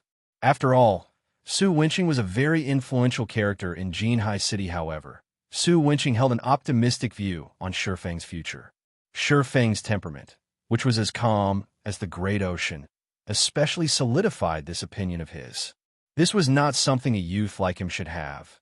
Or, to put it bluntly, it should be impossible for a youth like Shifeng to possess such a temperament, if not for the fact that Su Wenqing had met with countless people and had seen all sorts of people throughout his life. He, too, would not have discovered this particular trait of Shifeng's being capable of entering the middle management of such a powerful guild clearly showcased Shifeng's ability. Before long, Shifeng would definitely enter the upper management of the guild. Hence why Su Wenqing was being so courteous with Shifeng. Headmaster must be joking. Shifeng laughed after Su Wenqing exchanged a few words with Shifeng. Su Wenqing shifted his gaze once more to Hiyukai, who was currently trembling where he stood. Su Wenqing demanded coldly, "Speak. What happened?" Although Su Wenqing's voice was soft, it was filled with oppressiveness. Frightened, Hiyukai no longer dared hide anything from him. Ling Feilong was the one that told me to do everything. He said he did not wish to see Shifeng entangled with fellow student Zhao Ruoshi. Hence, under his coercion, I did not register Shifeng for the fellowship party. Hiyukai immediately pointed towards Ling Feilong, denouncing him. At this moment, he no longer cared about the consequences of his words immediately. Everyone's attention shifted to Ling Feilong. Ling Feilong instantly felt a huge pressure bearing down on him at this moment. Ling Feilong felt utterly powerless, his breathing faltering. He was at a complete loss for words right now. Anything he said would easily offend others. He also never imagined that Shifeng would have Zero Wing Guild as his backing. Since you have nothing to say for yourself, then please leave this place. The Jinhai Fellowship Party does not welcome you, Su Wenqing said abruptly in a deep tone, the rage contained within his words clear for all to hear. Looking at Ling Feilong's expression, it was obvious what Hiyukai had said was the truth, following which, two robust bodyguards walked towards Ling Feilong, clearly intending to send Ling Feilong on his way. Elder Su, please wait a moment, Zhao Jianhua suddenly spoke up. Meanwhile, standing beside Zhao Jianhua were two of Shadow's major shareholders, Lan Hailong and Zhang Luowei. Chapter 255. There's only one protagonist. Zhao Jianhua's deep voice suddenly caused the splendorous and lively venue to go silent. Everyone present knew that, once Su Wenqing made a decision, nobody was allowed to interfere with it. However, Zhao Jianhua actually stepped in and tried to interrupt Su Wenqing. Suddenly, the atmosphere within the event hall turned extraordinarily intense, like a minefield where a single misstep could trigger a massive explosion. In reply to Zhao Jianhua's interruption, Su Wenqing did not speak any words. Instead, he merely stretched out his hand, halting the two bodyguards from dragging Ling Feilong away. He then returned his focus to Zhao Jianhua, his eyes carrying a questioning look. You want to know just what sort of reason Zhao Jianhua had for going against his decision? Zhao Jianhua was one of the main sponsors for the Jinhai Fellowship Party. He was also one of the directors of the Zhao Group, a major corporation in Jinhai City. Hence, Su Wenqing could not simply ignore Zhao Jianhua's opinion. Elder Su, I am the one who allowed Ling Feilong to prevent Shifeng from entering this place. Moreover, I feel that I did not make any mistake in this decision. Please don't make things difficult for Feilong. Zhao Jianhua then added with a laugh. As for the reason why I didn't allow Shifeng to enter, it was simply because I did not want him to continue associating with Ruoshi. Please understand my decision, Elder Su. Second uncle, I've already said that our relationship isn't what you imagined it to be. Zhao Ruoxi argued immediately, her crescent brows slightly wrinkled listening to the niece and uncle pair bickering with each other. Su Wenqing, with his many years of experience, instantly figured out the crux of the matter. Suddenly, he laughed and said, "It is indeed good to be young. Since it is a matter between young people, then I will not intervene." Ling Feilong immediately let out a sigh of relief when he heard Su Wenqing's words. If he were truly chased out of the fellowship party, then his reputation would be in tatters. Fortunately, he had Zhao Jianhua on his side. Ling Feilong gave Shifeng a look that seemed to say, "So what if you receive praise from Elder Su? Aren't I still completely fine right now?" Shifeng merely shrugged at Ling Feilong's provocation, paying him no mind at all. Right now, his sole goal for coming upstairs was to look for the 5 demon generals. Ling Feilong could do whatever he wanted for all Shifeng cared. However, if Ling Feilong dared to actively seek trouble with him again, then he couldn't be blamed for responding in kind at this moment. The elegant and handsome-looking Lan Hailong sent a glance at Zhang Luowei, who currently stood beside him, fellow student Shifeng. "Please wait a moment." Zhang Luowei stepped forward, hurrying to Shifeng as he shouted, "I have been looking forward to meeting with Zero Wing for a long time now. I never would have thought I would get the chance to do so at this fellowship party. I hear that Zero Wing has plenty of experts, and each and every one of them has extraordinary skills. Fellow student Shifeng, as a middle manager of Zero Wing, I believe that you must definitely be skilled. Hence, I wish to seek some pointers from you. We can also take it as an entertainment for this fellowship party. I wonder, what is fellow student Shifeng's opinion on this matter?" Hearing Zhang Luowei's suggestion, glints flashed through Su Wenqing's, Zhao Jianhua's, Chen Wu's, and everyone else's eyes. They felt that it was a good suggestion. However, they still chose to remain silent, as this was a matter for the younger generation. It wouldn't be good for old folks like them to intervene among those who showed interest in Zhang Luowei's suggestion. Zhao Jianhua was the most eager for it to take place. Zhao Jianhua knew very well how amazing Zhang Luowei was. After all, even a martial arts master like Chen Wu looked favorably upon Zhang Luowei. Within a few years, Zhang Luowei would definitely become the fighting champion of Jinhai City. Meanwhile, if Shifeng embarrassed himself in front of Ruoxi right now, at the very minimum, he could make Zhao Ruoxi understand how ordinary Shifeng actually was. Once she knew that they were people of 2 different worlds, she might even decide to give up on her relationship with Shifeng. Is this going to be a martial arts competition? Excellent. To think that I'll get the chance to witness Jinhai University's champion fighter exchanging moves with an expert from Zero Wing. The money I pay to join this fellowship party is totally worth it. Anticipation started filling the eyes of everyone present within the event venue. Fellow student Shifeng, see how everyone is looking forward to an exchange between you and Luowei. It wouldn't be good to disappoint everyone, right? You can rest assured, though, since this is only an exchange of pointers, we won't go too far in this competition. We are only doing this to liven things up at this party. Lan Hailong chimed in with a laugh. He continued, "I'm also a board member of Shadow, and in regard to a guild as powerful as Zero Wing, I had always wanted to learn a thing or two from you all. I wish to take a look at the gap between us, so that I can turn Shadow into a guild that would not lose out to Zero Wing. I hope fellow student Shifeng will not refuse this competition." The shrewd Lan Hailong was very good with his words. He had made the simple competition between Zhang Luowei and Shifeng sound as if it were a competition between Shadow and Zero Wing.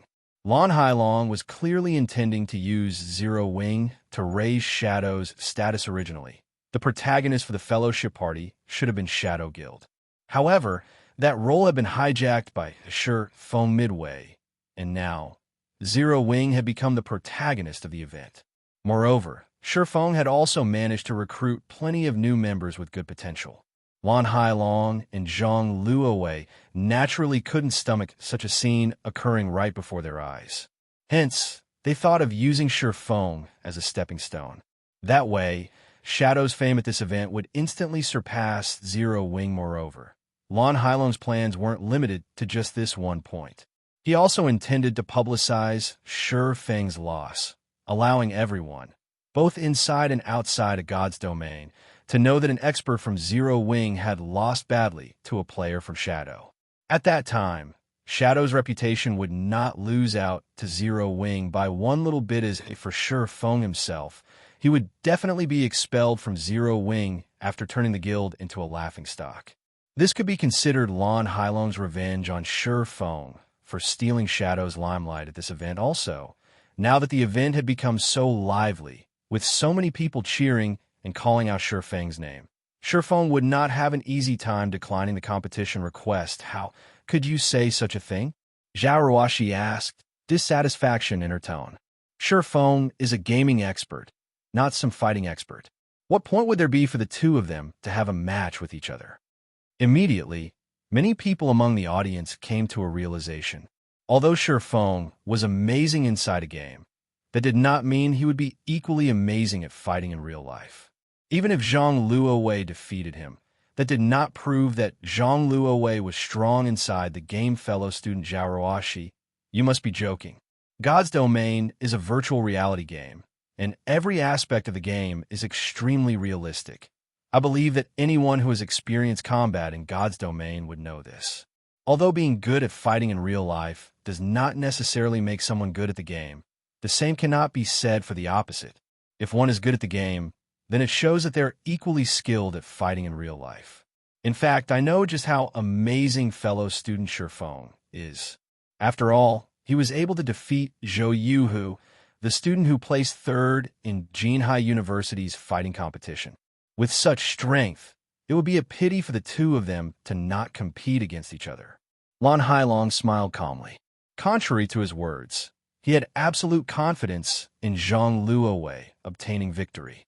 As for Shi Feng, although he was relatively powerful himself, he was definitely not a match for Zhang Luowei. The reason being, Zhang Luowei had already reached the standards of a professional. He was on an entirely different level when compared to Zhou Yuhu. What? That Zhou Yuhu was actually defeated by Shi Feng? No wonder he managed to become a middle manager of Zero Wing. As expected, Zero Wing is powerful. Many of those present in the event hall was shocked by this revelation. Their anticipation towards the competition between Shi Feng and Zhang Luowei growing even more intense. It seems that I really can't underestimate young people. To think that he would choose to keep himself hidden despite possessing such skills. It is truly rare for a youngster like him to have such a humble heart, Su Wenchen commented, his evaluation of Shi Feng rising even higher now. With such a temperament, his future achievements would definitely be extraordinary. Chief Zhao, don't you think your requirements are a little too high? You should just let the younger folk handle themselves. It wouldn't be right for us older generations to constantly stick a hand into their matters. It can't be true, right? He managed to defeat Zhou Yuhu with a small body like that. Zhao Jianhua looked at Shi Feng suspiciously. He had a good grasp on the standards of the fighting competition held in Jinhai University. It was also the reason why he admired Ling Feilong's achievement of obtaining 9th place in the competition right then. Since everyone is looking forward to it so much, how could I bear to refuse? Shi Feng laughed. Lan Hailong was still as good with words as he had been in the past. Shi Feng had a very clear understanding of Lan Hailong. Lan Hailong was also the cause for his decade of hard work going to waste. Shi Feng remembered this point very clearly. Originally, Shi Feng had not intended to seek trouble with Lan Hailong in this life. After all, those matters had all occurred in his previous life. Hence, Shi Feng decided that as long as Lan Hailong did not provoke him in this life, he couldn't care less what Lan Hailong did. Yet, Lan Hailong just had to come looking for trouble. Since it was so, Shi Feng would not remain courteous with Lan Hailong. It was also a good chance for him to rid himself of past grudges. Chapter 256, Demon. The brat actually agreed. It seems he still has some courage to him. Zhao Jianhua's opinion of Shi Feng changed slightly. Zhang Luowei was reputed to be a genius at fighting, and his mastery of Luohan Quan was very high. Many professional fighters were not even his match. Meanwhile, Shi Feng was only a gamer. Although his achievement of defeating Zhou Yuhu was indeed praiseworthy, When compared to Zhang Luowei, they were still on entirely different levels standing beside Zhao Jianhua. Zhao Ruoxi grew panicked. Why is this Shi Feng acting so foolishly? Zhao Ruoxi was inwardly speechless at Shi Feng's decision. Lan Hailong merely flattered him a little, yet he's already acting so cocky. Doesn't he know that Zhang Luowei is a real martial arts expert? Meanwhile, Ling Feilong stood at a distance, sneering at Shi Feng. He had personally witnessed Shi Feng's fight with Zhou Yuhu, so he knew Shi Feng was pretty skilled as well. However, he still had a long way to go before he was Zhang Luowei's match.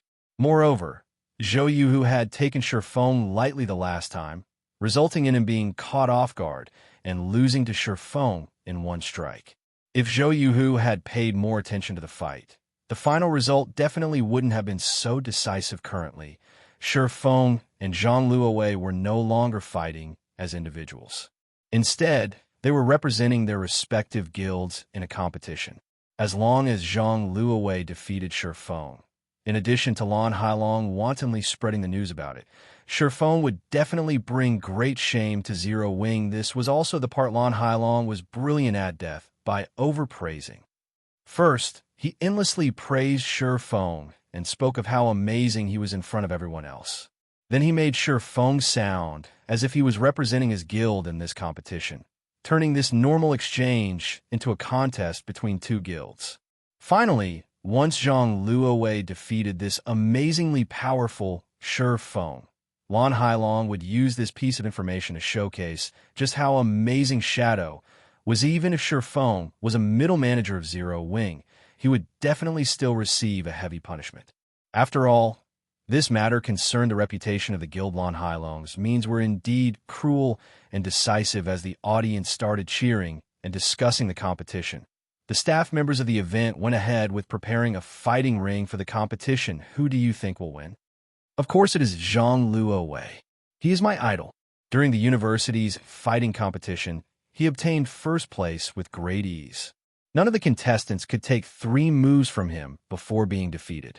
Although Shi Feng is also very strong, he doesn't have much of a presence. I can feel nothing from him at all, as if he doesn't even exist. Zhang Luowei, on the other hand, is like a cruel and ferocious beast. When I stood near him, I could feel a heavy pressure bearing down on me. When his eyes landed on me, I even felt a shiver go down my spine. I agree. Shi Feng might be an expert in God's domain, but this is a real-life martial arts competition.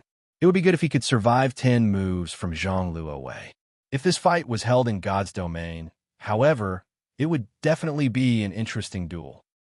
While everyone was feeling pessimistic about Shi Feng's chances of winning, Zhou Yuhu, who was resting at a corner of the event hall, walked up to Zhang Luowei's side. Brother Zhang, you have to be careful when you are going up against Shi Feng.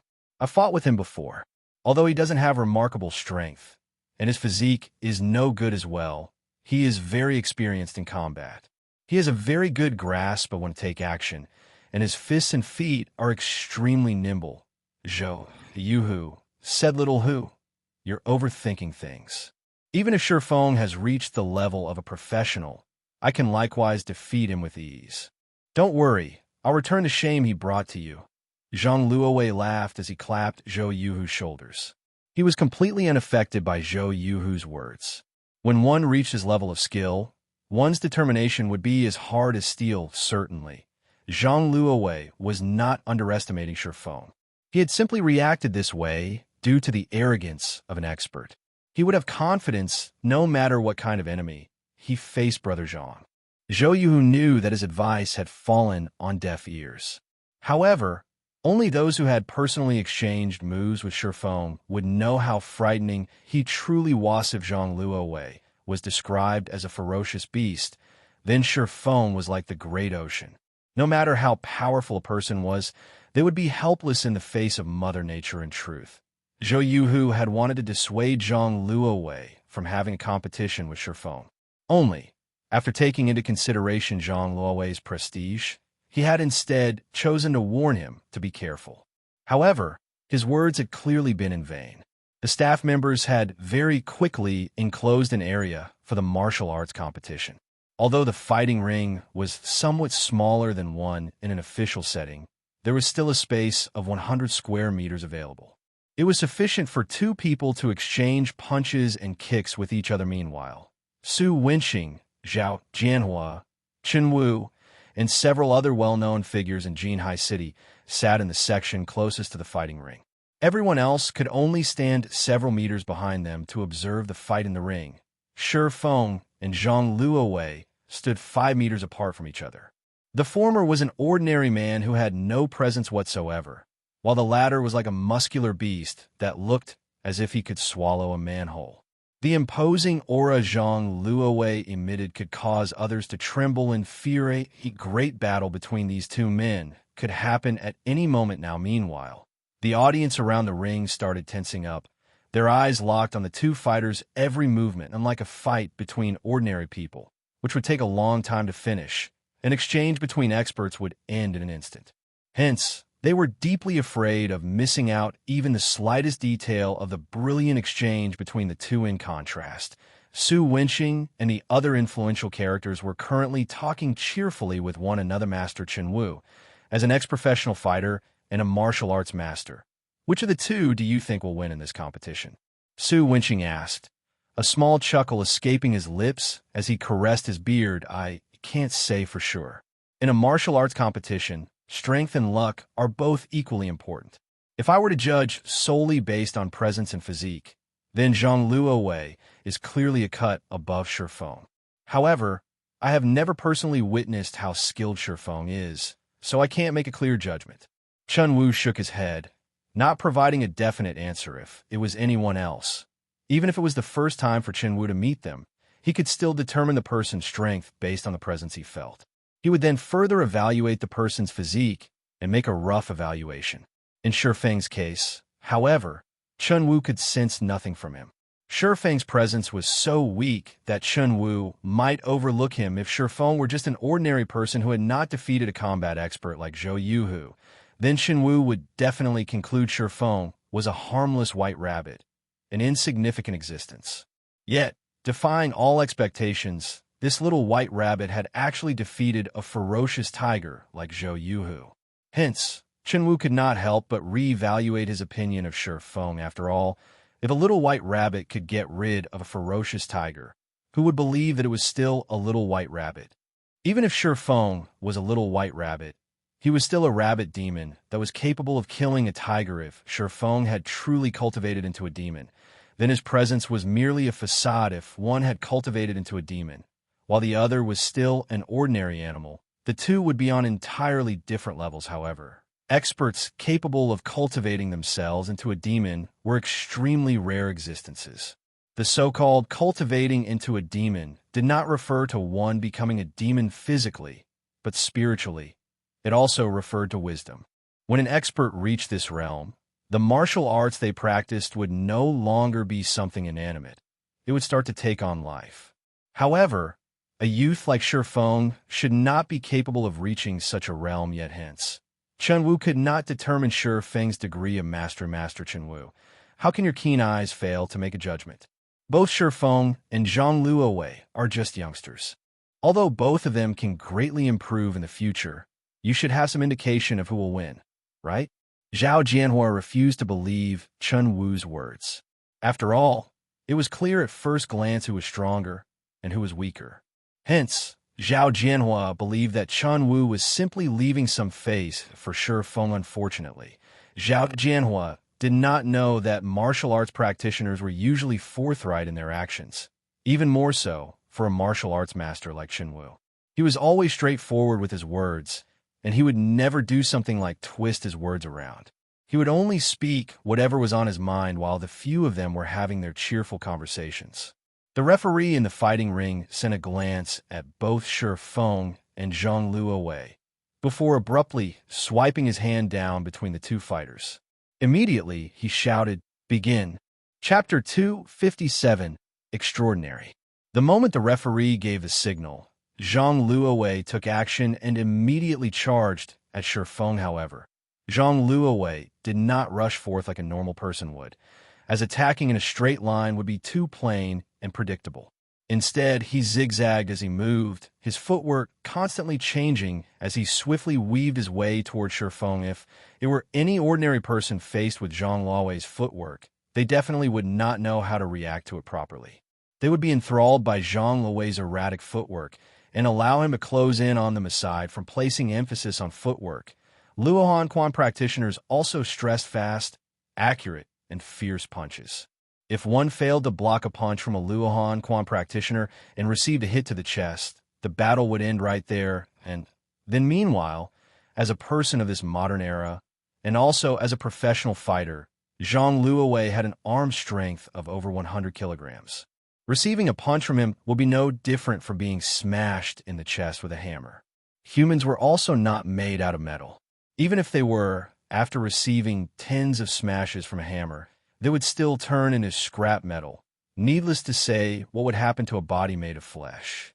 With Zhang Luowei's physique, it would be no surprise if he broke most of Shifeng's ribs with a single punch, sending him flying back 1 to 2 meters away. Even however, Shifeng was no ordinary person. Instead of retreating, he chose to advance and face Zhang Luowei head-on. Shifeng utilized the swimming dragon steps as he strode forward, his feet moving as if the ground was completely frictionless. Shifeng immediately slid towards Zhang Luowei, catching the latter off guard. Zhang Luowei never thought Shifeng would actually know such nimble and irregular footwork. Right now, he could not find any way to land a good punch on Shifeng. Shifeng had over a decade of campaigning in God's domain. The combat experience he possessed far exceeded the imagination of an ordinary person. After all, there had been no dearth of martial arts masters and powerful boss monsters to serve as his opponents in the past. On the other hand, Zhang Luowei did not even possess 1,000th of Shifeng's combat experience. Although Shifeng's current physique was no match for Zhang Luowei's, Shifeng made up for it by using the agility and fast reaction speed he gained from his years of battle. When fighting bosses in God's domain, even the slightest mistake could cause players to lose their lives. Among the countless boss battles Shifeng experienced, there was many a time when he had to rely on his body's instinctive reactions instead of his eyes to make decisions. Such instinctive reactions were done under an unconscious state. If one wished to train themselves to this level, they needed to experience plenty of battles, regularly treading the line between life and death. However, one would rarely encounter such conditions for training in real life, even as a professional fighter. After all, when faced with a life-or-death situation in the real world, there was a high chance of losing one's life, and once dead, there was no second chance available. On the other hand, players could experience these life-or-death battles countless times without any risk of actual death. They could simply try again once they died in the game. This was also the reason why many professional fighters were obsessed with God's domain in the past. Only when one was placed in a life-or-death situation would one be able to display one's full potential. As long as they survived the battle, the insight they received from the battle could greatly increase their strength. Why did so many experts in the real world train at precipices? It was to experience the feeling of having their life hanging by a thread. They wanted to use the threat of death to stimulate their innate potential. However, taking such a course was extremely dangerous. Normally, only experts dared to do such a thing. If ordinary people tried it, 10 out of 10, they would lose their lives. Meanwhile, when a player died in battle in God's domain, they could just revive with an intact body, an expert in 100 battles. After experiencing 100 battles, even an ordinary person could become a combat expert. Meanwhile, in regard to the countless battles Shifeng had experienced in the past, even an idiot could become a demon. Not to mention, Shifeng had learned plenty of martial arts in the past. He had been a top-tier sword king in the past as well, and he had only been a thread away from being promoted to a Tier 4 sword emperor. The reason he could not become a sword emperor, however, was not because his techniques had been lacking. After all, Shifeng's combat techniques had already achieved perfection at that time, and he could easily adopt many techniques to his battles, not limiting himself to just a single style of combat. Zhang Luowei's footwork was nimble. Shifeng was clearly a cut above him. Be it a punch, a chop, or a hammer strike, Zhang Luowei sent fist after fist at Shifeng. Zhang Luowei's hammer strikes were especially deadly. If a bull received this strike, it would immediately fall to the ground and would not be able to recover within a short period of time. Unfortunately, every strike Zhang Luowei sent at Shifeng would always rub past the edge of his clothes. Meanwhile, Shifeng was constantly drifting around Zhang Luowei's side, revolving around him like a true dragon. No matter how Zhang Luowei tried to move, he could not escape from Shifeng's shadow after exchanging over a dozen moves. Zhang Luowei's heart grew panicked. Never had he imagined Shifeng to be a martial arts expert as well. When Shifeng executed the swimming dragon steps, he was like a true dragon traversing the 9 heavens, advancing and retreating with ease. However, Zhang Luowei also knew that Shifeng did not dare take him head-on. Yet, if Zhang Luowei continued his successive attacks, he would sooner or later exhaust himself completely and definitely be defeated. Scram. Zhang Luowei decided to use his finishing move, Fierce Tiger, pouncing on its prey, springing at Shifeng like a hungry tiger. Shifeng immediately moved his feet, effortlessly dodging Zhang Luowei's attack. Zhang Luowei took this chance to twist his body around, planting one of his feet forward as he swung his fists around, executing twin peaks, piercing the clouds at Shifeng's side. The moment Zhang Luowei's fist struck out, those close to the fighting ring could clearly hear the sound of wind whistling. If Shifeng was struck by this move, he would be either dead or crippled. Contrary to expectations, Shifeng reacted calmly and unhurriedly. He simply smiled and replied to Zhang Luowei's vicious attack. Putting strength into his toes, Shifeng immediately did a flip in midair. He then executed the move Swimming Dragon's Stable Strike, using his body's momentum to redirect Zhang Luowei's fists away, letting them strike nothing but air. Immediately afterwards, Shifeng's fists opened up, and utilizing the centripetal force of his body's rotation, he struck the major artery on Zhang Luowei's neck with his palm. Before Zhang Luowei could properly react, he suddenly felt a chill at his neck, his breathing becoming difficult. Due to his brain receiving a shortage of blood, Zhang Luowei's limbs started to stiffen. However, Zhang Luowei was no ordinary person. He instantly knew he had received an attack from Shifeng, causing the response of his 4 limbs to lag. As a last resort, Zhang Luowei rammed his head at Shifeng, who was currently full of openings as he hung in midair. Zhang Luowei was fully intent on ending the battle in mutual destruction. If Shifeng wished to attack him in this situation, Shifeng would have to receive the ramming attack from him. Good. Shifeng first felt surprise, then joy. Contrary to expectations, Shifeng did not choose to retreat and give Zhang Luowei a chance to catch his breath. Instead, Shifeng executed the move Dragon's Palm, taking advantage of the situation to send another palm strike at Zhang Luowei's neck. With this strike, Shifeng immediately redirected Zhang Luowei's all-out charge, completely neutralizing the latter's attack. In addition, Shifeng's attack was further fueled by the force of his body's rotation. As a result, Zhang Luowei's body spun uncontrollably in midair after receiving the strike, just like a rotating arrow that was let loose. Right after that, Shifeng planted his palm on Zhang Luowei's chest and abruptly struck down. Zhang Luowei's body landed heavily, a web of cracks appearing on the marble floor beneath him. At this time, Zhang Luowei fell flat on his back, blood spewing out of his mouth. Shifeng's attack had fractured many of his ribs, and at this moment, he did not possess even the strength to speak. Zhang Luowei's eyes were filled with disbelief as he lost consciousness. Soon after, although this series of complex actions sounded slow when described, in reality, everything had happened within an instant. The audience was stunned into silence. Every one of them looked to the fighting ring with dumbfounded expressions. The two in the ring were clearly locked in battle before anyone could react. Zhang Luowei's body was already falling to the floor, his body not even twitching as he landed. He actually defeated Zhang Luowei. My eyes aren't playing tricks on me, right? Zhao Jianhua rubbed his eyes, thinking that he was hallucinating.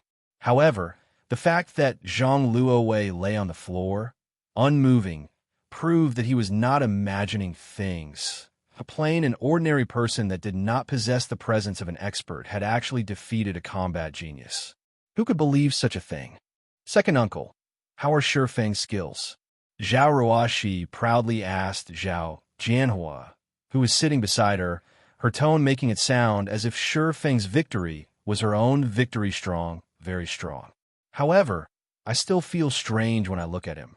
Even though I myself am a martial arts practitioner as well, I couldn't tell what kind of technique he used to defeat Zhang Luowei, Zhao Jianhua said, his heart filled with questions. He then asked, Master Chen Wu, do you know what kind of technique he used? Chapter 258, Increased Backing. Zhao Jianhua's expectant gaze made it difficult for Chen Wu to respond previously. He did not have a clear grasp on Shifeng's actual strength. He had merely felt that it was possible for Shifeng to have already reached that realm. However, now that he had actually witnessed Shifeng in action, shock was the only word that could describe his current state. Chen Wu had not dared to imagine that a young man in his early 20s could already attain such a high understanding of martial arts. If Shifeng's understanding of martial arts had merely achieved perfection, Chen Wu could still attribute it to him being a genius. Yet, when Shifeng executed his moves, his actions were like nature itself, alive and full of spirit. Such actions were impossible with theoretical understanding alone. One needed to experience extensive combat, and also undergo countless life or death experiences in order to attain such a level. Even Chen Wu himself had only recently reached such a level, and he was already 45 years old this year. Ever since he started practicing martial arts at the age of 16, he had participated in hundreds of battles, both large and small. He had even entered actual battlefields before.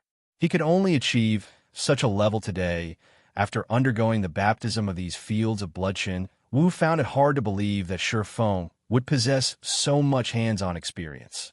Even if he started participating in life or death battles in his mother's womb, it was impossible for him to achieve such a degree of perfection in only 20 years or so, as he isn't limiting himself to a single style of combat. I can't make a good judgment.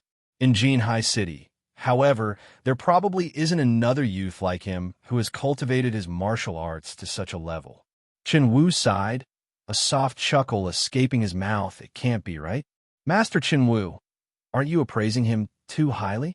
Zhao Jianhua was shocked by Chen Wu's words. No, my evaluation is not high at all. Although Shifeng's physique is on the weak side, in terms of actual combat strength, he would have no problem entering the top 10 of the provincial fighting tournament. Chen Wu shook his head, refuting Zhao Jianhua's words. Chen Wu's words instantly shocked Su Wenqing and Zhao Jianhua. Although the champion fighter of Jinhai City could be considered a top-tier expert on the provincial level, he would not amount to much. After all, there were tens of cities within a single province. Not to mention the top 10. Even entering the top 30 in a provincial fighting tournament would be a difficult challenge. Yet a martial arts master like Chen Wu was confident that Shifeng could make it to the top 10. The listeners could not help but raise their evaluation of Shifeng. In the past, Chen Wu had personally entered the top 3 in a provincial tournament, so he had a very good grasp on the standards of the fighters at that level. If Chen Wu said so, then Shifeng did indeed possess the strength to enter the top 10 of the province. There were hundreds of millions of people within the province, and the number of fighters participating in the tournament was in the hundreds of thousands. If Shifeng was capable of entering the top 10 out of so many participants, then his value would far exceed even that of the champion fighter of Jinhai City in regard to a combat genius like Zhang Luowei. Zhao Jianhua and the others only treated him as one of the younger generation. Although they looked favorably on him, it was not to the degree of placing actual importance on him. In Shifeng's case, however, not only was it necessary for them to consider him someone of consequence, they also had to treat him as an equal when dealing with him. It seems that I have misjudged that little brat.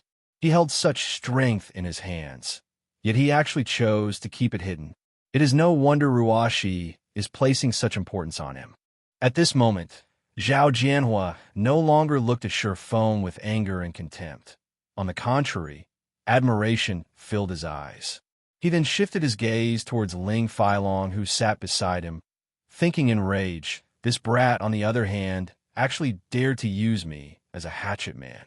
It seems he needs to be taught a lesson previously. Zhao Jianhua had a favorable opinion of Ling Feilong. He was also clear on the fact that Ling Failong was trying to pursue Zhao Ruoxi. However, he did not block Ling Failong's actions, as the boy was indeed excellent. He had the qualifications necessary to pursue his beloved niece, Ruoxi. Now, however, Zhao Jianhua only felt loathing for Ling Failong at this point.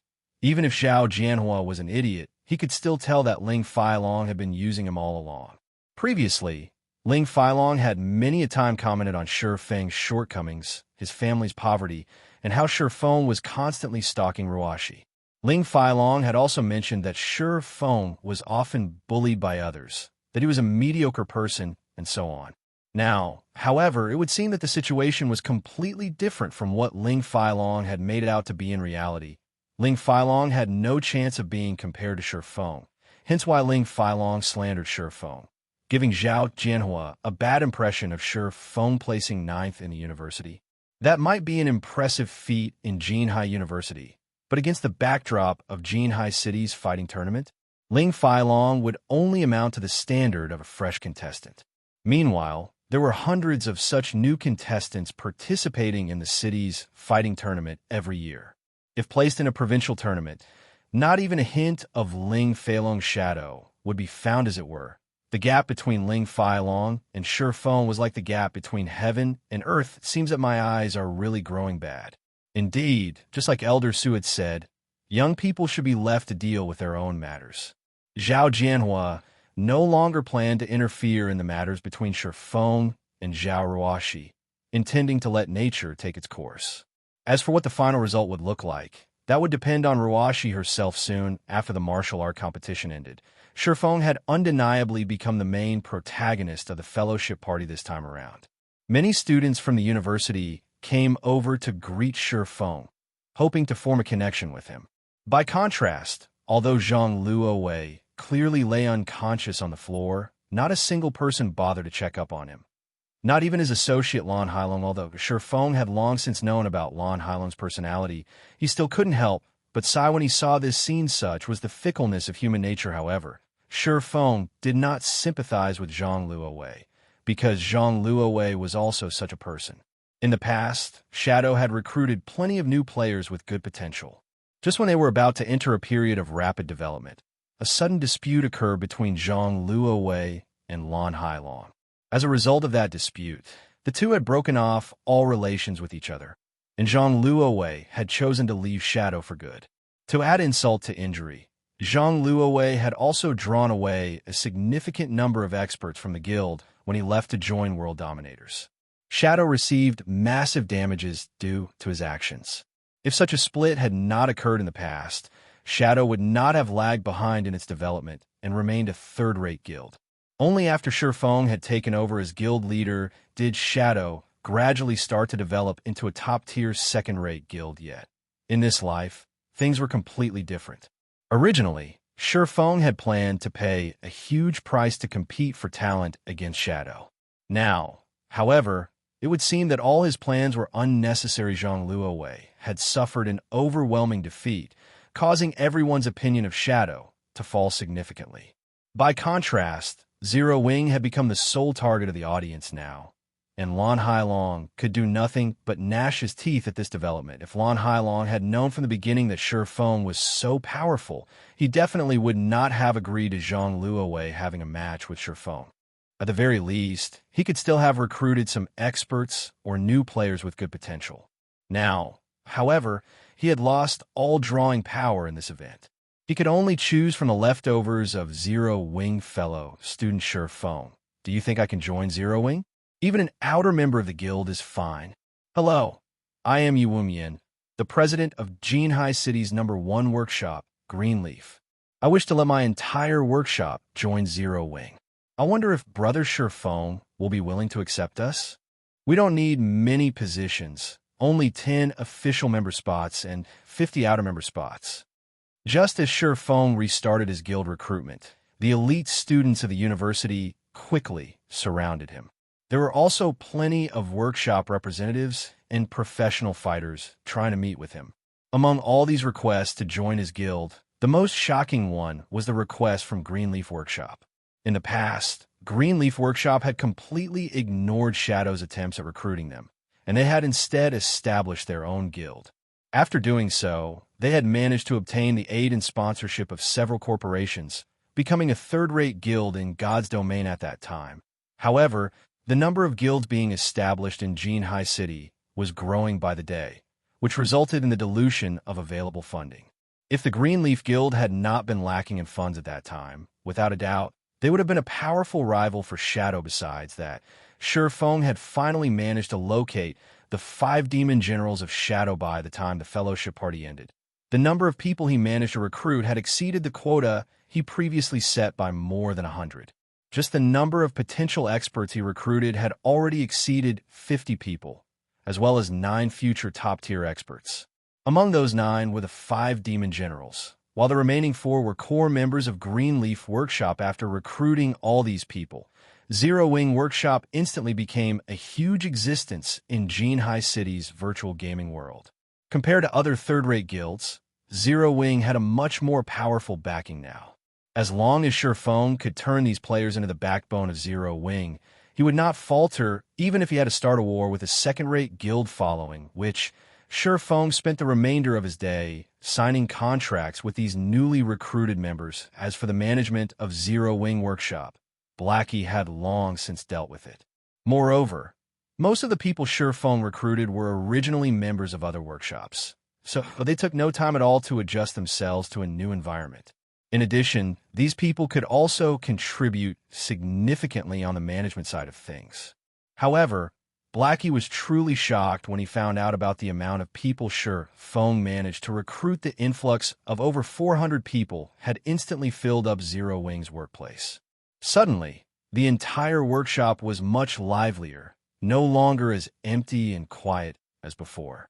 It was a fitting atmosphere for such a large workshop. Only when night arrived did Shifeng finally arrive back home. He then cooked a casual meal for himself and downed a bottle of nutrient fluids before starting a new day in God's domain. Also, this new day was fated to be extraordinary. Chapter 259, Surging Situation. The first thing Shifeng did after entering God's domain was to contact Gentle Snow and conduct the transaction for the Arclight shields. Currently, he had exhausted most of his supply of magic crystals to forge the Arclight shields. Moreover, during this period of time, the various large guilds had already started raiding the 3 level 10 large-scale team dungeons. Although the elite members of these guilds had already reached level 13 or level 14, it was still impossible for them to raid even in normal mode of the 3 large-scale team dungeons, even though these were only level 10 dungeons. In reality, the bosses inside were not limited to just level 10. The highest level boss inside the normal mode dungeon reached level 13. There is nothing special about the loot of the normal mode dungeon. The best items players could get were a bunch of level 10 secret silver weapons and equipment, and also some number of materials needed by lifestyle players. However, the hard mode of the large-scale team dungeon was markedly different. The main reason why they were titled the 3 Great Dungeons was because of the fact that, along with the increase in difficulty, the levels of the monsters inside the dungeon would also increase. For the hard mode of the 3 Great Dungeons, the bosses inside were all level 15.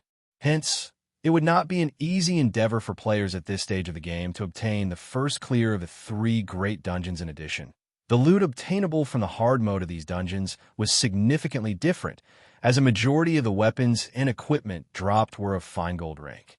Moreover, they were growth-type weapons and equipment. They were capable of growing from level 10 to level 15. However, they were bound to players upon equipping. As for Hell mode, the bosses inside were all level 18, and the weapons and equipment they dropped were mostly dark gold rank.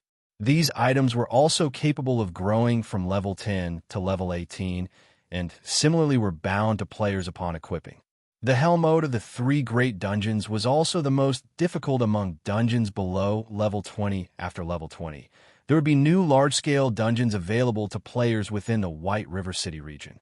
There were a total of 4 such dungeons, and among them, 3 were 50-man dungeons, while the remaining 1 was a 100-man dungeon.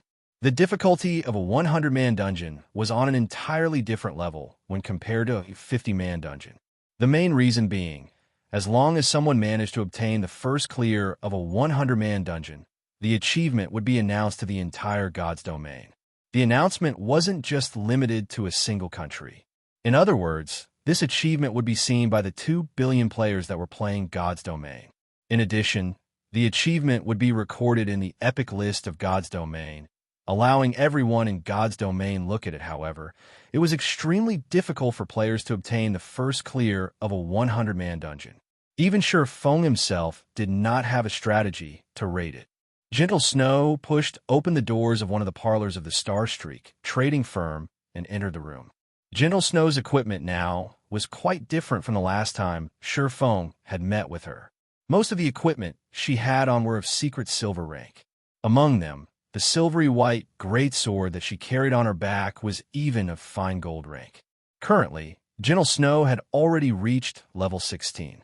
It was obvious that she had been grinding non-stop, night and day, to reach such a level. Let's hurry up and make the trade, Gentle Snow said impatiently, not bothering to even take a seat. It seems that you are in quite a hurry, Miss Snow.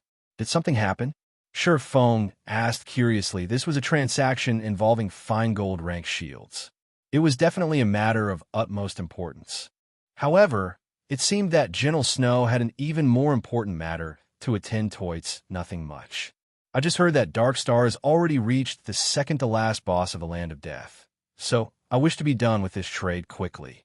In a moment, I'll need to head to the Land of Death as well. Gentle Snow did not try to hide the reason for her distress.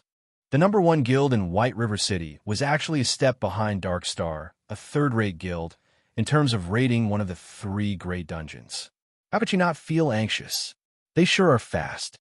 Since when did Darkstar possess such powerful experts? Feng felt something fishy about Darkstar first. It had annexed over 10 unrated guilds. Now, a group of experts had appeared in its ranks. Its raiding progress of the 3 great dungeons was even faster than Ouroboros's. It should be known that Ouroboros was the current number 1 guild in White River City. Moreover, in order to better develop the guild in White River City, Gentle Snow had transferred over many experts stationed at Starmoon City. She had even requested for a party from the God-Slaying Army to be sent to White River City, and each and every member of the God-Slaying Army was a top-tier expert. Yet, even when these top-tier experts were led by great experts such as Gentle Snow and Zhao Yueru, they still were not a match for Darkstar. Each of the 3 great dungeons had 5 bosses. Meanwhile, Darkstar had already cleared up to the 4th boss, while a powerful team like Ouroboros was only at the 2nd boss. No matter how Feng thought about it, Darkstar's progression was simply unbelievable. The difference between second-rate guilds and first-rate guilds lay in the quality of their experts. In order to nurture these experts, first-rate guilds had spent over a decade researching and gaining experience. Meanwhile, for a guild like the Assassin's Alliance, although it was a second-rate guild, in terms of nurturing experts, it was still at the stage of accumulating experience. Compared to a first-rate guild, they were on entirely different levels. However, what did Darkstar amount to? Moreover, Feng had made Darkstar an enemy of the first-rate guild Twilight Echo. Yet, nothing had actually happened to Darkstar. Feng had received no news of anything happening to it. On the other hand, Twilight Echo had done something so unbelievable that even Feng himself was shocked. The guild had actually paid the 50 million credits willingly to Feng. Thinking up to this point, Feng felt that the power supporting Darkstar from behind was far stronger than he had imagined. Twilight Echo must have discovered something about Darkstar for it to willingly pay up the 50 million credits. Here are 200 magic crystals. Here are the 4 Arclight shields. Please verify them. Gentle Snow was no longer in the mood to discuss Darkstar. She immediately called out her trade window. Feng, likewise, tactfully stopped speaking of this topic. Seeing Gentle Snow in such a hurry, it seemed that Darkstar was putting quite a pressure on her. It was possible that Gentle Snow's worries were not just limited to the dungeon. There should be some other matters troubling her. In any case, this had nothing to do with Feng, of course. If Gentle Snow was willing to reveal her troubles to him, Feng would naturally offer a helping hand as a friend. However, Gentle Snow chose to keep quiet about them, so Feng could only remain silent as well. Moreover, These 4 Arclight shields should provide quite an upgrade to the MTs of Gentle Snow's team. They should have no problem surpassing Dark Star if they had these shields the moment Gentle Snow inspected the attributes of the Arclight shields. Her eyes immediately glowed, a hint of joy surfacing on her face. Excellent. The attributes on these Arclight shields are simply too good. I will need 2 more of these items. I wonder when you will be able to finish them for me? At this time, excitement was evident on Gentle Snow's face. With these 4 shields, they would definitely have no problem clearing the second boss. The success rate for producing these shields is simply too low. I will need around half a day's time to complete 2 of them. Surephone replied after giving it some thought. Then, I'll visit again in half a day's time. You better not sell them to anyone else. Gentle Snow nodded her head.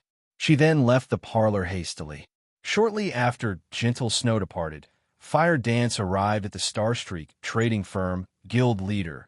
We've already finished our dungeon raiding preparations. We can head to the Demon's Castle at any time. Fire Dance looked at Surephone with passionate eyes. She couldn't help but wish she could immediately show Surephone how amazing the team she managed was. It's a little too early for that right now. The Demon's Castle is a 20-man team dungeon. You should also know that Zero Wing Workshop has recently recruited a new batch of members. On average, the level of these players are quite low. There are even some who have just made their accounts and entered the game. I want you guys to power level some of them. Bring them up to level 15 quickly, and form a main team to raid the Demon's Castle, Surephone said with a smile. Passing Fire Dance and Nameless originally, Surephone had intended to have Aqua Rose send some of her subordinates over to aid them. However, most of her subordinates were currently managing the new recruits of the guild. In addition, Aqua Rose's group was also in the midst of raiding 10-man and 20-man dungeons to upgrade their equipment, preparing themselves to raid the 3 great dungeons. They had neither the time nor energy to help him raid the Demon's Castle. Hence, Surephone planned to form a main force for the guild. He could not let the 9 top-tier experts he just recently recruited go to waste, so he decided to let Fire Dance and the others carry them. I understand, Fire Dance answered with disappointment. However, when she thought about how Surephone was willing to let her lead even more players and, in addition, become the leader of the guild's main team, she couldn't help but grow joyous. After all, this showed that Surephone acknowledged her abilities. All right. I nearly forgot to give these things to you. Just as Fire Dance was about to turn around and leave, Surephone tapped his head and suddenly called out to her. Chapter 260, Top 6. Fire Dance halted her steps and turned around to look at Surephone. She immediately noticed that Surephone had brought a few items, and each and every one of them had a golden glow surrounding them. They certainly did not look like ordinary items. This pair of daggers is for you. There's also this shield for Cola. Tell him to make sure he lives up to this shield. Surephone traded the 3 items to Fire Dance of these. The pair of daggers were none other than the fine gold ranked Ice Thorn and Raging Flames dagger that Surephone won at the Blackwing auction. As the team leader of the guild's main force, Fire Dance's equipment, naturally, should not lose out to others. These 2 daggers were just right to give a boost to her current equipment. In addition, there was also the dark gold ranked Arclight guard. If Cola equipped this shield, no other Guardian Knight in White River City could even hope to match him. This Fire Dance was instantly mesmerized by the attributes of the 2 daggers, although the daggers she currently used were of relatively good quality. When compared to the Ice Thorn and Raging Flames dagger, the difference was like silver and gold. Fire Dance swapped out her old daggers for the new ones right away.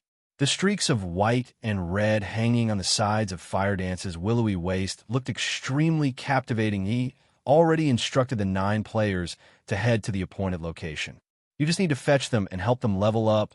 Surephone Sadie understand, guild leader. Fire Dance nodded her head, a smile on her face. She then took hold of her new daggers, brandishing them, the impatience in her eyes clearly showing her eagerness to test out her new weapons. After Fire Dance left the parlor, Surephone headed to his forging room on the 4th floor. Now that he had received a new batch of magic crystals, he would naturally resume forging more Arclight shields as time slowly passed. Unknowingly, the competition at the 3 great dungeons of White River City grew even more intense. Dark Star, which was at the forefront in terms of progression, finally started raiding the final boss of the Land of Death. Meanwhile, Ouroboros, which was placed second, started raiding the fourth boss. The advance of these two guilds greatly shocked the other guilds in White River City. What did that woman, Gentle Snow, eat? How could their progression suddenly increase so rapidly? The Guardian Knight, Lone Tyrant, felt pressured after receiving the latest report from his subordinate. Don't worry. We spent almost 5 hours raiding the fourth boss. At the very minimum, Gentle Snow would need 2 to 3 hours to finish it. We will definitely clear the dungeon a step ahead of her. The burly-looking ranger standing beside Lone Tyrant said, "That's true. We've sent all our elites out this time, and our battle prowess is clearly stronger than Gentle Snow's team by a notch." Lone Tyrant also felt that he was being oversensitive to things. They would definitely be the first one to clear the normal mode of the Land of Death.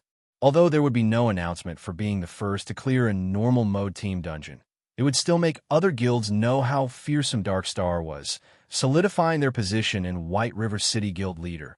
I've just received news that Gentle Snow has somehow managed to obtain 4 Arclight shields. The addition of these 4 shields to their team has greatly reduced the burden placed on their healers, giving more time for the damage dealers to attack. Hence why they could conquer the bosses so easily. Arclight shield? Isn't that the forging design Black Flame got?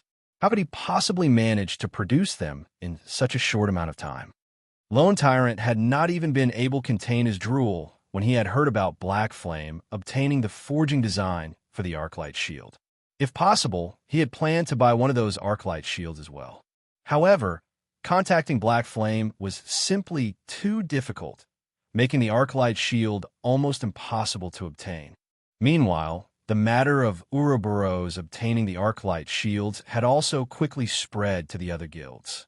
They couldn't help but grow envious at this piece of news. The victory or defeat of a boss battle was usually determined by the strength of the MT. Meanwhile, the prerequisite for a powerful MT was equipment. It was especially true for the shield the MT used currently. Only a few main MTs of the various large guilds possessed secret silver rank shields. However, despite having such a shield, these MTs still had a very hard time tanking the bosses of the 3 great dungeons. If they could swap it out for a fine gold ranked shield, it would undeniably reduce the pressure placed on them. Instantly reducing the difficulty of the raid by a large margin. Ouroboros was the best proof after all. During today's competition for the Land of Death, although a latecomer, Ouroboros had still managed to clear the normal mode dungeon ahead of Darkstar. This achievement dumbfounded every guild in White River City. As for Darkstar's Lone Tyrant, he was currently burning with rage over this matter. He had secretly prepared so much, all in order to surpass Ouroboros. In the end, however, he was instead given a big slap to the face by Ouroboros. Soon after, the various large guilds in White River City started asking around, hoping to find out from the members of Ouroboros what method they used to obtain the Arclight shields. Some guilds had even directly created forum posts offering several hundred thousands of credits to purchase an Arclight shield. Looking at this scene, many players felt that these guilds had gone insane.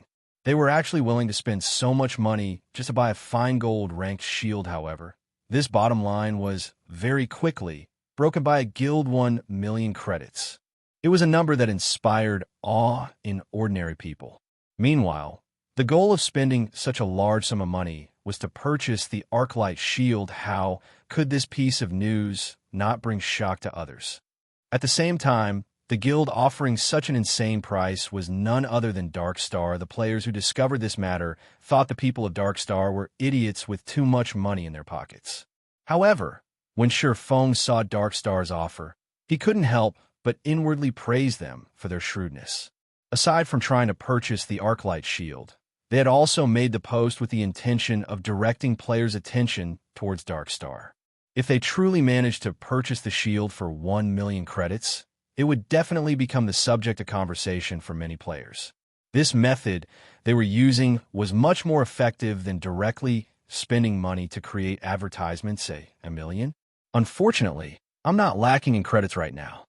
Feng did not intend to let Darkstar gain both fame and fortune by selling the Arclight shield to them. However, This incident also revealed to Shi Feng the fact that the various large guilds were starting to pay more importance to the first clear of the 3 great dungeons. If Shi Feng had sold the Arclight shields an earlier time, he definitely would not have obtained such a high price for them, however. Due to Ouroboros' efficiency, the various large guilds thought that they could easily clear the normal mode of the 3 great dungeons, so long as they possessed the Arclight shield. They could also have a better chance at obtaining the first clear of the 3 great dungeons. After working for half a day, Shi Feng managed to produce 6 Arclight shields in total. He had also made a large number of basic mana armor kits. Out of the 6 shields he made, he stored 3 in the guild warehouse, allowing guild members to exchange for it. However, it would not be easy to exchange for these shields. After all, if sold outside, one could get at least 25 gold for it. The sight of 3 Arclight shields appearing in Zero Wing's guild warehouse brought the newly recruited members even greater hope. Despite their not being able to obtain it for themselves at the same time, Shi Feng's actions nearly caused the other guilds in White River City to vomit blood and anger after all. Instead of letting the MTs of the guild use these excellent shields, Shi Feng had chosen to put them on display. It was as if these Arclight shields meant nothing to Zero Wing. Just recently, Zero Wing created a sensation throughout White River City. Now, its member count had already exceeded 5,000. It also had the 8 great experts holding down the fort for them. Zero Wing's strength could no longer be categorized within the levels of only second-rate or third-rate guilds. Now that Zero Wing caused another sensation in White River City, many players could not help but re-evaluate their opinion of Zero Wing. When players tried to further investigate Zero Wing, they were immediately shocked by what they found. Not only was Zero Wing home to the 8 great experts, it also had Aqua Rose, a great expert who is no weaker than the snow goddess, Gentle Snow. In addition, there was also a rumor that the leveling expert, Shi Feng, was overseeing the guild. With so many experts there, Zero Wing's strength within White River City did not lose out to the 3 first-rate guilds in the slightest. Although it was weaker than the first-rate guilds in terms of dungeon rating, it had an extremely huge potential for growth. Unwittingly, Zero Wing had become publicly acknowledged as one of the top 6 guilds in White River City. The top 6 guilds were Ouroboros, Emperor's Light, World Dominators, Darkstar, Assassin's Alliance, and Zero Wing. Among these guilds, Ouroboros, Emperor's Light, and World Dominators were all first-rate guilds, and each of them possessed very powerful backgrounds. Even if only a portion of their actual strength was stationed in White River City, second-rate and third-rate guilds were still far from being comparable to them. Shortly after this incident, Shi Feng exchanged another 2 Arclight shields with Gentle Snow. He then placed the remaining 1 for sale at the Starstreak trading firm. 30 gold. No negotiations if converted to credits. One could obtain 30 gold coins simply by spending around 600,000 credits. However, it would still require some effort to fully gather 30 gold coins. Meanwhile, Shi Feng had reached level 17 unawares just by forging items. Although his leveling speed was not as fast as that of Blackie and the others, who grinded on monsters on a higher level, nobody else in White River City could be a match for him. Guild leader. They're now all level 15 already. Moreover, we've also raided a few hard mode team dungeons, so their equipment are all of acceptable quality now. What should we do next? Fire Dance spoke through the communicator. Nicely done. Gather up everyone from the main team. Let's meet up at the Demon's Castle half an hour from now. Shi Feng was a little surprised by Fire Dance's revelation. He never imagined that Fire Dance would bring him results so quickly.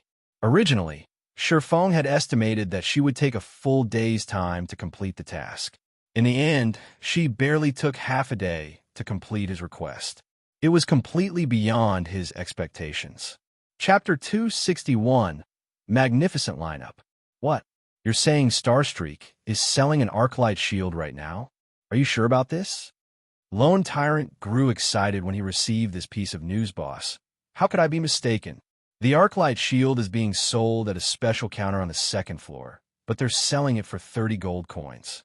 Many people were stunned by the price, and they could only drool as they looked at it. An assassin that kept watch on the Starstreak trading firm affirmed, I understand. I'll go purchase the coins we need right now. You can stop lining up for the mana armor kits for now. Go keep an eye on the Arclight shield for me. You're not allowed to take even a half step away from it. As soon as I gather enough money, I'll send someone over to buy it. Lone Tyrant said, although 30 gold coins was not a small sum for any guild. Lone Tyrant did not hesitate as he made this decision, the reason being, Lone Tyrant knew how vital the Arclight shield was. If one wished to clear the 3 great dungeons, one must first possess a sufficiently powerful MT. Meanwhile, the best shield available to players was currently the Arclight shield. Hence, he needed to obtain it no matter what. Just as Lone Tyrant received this piece of news, the other guilds based in the 8 cities where the Starstreet trading firm had shops also received this information, because all items sold by the Starstreet trading firm were interconnected. As long as an item was sold in one of the shops of the Starstreet trading firm, the item would also appear in the 7 other shops. As a result, the competition to purchase the Arclight shield was made even more intense now. Just as the many guilds were desperately raising coins, Shurfeng had already arrived in front of the demon's castle. The demon's castle was once a lord's territory. However, the lord of this place had been bewitched by a demon and turned into a demon himself, gaining tremendous power in return. The lord had then turned this place into a demon's lair. Now, the area surrounding the demon's castle was filled with level 15 or so demonkins. Compared to other monsters, demon-type monsters were born with very high magic resistance, and they also possessed very high magical perception. Hence, their magic attacks were very powerful.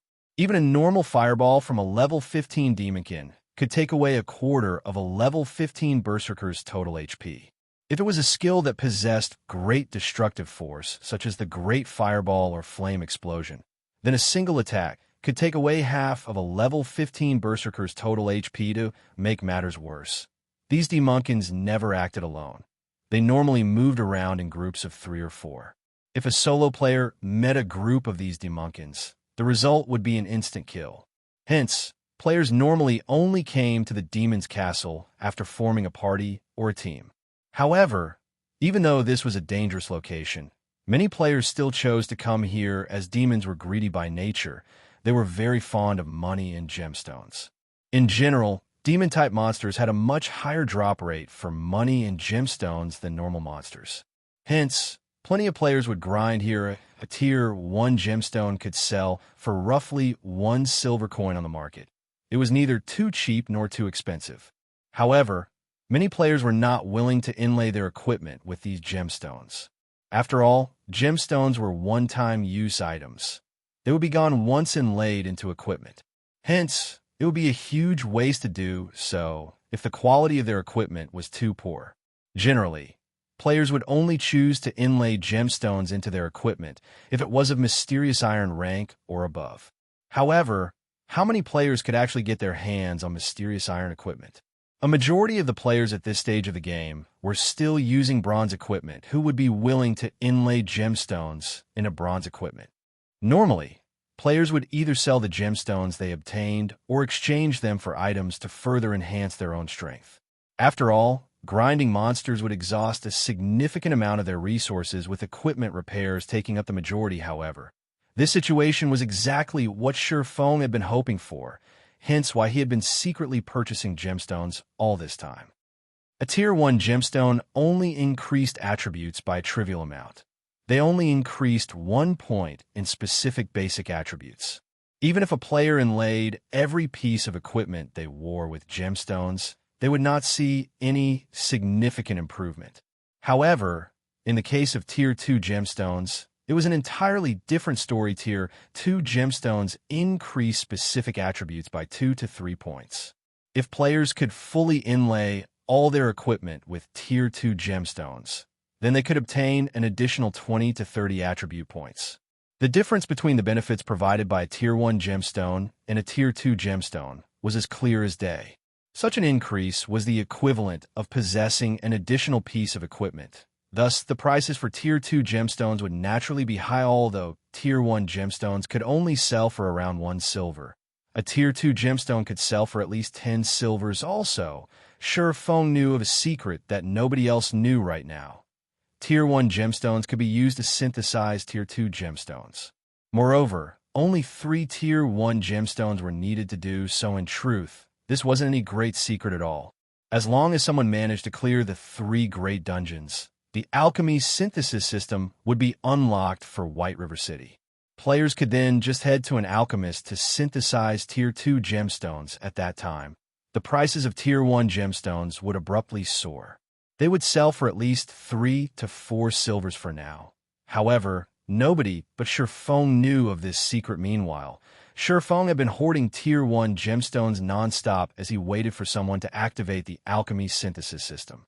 Once that happened, he could easily earn back double or triple the original cost. However, Shifeng hoped that this time the activation of the alchemy synthesis system would come a little later. That way, he would have more time to hoard even more Tier 1 gemstones through the Star Street trading firm. Not only could Shifeng obtain Tier 1 gemstones from White River City, he could also purchase them from 7 other cities. His current acquisition rate was much faster than before he became the manager of the Star Street trading firm. Naturally, the longer it took for players to clear the 3 great dungeons, the more money he could earn guild leader. "What did you call me here, for all of a sudden?" Aqua Rose asked in a confused tone as she arrived at the entrance of the Demon's Castle dungeon as a 20-man level 15 team dungeon. There were very few guilds that possessed the strength to challenge this place right now. However, even if these guilds did possess the strength to do so, they would not attempt to raid this dungeon. The reason being, they were all held up by the hell mode of the level 10 team dungeons, and also the 3 great dungeons. Moreover, the level requirement for the Demon's Castle was simply too high.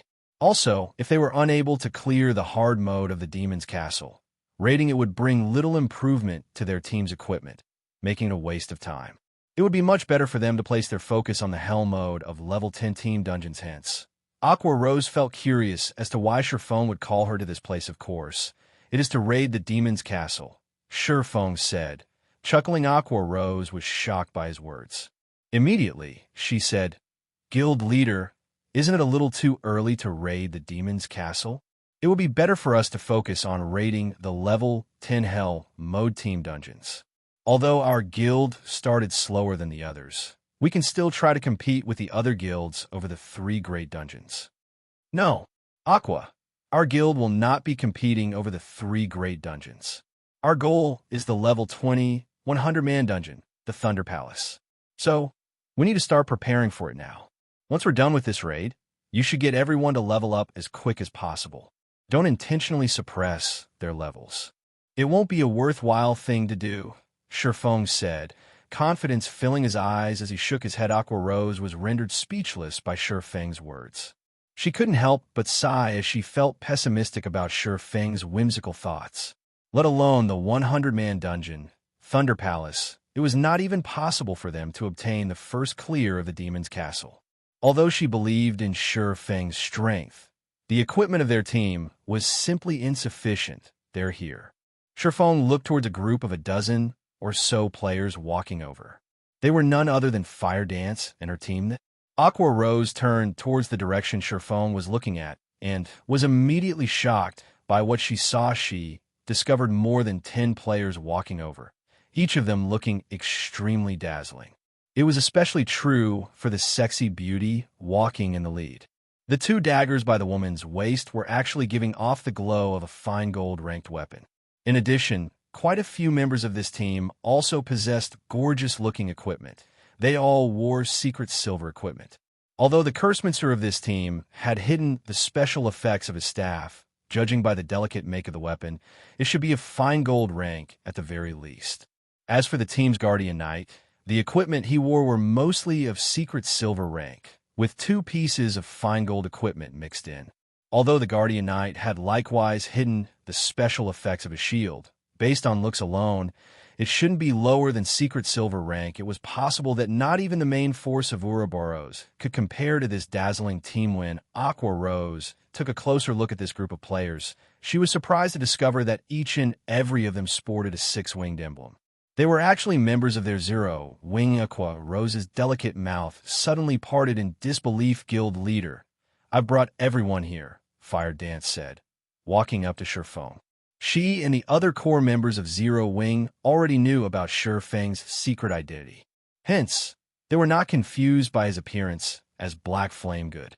Leave your teams, and I'll send an invite to all of you." Feng nodded in reply. Chapter 262, We Are Very Strong. Aqua Rose was shocked. They are the 8 players at the top of the ranking list? Aqua Rose whispered in silence, although she did not use any identification skills on these players. Aside from the top 8 players, she could think of no other members of Zero Wing that could possibly possess such excellent equipment yet. Feng nodded his head. He then started inviting Fire Dance and the others in his team. There were a total of 17 players in Fire Dance's team. Aqua Rose had also brought along a good friend of hers, Icy Fruit. Aqua Rose had chosen her upon Feng's request for a healer who was level 15 or above. Feng had exactly 20 members in his team now. Of them, 2 were MTs. One of them was the Guardian Knight, Kola, while the other was Yi Wumian, who was a shield warrior. There were also a total of 4 healers in the team. It was a standard composition for a 20-man dungeon raiding team. Just as Feng was about to enter the dungeon, another team came walking over to the dungeon's entrance. The members of this team were out of the ordinary, let alone possessing mysterious iron equipment as their lowest ranked equipment. There were also several of them with secret silver equipment. This was a sight impossible to be found in an independent team, yet, contrary to expectations, these players were not guild players but independent players. None of them wore a guild emblem on their bodies. Wolf. Fire Dance said in astonishment when she saw the slim-looking man walking over. Oh, is it an acquaintance? Whether it was his memory of this life or his past life, Feng had no recollection of the man who looked to be the leader of this team. However, if these players were able to come into possession of such quality weapons and equipment, they could definitely be considered an expert team. In theory, they should not be unknown existences. Could they have stopped playing midway in the past? Feng inwardly wondered. Hello. We meet again, Wolf said in greeting, looking at Fire Dance. After not meeting for some time, I never imagined that Miss Fire Dance would have joined a guild. No, in truth, we were originally members of this guild. It was only due to some complications that we did not establish the guild before, Fire Dance explained. Let me introduce you. This man here is our guild leader, Black Flame. What a shock. So it turns out that your excellency is none other than the famous chief forger of Star Moon Kingdom, Black Flame. Wolf was somewhat taken aback by this revelation. Although he had long since known that Fire Dance and the others were not ordinary players, never would he have thought that their guild leader would be such a well-known character. Team leader Wolf is the one who has left me in shock. You're actually starting to raid the level 15, 20-man team dungeon already.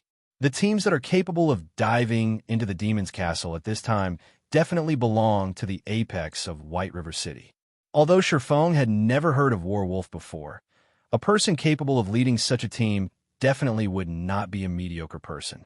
Feng suddenly had the urge to recruit this team of players. Fortunately, we are only an independent team, and it's impossible for us to compete with those guilds over the first clear of the 3 great dungeons.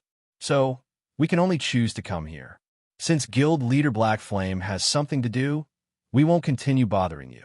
Wolf did not possess any good feelings towards guilds, so he immediately brought his team into the dungeon. After speaking a few perfunctory words, this person's attitude is really weird. The previous time we met, he was welcoming when he spoke to us. Now, he only said a few words before taking his leave. Isn't this change in attitude a little too much? Blackie said in an unhappy tone. He probably doesn't like guilds too much. Feng revealed a helpless smile as he looked at Wolf entering the dungeon. There were all kinds of people in God's domain, and naturally, there were bound to be some who disliked guilds. After all, most guilds usually acted in an overbearing manner. Many players just wanted to experience the world of God's domain, so they weren't all that interested in guilds. Meanwhile, many of these players who were wholeheartedly chasing after adventure were surprisingly powerful. Among them, the most famous adventurer team in the past was the Midnight Tea Party. Although there were only 20-plus members in the team, not a single guild in God's domain dared to underestimate this adventurer team. Even super guilds had to draw a clear line with the Midnight Tea Party, both sides minding their own businesses. Obviously, Wolf belonged to this type of adventurer. I guess it can't be helped. Everybody has their own aspirations. Feng silently lamented. There sure are a lot of powerhouses in White River City. Aqua Rose was astonished to find that there were actually so many crouching tigers and hidden dragons in White River City soon after. Shurfeng and the others had also entered the demon's castle. However, Shurfeng had chosen a different difficulty from Warwolf's Team S Hell mode, a difficulty that made all players pale when they talked about it. Yet, Shurfeng had chosen it without much thought. Aqua Rose was momentarily rendered speechless. She couldn't stand it anymore. Shurfeng was always taking unconventional actions. This was the hell mode of a 20-man team dungeon. At the very least, they should have started with normal mode to familiarize themselves with the dungeon. They could then start accumulating better equipment from hard mode before finally challenging hell mode. However, Shurfeng had started with hell mode right from the very beginning. Just what did he think of a hell mode dungeon? Even if they had powerful experts in their team, they couldn't just be so reckless. Did Shurfeng forget the fact that almost half of the members in this team still didn't possess particularly good equipment? Meanwhile, these players in question were none other than the 5 demon generals and the 4 expert from Greenleaf Workshop. Although they had already reached level 15 and were also fully geared in mysterious iron equipment, they were still far from reaching the requirement to raid the hell mode of the demon's castle. Hence, these 9 players reacted with panic when they realized Shurfeng's decision, as this was hell mode. The monsters inside the castle all receive an upgrade. Even the normal elite monsters could cause one to tremble. Meanwhile, such monsters were wandering around in groups inside the castle corridors. Demon made elite rank. Level 15. HP 80,000/80,000.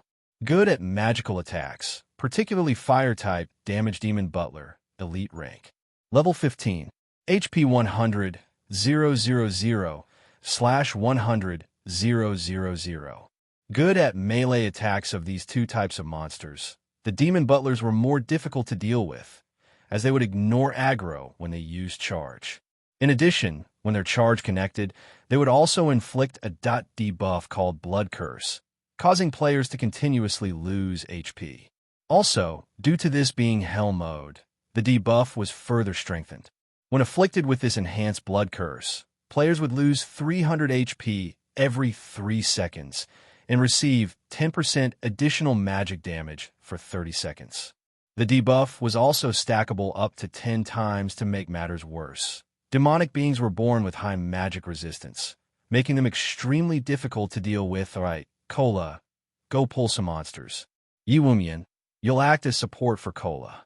Healers, pay attention to the MT's HP and remember to cast a spell when necessary. As for everyone else, just focus on your damage output. Shurfeng instructed casually. Guild leader, I suggest that we should take things slowly. After all, this is a hell mode dungeon, not a normal mode. Even if Cola's equipment is excellent, we still can't act so recklessly. Aqua Rose was close to collapsing from Shurfeng's carefree attitude. It's okay, Shurfeng said, smiling. We are very strong. Shurfeng had a clear grasp on the strength of this team, hence his carefree and confident attitude. Cola was currently level 18, and with the Arclight guard equipped, his HP had already reached 3,340 points. His defense was even a frightening 2,300 points. In terms of attributes, not a single MT within White River City could match him. The elite monsters inside the dungeon were only at level 15. With 3 levels of suppression, these monsters could hardly harm Cola at all. Meanwhile, Cola did not hesitate in carrying out Shurfeng's orders. Immediately, he rushed at a group of monsters, raising his shield and throwing it at them. In a blink of an eye, the shield struck 5 elite monsters, causing over 300 damage and placing a silenced effect on each of the monsters, preventing them from using magic for 6 seconds. Shortly after, the shield returned to Cola's hands. Before coming to this dungeon, Cola had experienced luring over 100 level 25 monsters. Of them, there had been no lack of elite monsters. Compared to those times, the few elites before him were hardly worth mentioning.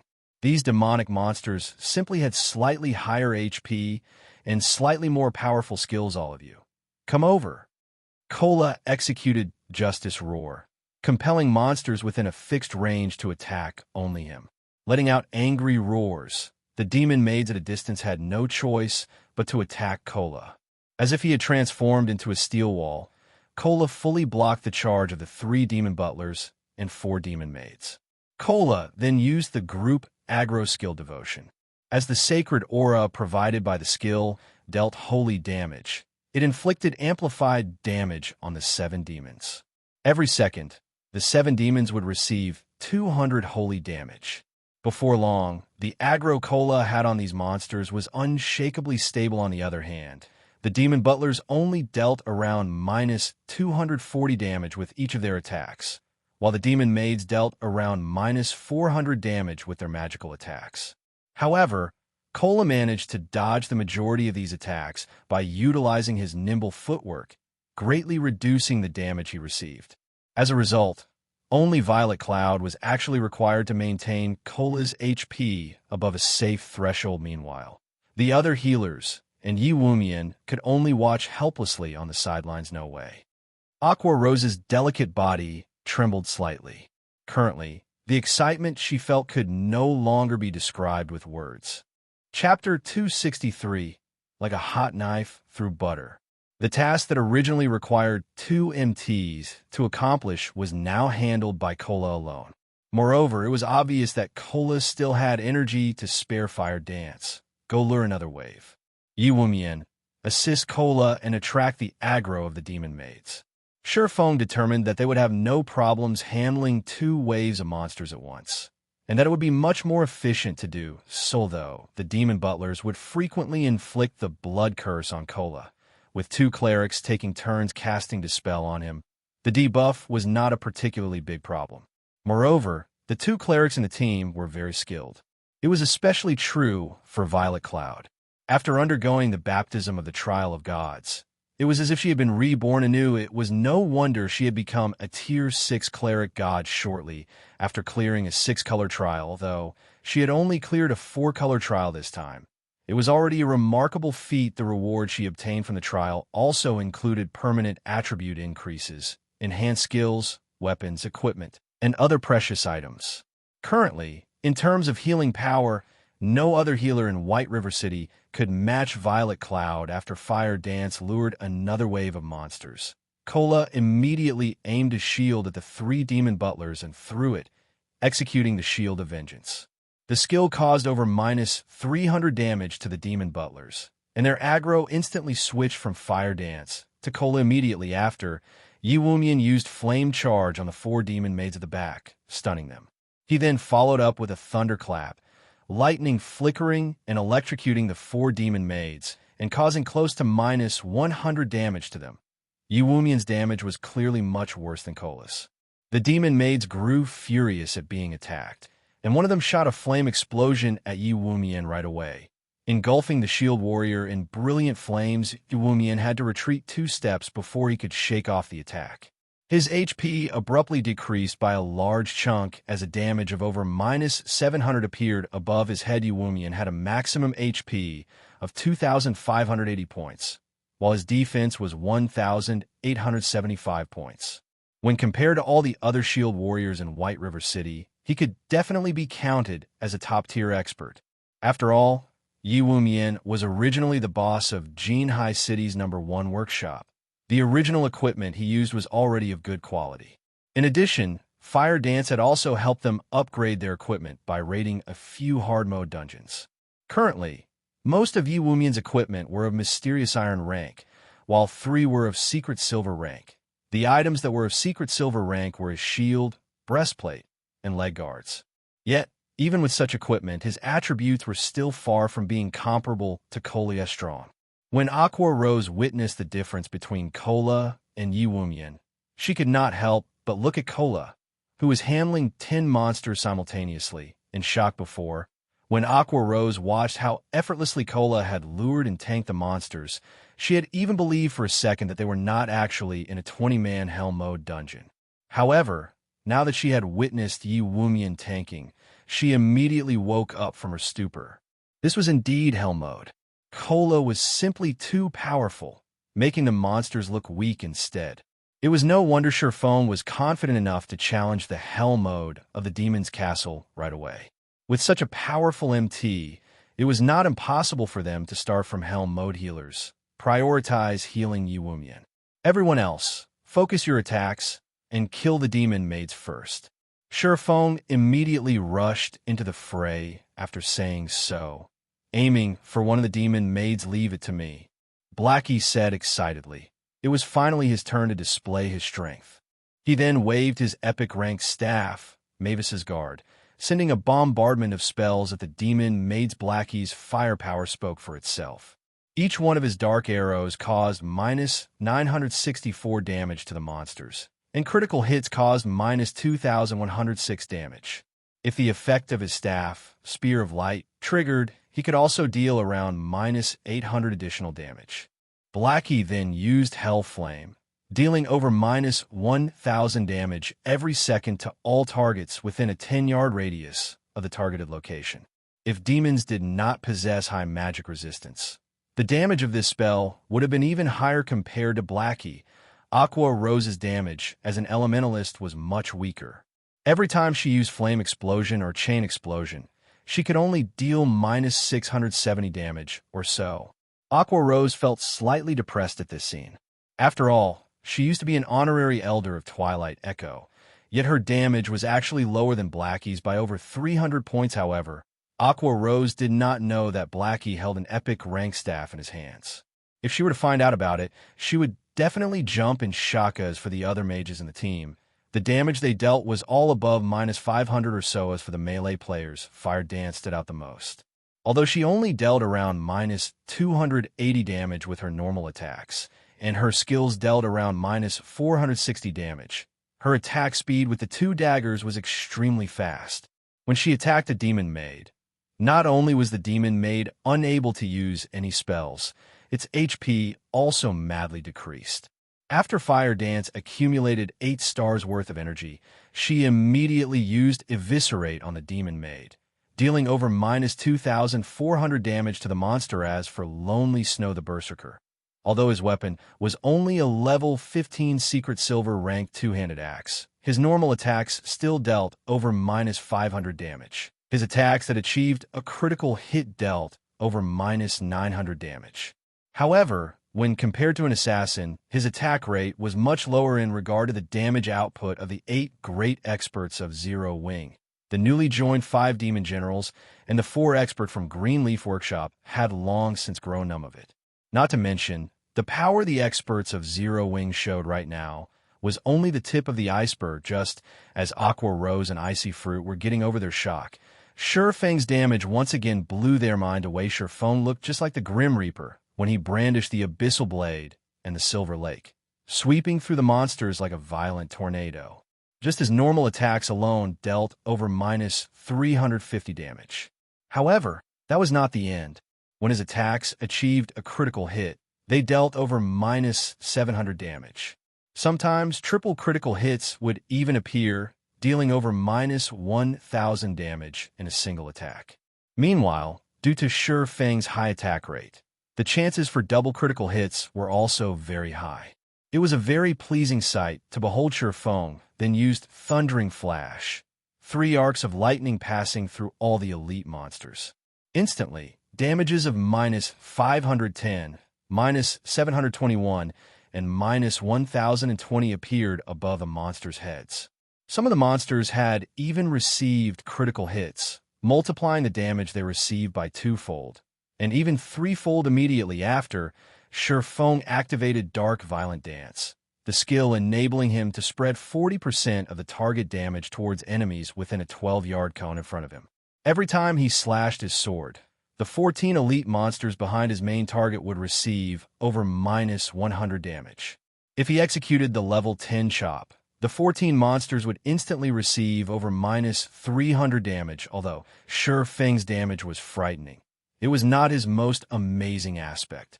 Instead, the area he excelled at the most was his perfect grasp of timing and the overall situation.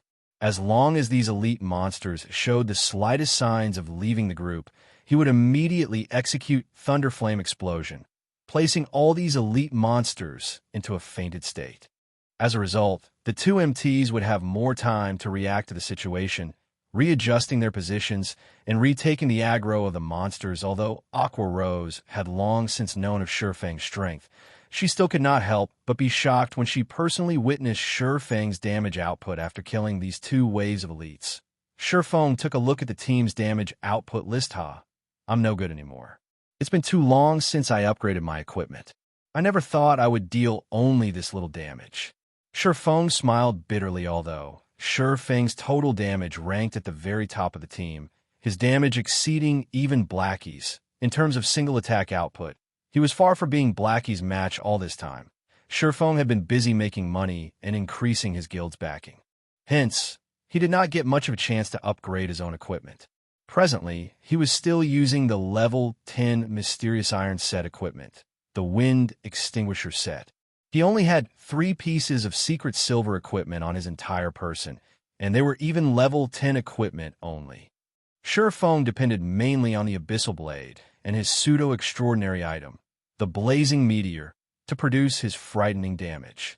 Without them, he would only rank around 5th or 6th place at best within the team. However, Shurfang's words had immediately earned him the contemptuous gazes of everyone in the team. If Shurfang, who ranked first in terms of damage output, said he was no good, then what were they supposed to be?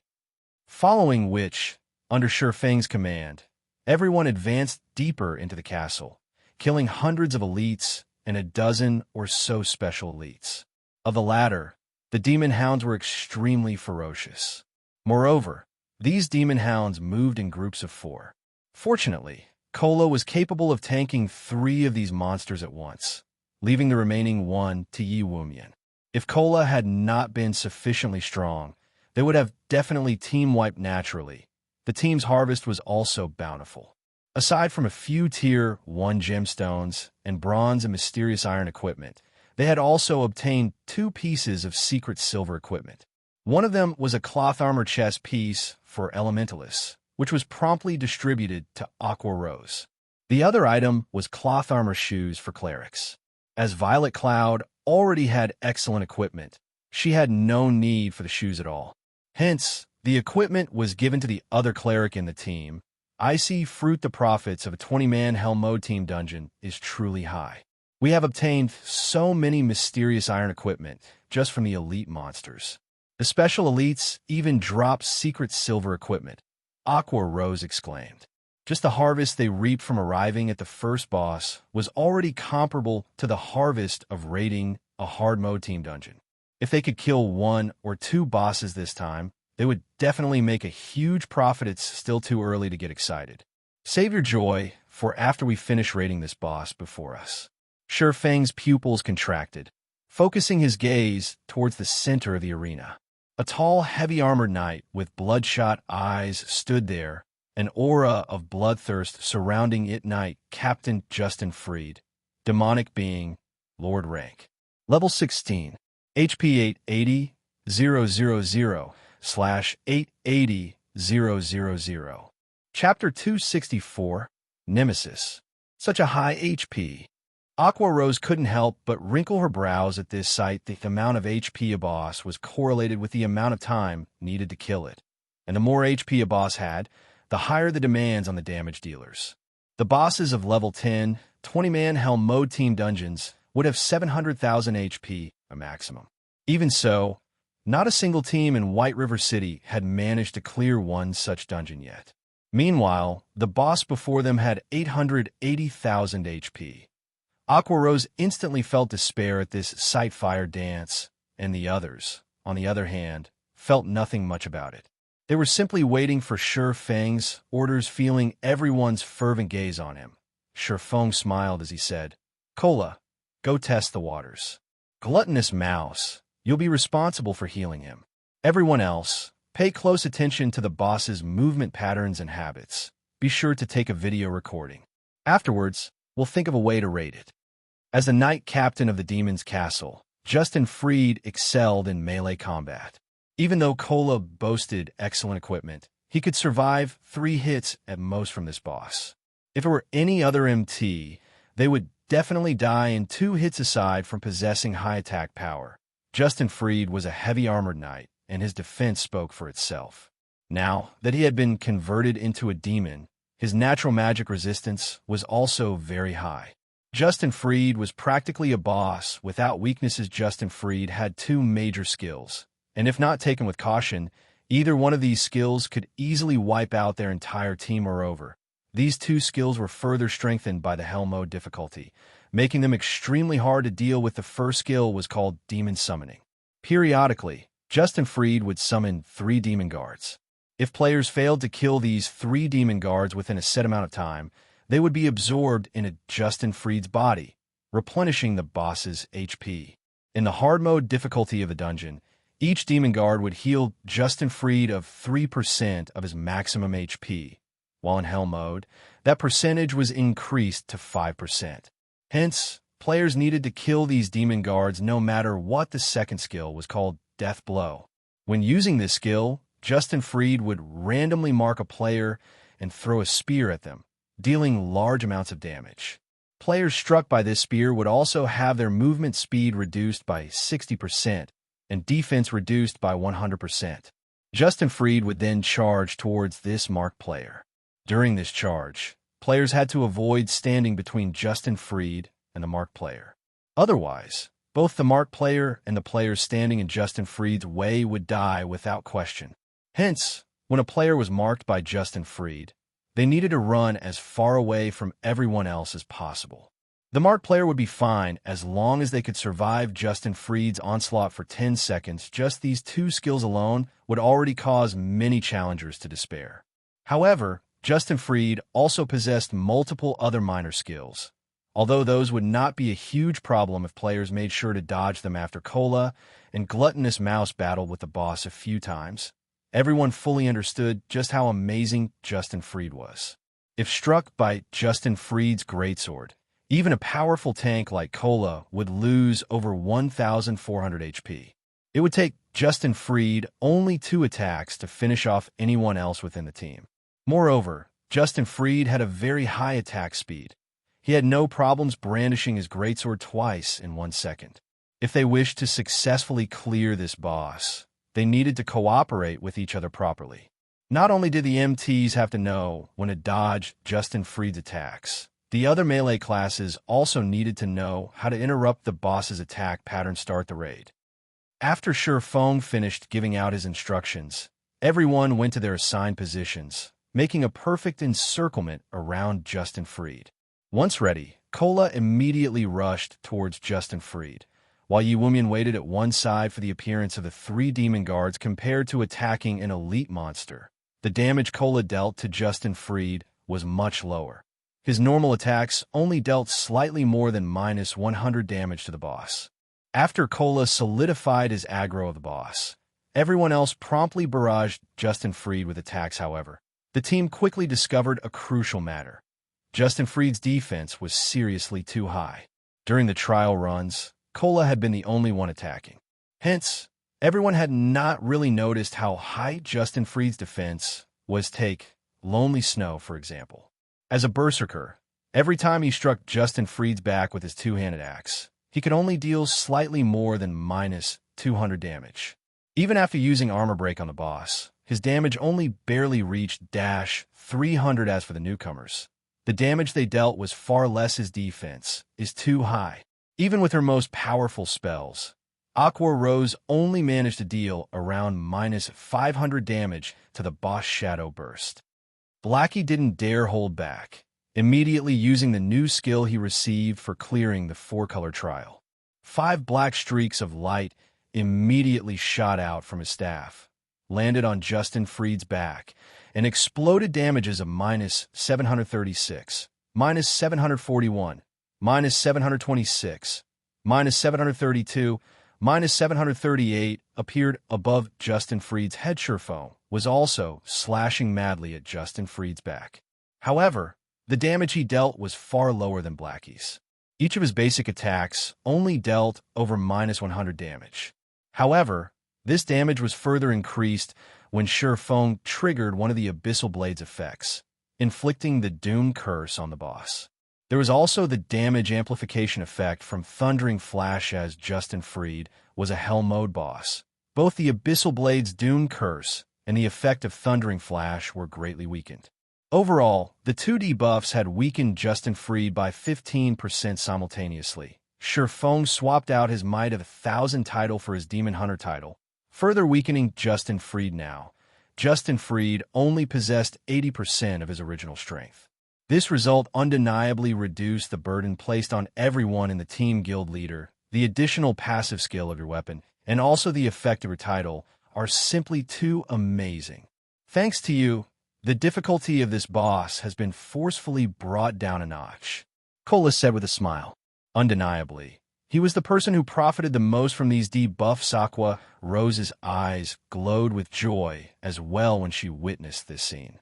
Thanks to Shifeng's skills and title, they now had hope of defeating this boss. It seems that I, too, should get more of such titles in the future.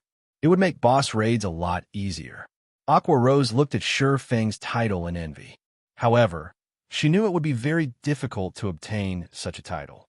Aqua Rose made a note to herself to ask Shifeng how she, too, could obtain such a title when they left this dungeon. When Justin Freed's HP fell to 90%, Shifeng immediately shouted through the team chat, "Yuumyan, get ready to aggro the monsters.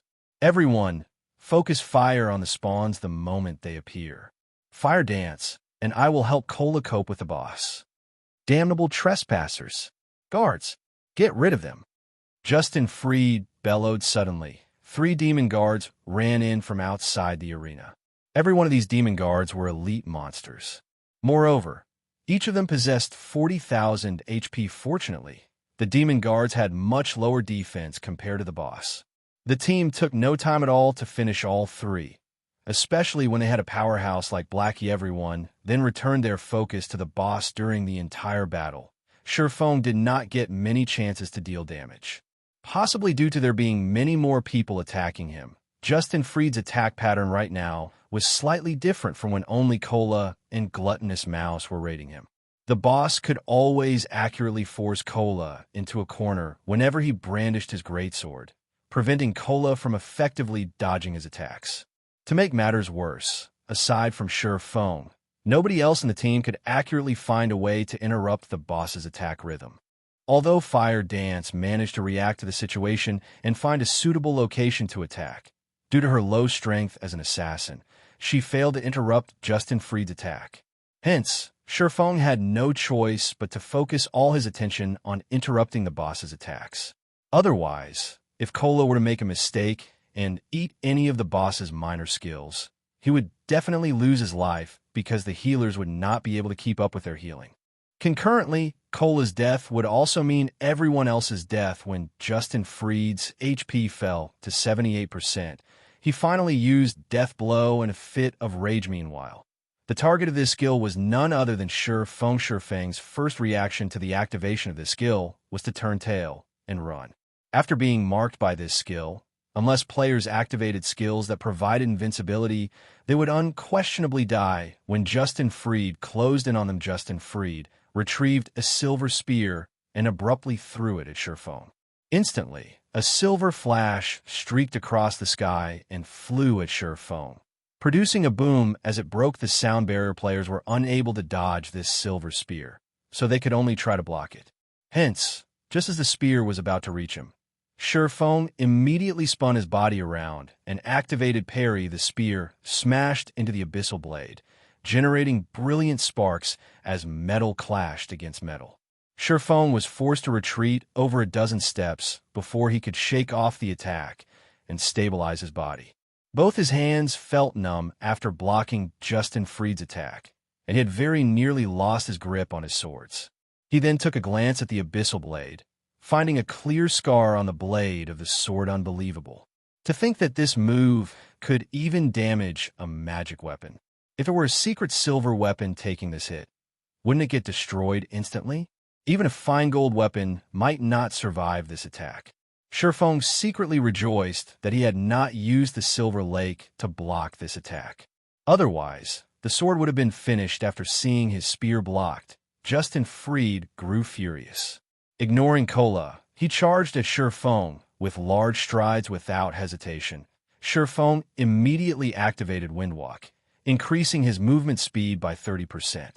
He then started moving in circles around the arena as Feng did not receive any damage from Justin Fried's spear. He also did not receive the movement speed reduction debuff. Hence, no matter how hard the boss tried to chase Feng, he simply couldn't catch up. In the end, Feng kited the boss around the arena for the full 10 seconds with both of Justin Fried's major skills dealt with. Everyone returned to their positions and resumed their attack on Justin Fried.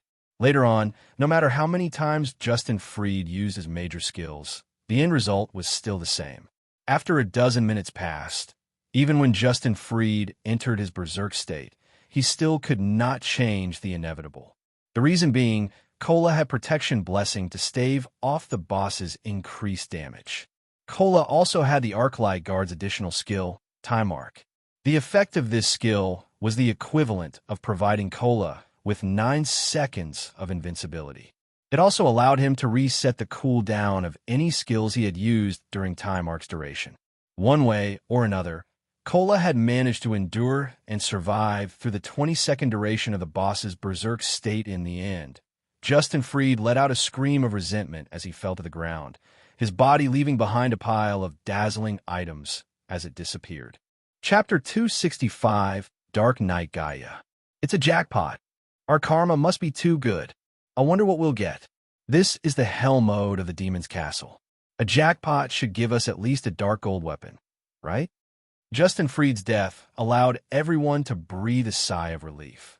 However, when they saw the pile of items on the ground, everyone knew that their luck had come.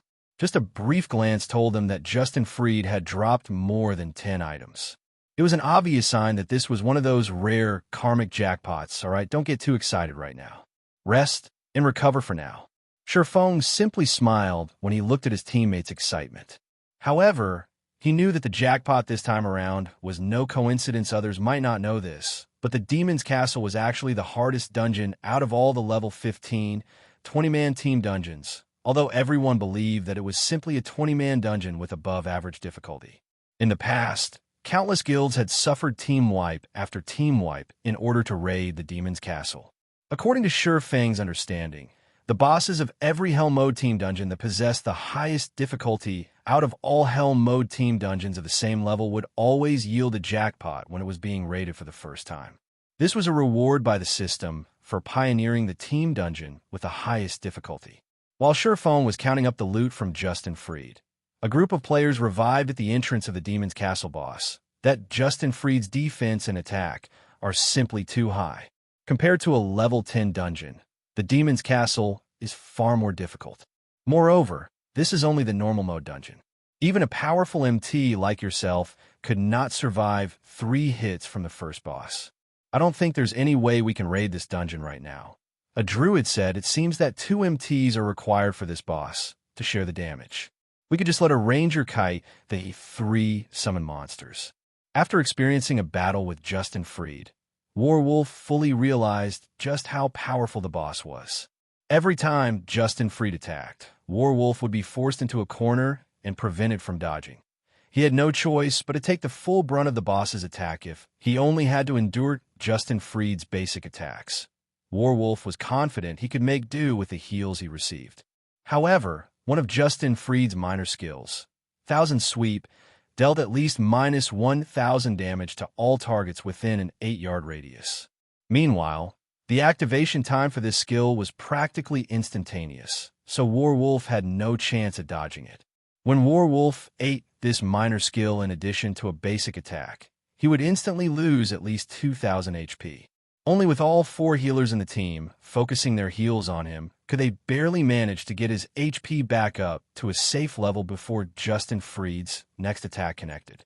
However, shortly after, the boss summoned 3 demon guards. Once the healers spread their focus to the other members of the team, Warwolf was promptly slain by Justin Fried. The end result? A team wipe. As Warwolf's team was about to enter the Demon's Castle for the second time, Feng had already started distributing the loot. The jackpot this time had yielded 11 weapons and equipment in total. There were also quite a number of magic crystals and precious materials among the weapons and equipment dropped were 3 secret silver equipment, leg guards for rangers, a hat for druids, and shoulder guards for summoners, as this was a guild-only team, and also a pioneer raid. The distribution of items this time was not done using the contribution auction method. Instead, Feng assigned the items to specific players while placing priority on increasing the overall battle prowess of the team. Meanwhile, fine gold ranked weapons and equipment numbered the most. There was a total of 6 of such items dropped by Justin Freed. The attributes of these items spoke for themselves. The items dropped from the Helmo to the Demon's Castle were all of the finest quality. Lonely Snow received a level 15 fine gold ranked great axe, while Kola received a level 15 fine gold ranked shortsword. Meanwhile, the secret silver weapons the 2 previously used were passed on to their teammates.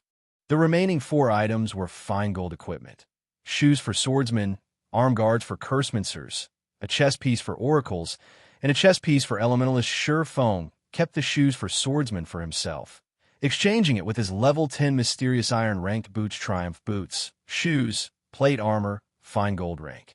Level 15. Defense plus 184. Strength plus 17. Agility plus 20. Endurance plus 12. Movement speed plus 5. Restricted to swordsman. Additional passive skill dash.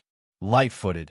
Increases movement speed by 5%. Feng then handed the fine gold ranked arm guards to Blackie, the chest piece for oracles to Gluttonous Mouse, and the chest piece for elementalists to Aqua. The final 2 items were of dark gold rank. One was a pitch black longsword, while the other was a dark gray colored staff that emitted black mist. Demonbane, one-handed sword, dark gold rank. Level 15. Attack power plus 183. Strength plus 20. Agility plus 21, endurance plus 10. Attack speed plus 3. Durability 100/100. Additional passive skill dash.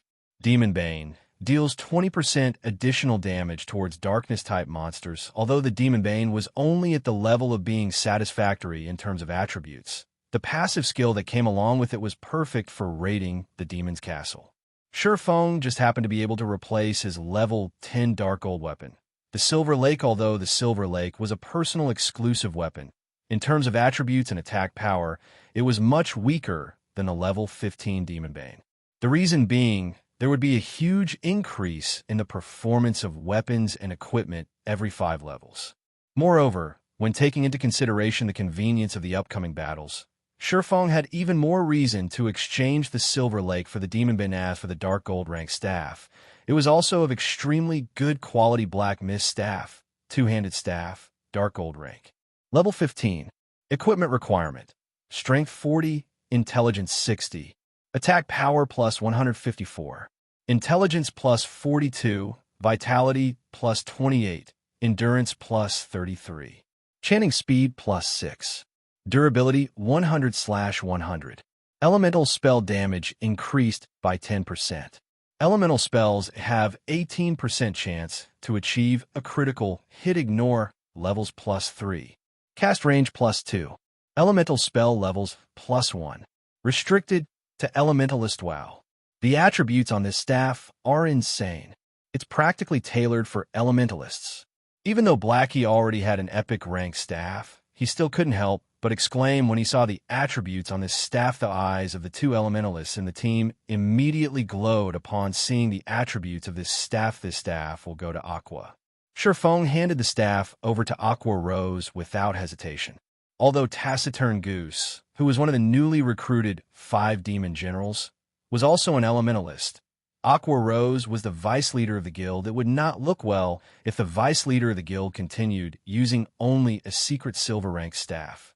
Moreover, Aqua Rose's techniques and strength was far above Taciturn Goose's, and she would be able to display the staff's true power better for me. Although Aqua Rose indeed liked this black mist staff very much, she had only recently joined the guild. She would feel very awkward if she were to receive such an amazing staff so quickly. Take it. You're the vice leader of our guild. We can't have other guilds looking down on Zero Wing now, can we? Feng said, a grin on his face. That's right, vice leader. Our guild is acknowledged as one of the 6 major guilds right now. If the other guilds were to find out that our vice leader was still using a secret silver rank staff, they would definitely make fun of us. Blackie said, "All right then. I'll take it." Aqua Rose felt that their words were logical. As one of the top management of the guild, every action she took affected the guild's reputation. If others were to discover her poor quality equipment, although they might not outright slander them with insults, they would definitely look down on Zero Wing. It would make others think that Zero Wing was not as good as it seemed to be after equipping this exquisite staff. Aqua Rose suddenly felt the responsibilities placed upon her shoulders growing heavier following which, after everyone was rested, they resumed advancing towards the heart of the demon's castle due to the jackpot from Justin Freed. The team's overall strength was greatly increased. They had a much easier time now when they fought against the elites and special elites, and very quickly, they arrived at the main hall of the demon's castle. The final boss, the Dark Knight Gaia, sat high above on the throne inside the hall. The moment everyone set foot inside the hall, the atmosphere of the room suddenly changed, and even the air started feeling heavy. Everyone in the team sucked in a mouthful of cold breath at the scene inside the hall. This is a joke, right? Blackie looked at the throne in the distance, his mouth gaping wide open in shock. What is going on here? Why are there two more bosses with Dark Knight Gaia? Astonished, Shurfeng stared at the two beauties standing beside the throne. The two beauties had a pair of pitch-black wings on their backs, and both of them were giving off an imposing aura that was no weaker than Dark Knight Gaia's. Chapter 266, Holy Light. Just Dark Knight Gaia alone was a challenge for them to deal with. Yet, there were two more bosses of equal strength. Now even Shurfeng felt powerless at this sight. However, the fact that there were three bosses in this hall was not the most important point. The key point was that even a single boss was enough to cause everyone to despair. The difficulty of this quest is too high. Shurfeng's head ached when he looked at the three bosses. He never imagined that Weissman's quest would be so difficult. If it were the normal hell mode demon's castle, Shurfeng would still have a way to clear it. However, if he had to face the three bosses before him simultaneously, then there really was no hope for clearing this dungeon at all. Dark Knight Gaia, High Lord rank. Level 16. HP 4,000,000/4, 0,000,000. Fallen Angel Heir, High Lord rank. Level 16. HP 3,600,000/3, 600,000. Fallen Angel Lara, High Lord rank.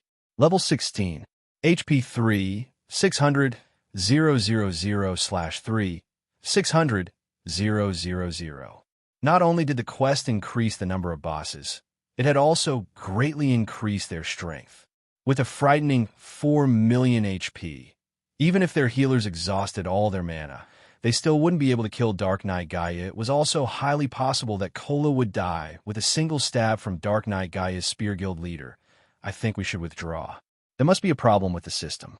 4 million HP is just ridiculous, Kola said, shaking his head while sighing. I think so as well, Brother Phone.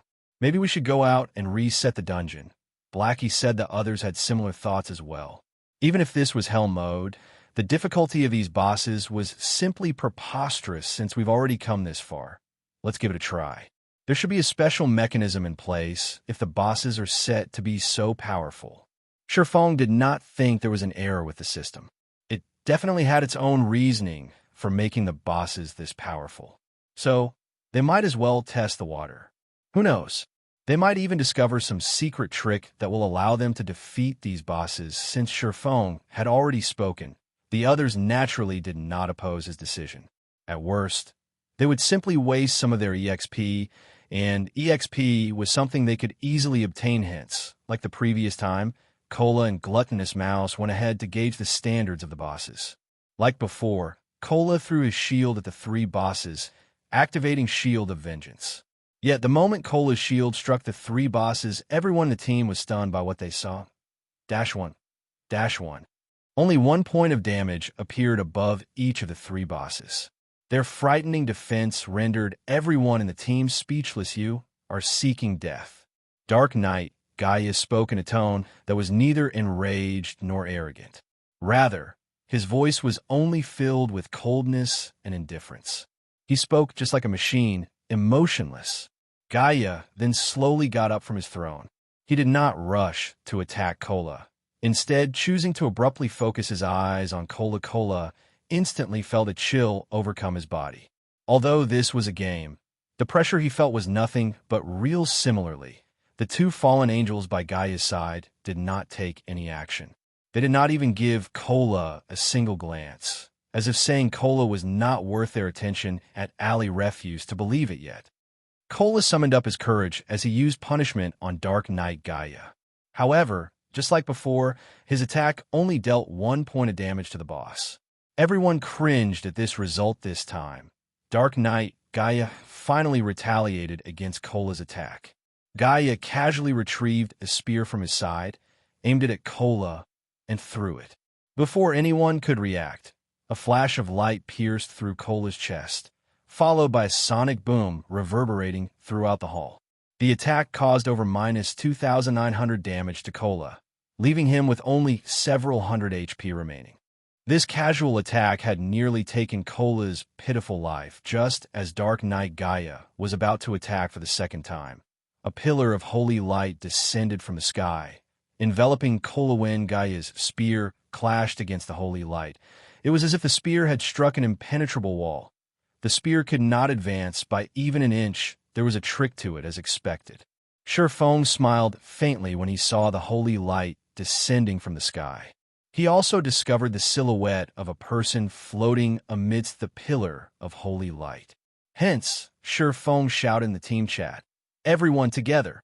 Healers, get Kola's HP back up first." Previously, everyone merely had the intention of giving the bosses a try. They did not hold any hope of actually killing them. Now that a chance had appeared, how could they easily give it up? The atmosphere surrounding the team instantly changed. No longer were they shrouded by despair. Why is it her?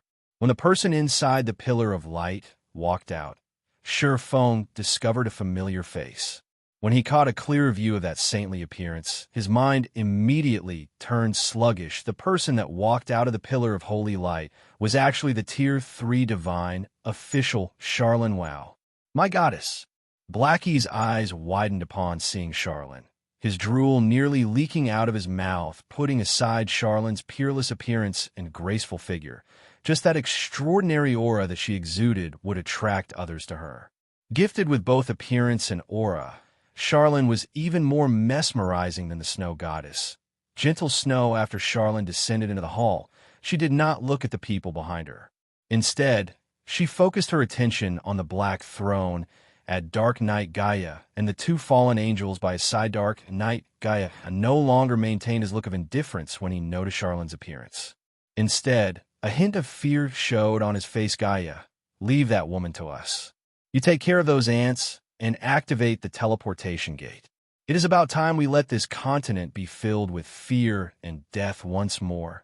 Fallen Angel Air said this. Lady Air, Dark Knight Gaia answered respectfully at the same time.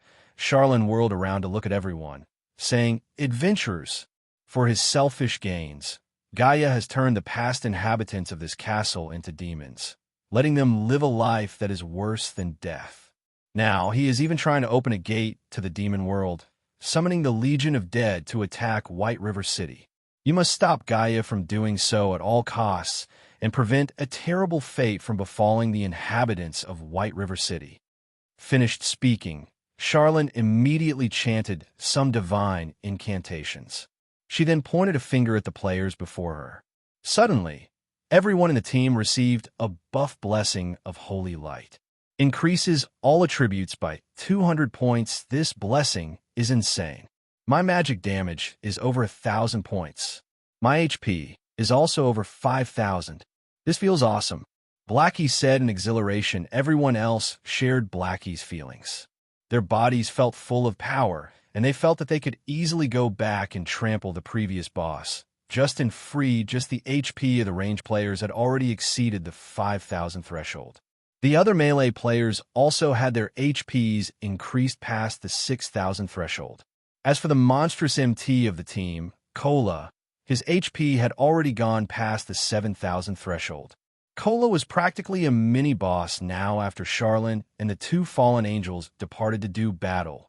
Dark Knight Gaia immediately charged towards a team of players, intending to massacre them quickly at this time.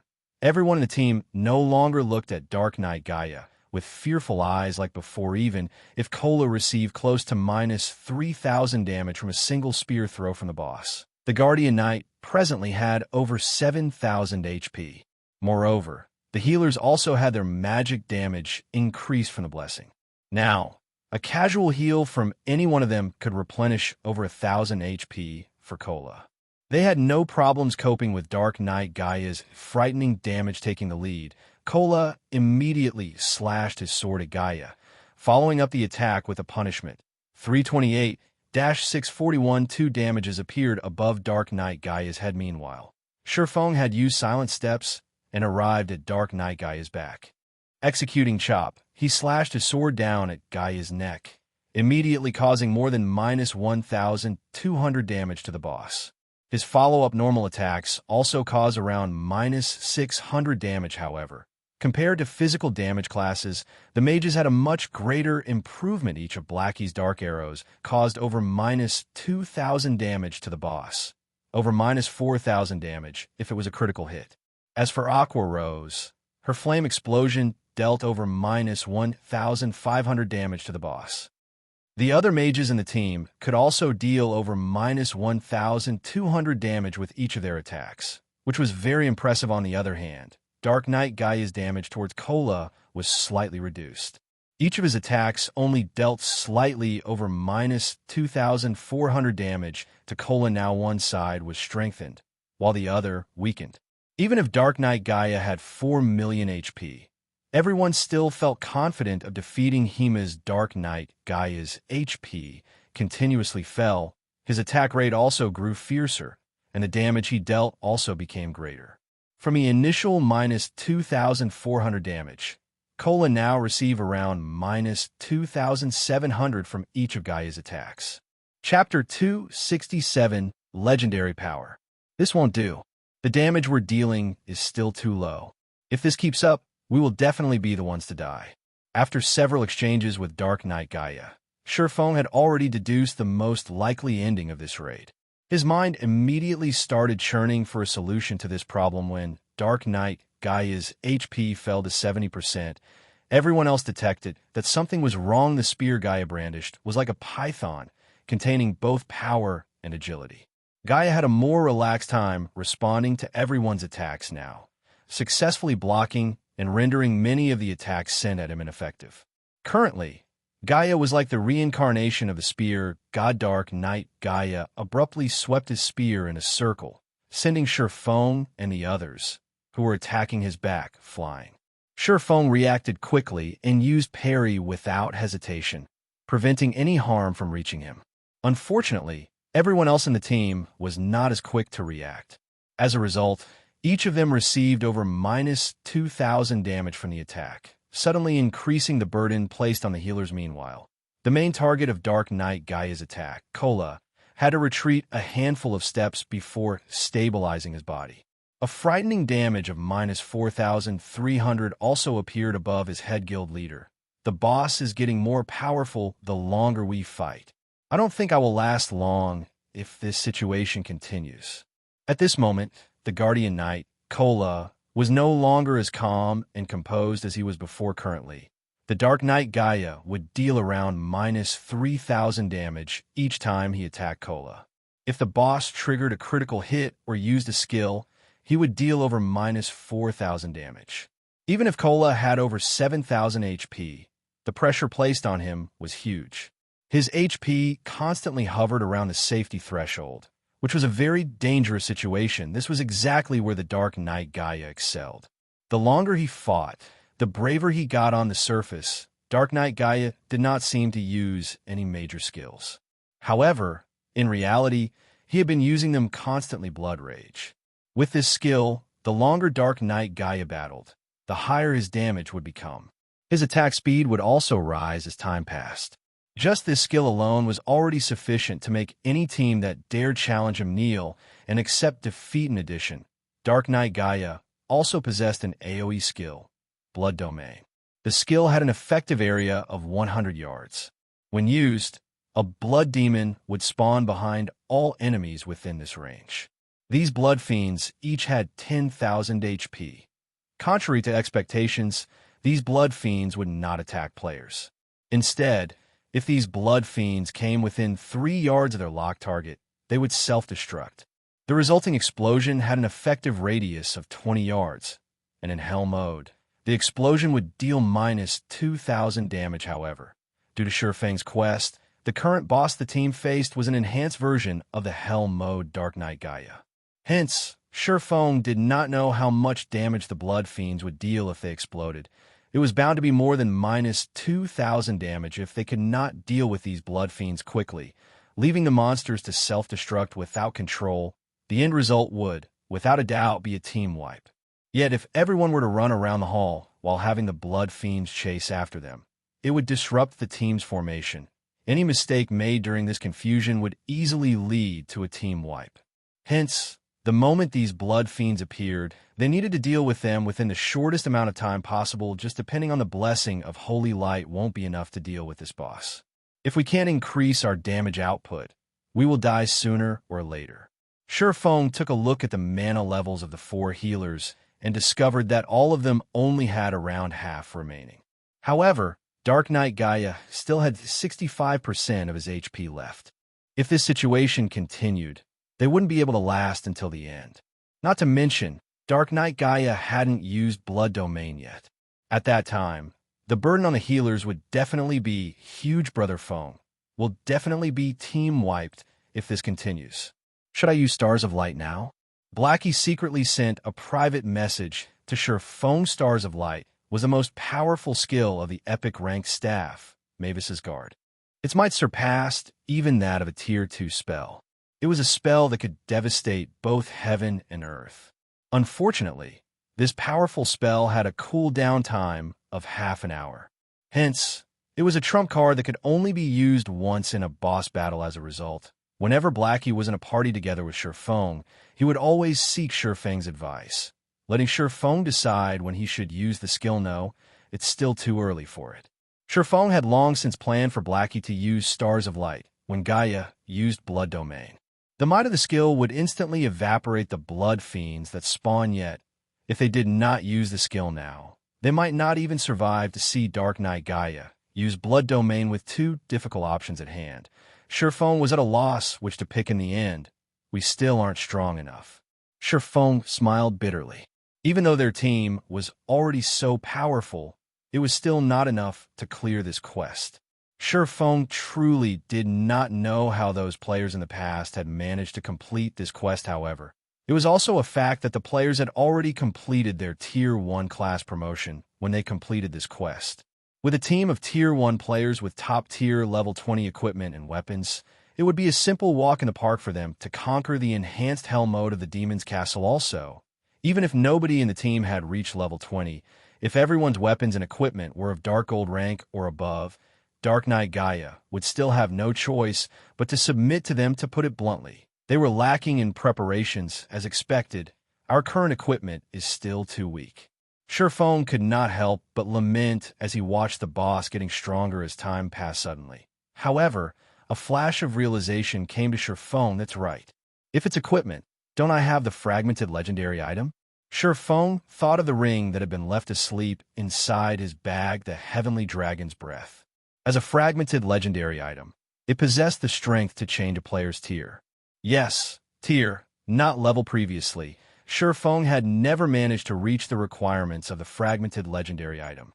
Now, however, he had already achieved it. Heavenly Dragon's Breath, ring, fragmented legendary rank. Equipment requirement: strength 200, agility 200, intelligence 120.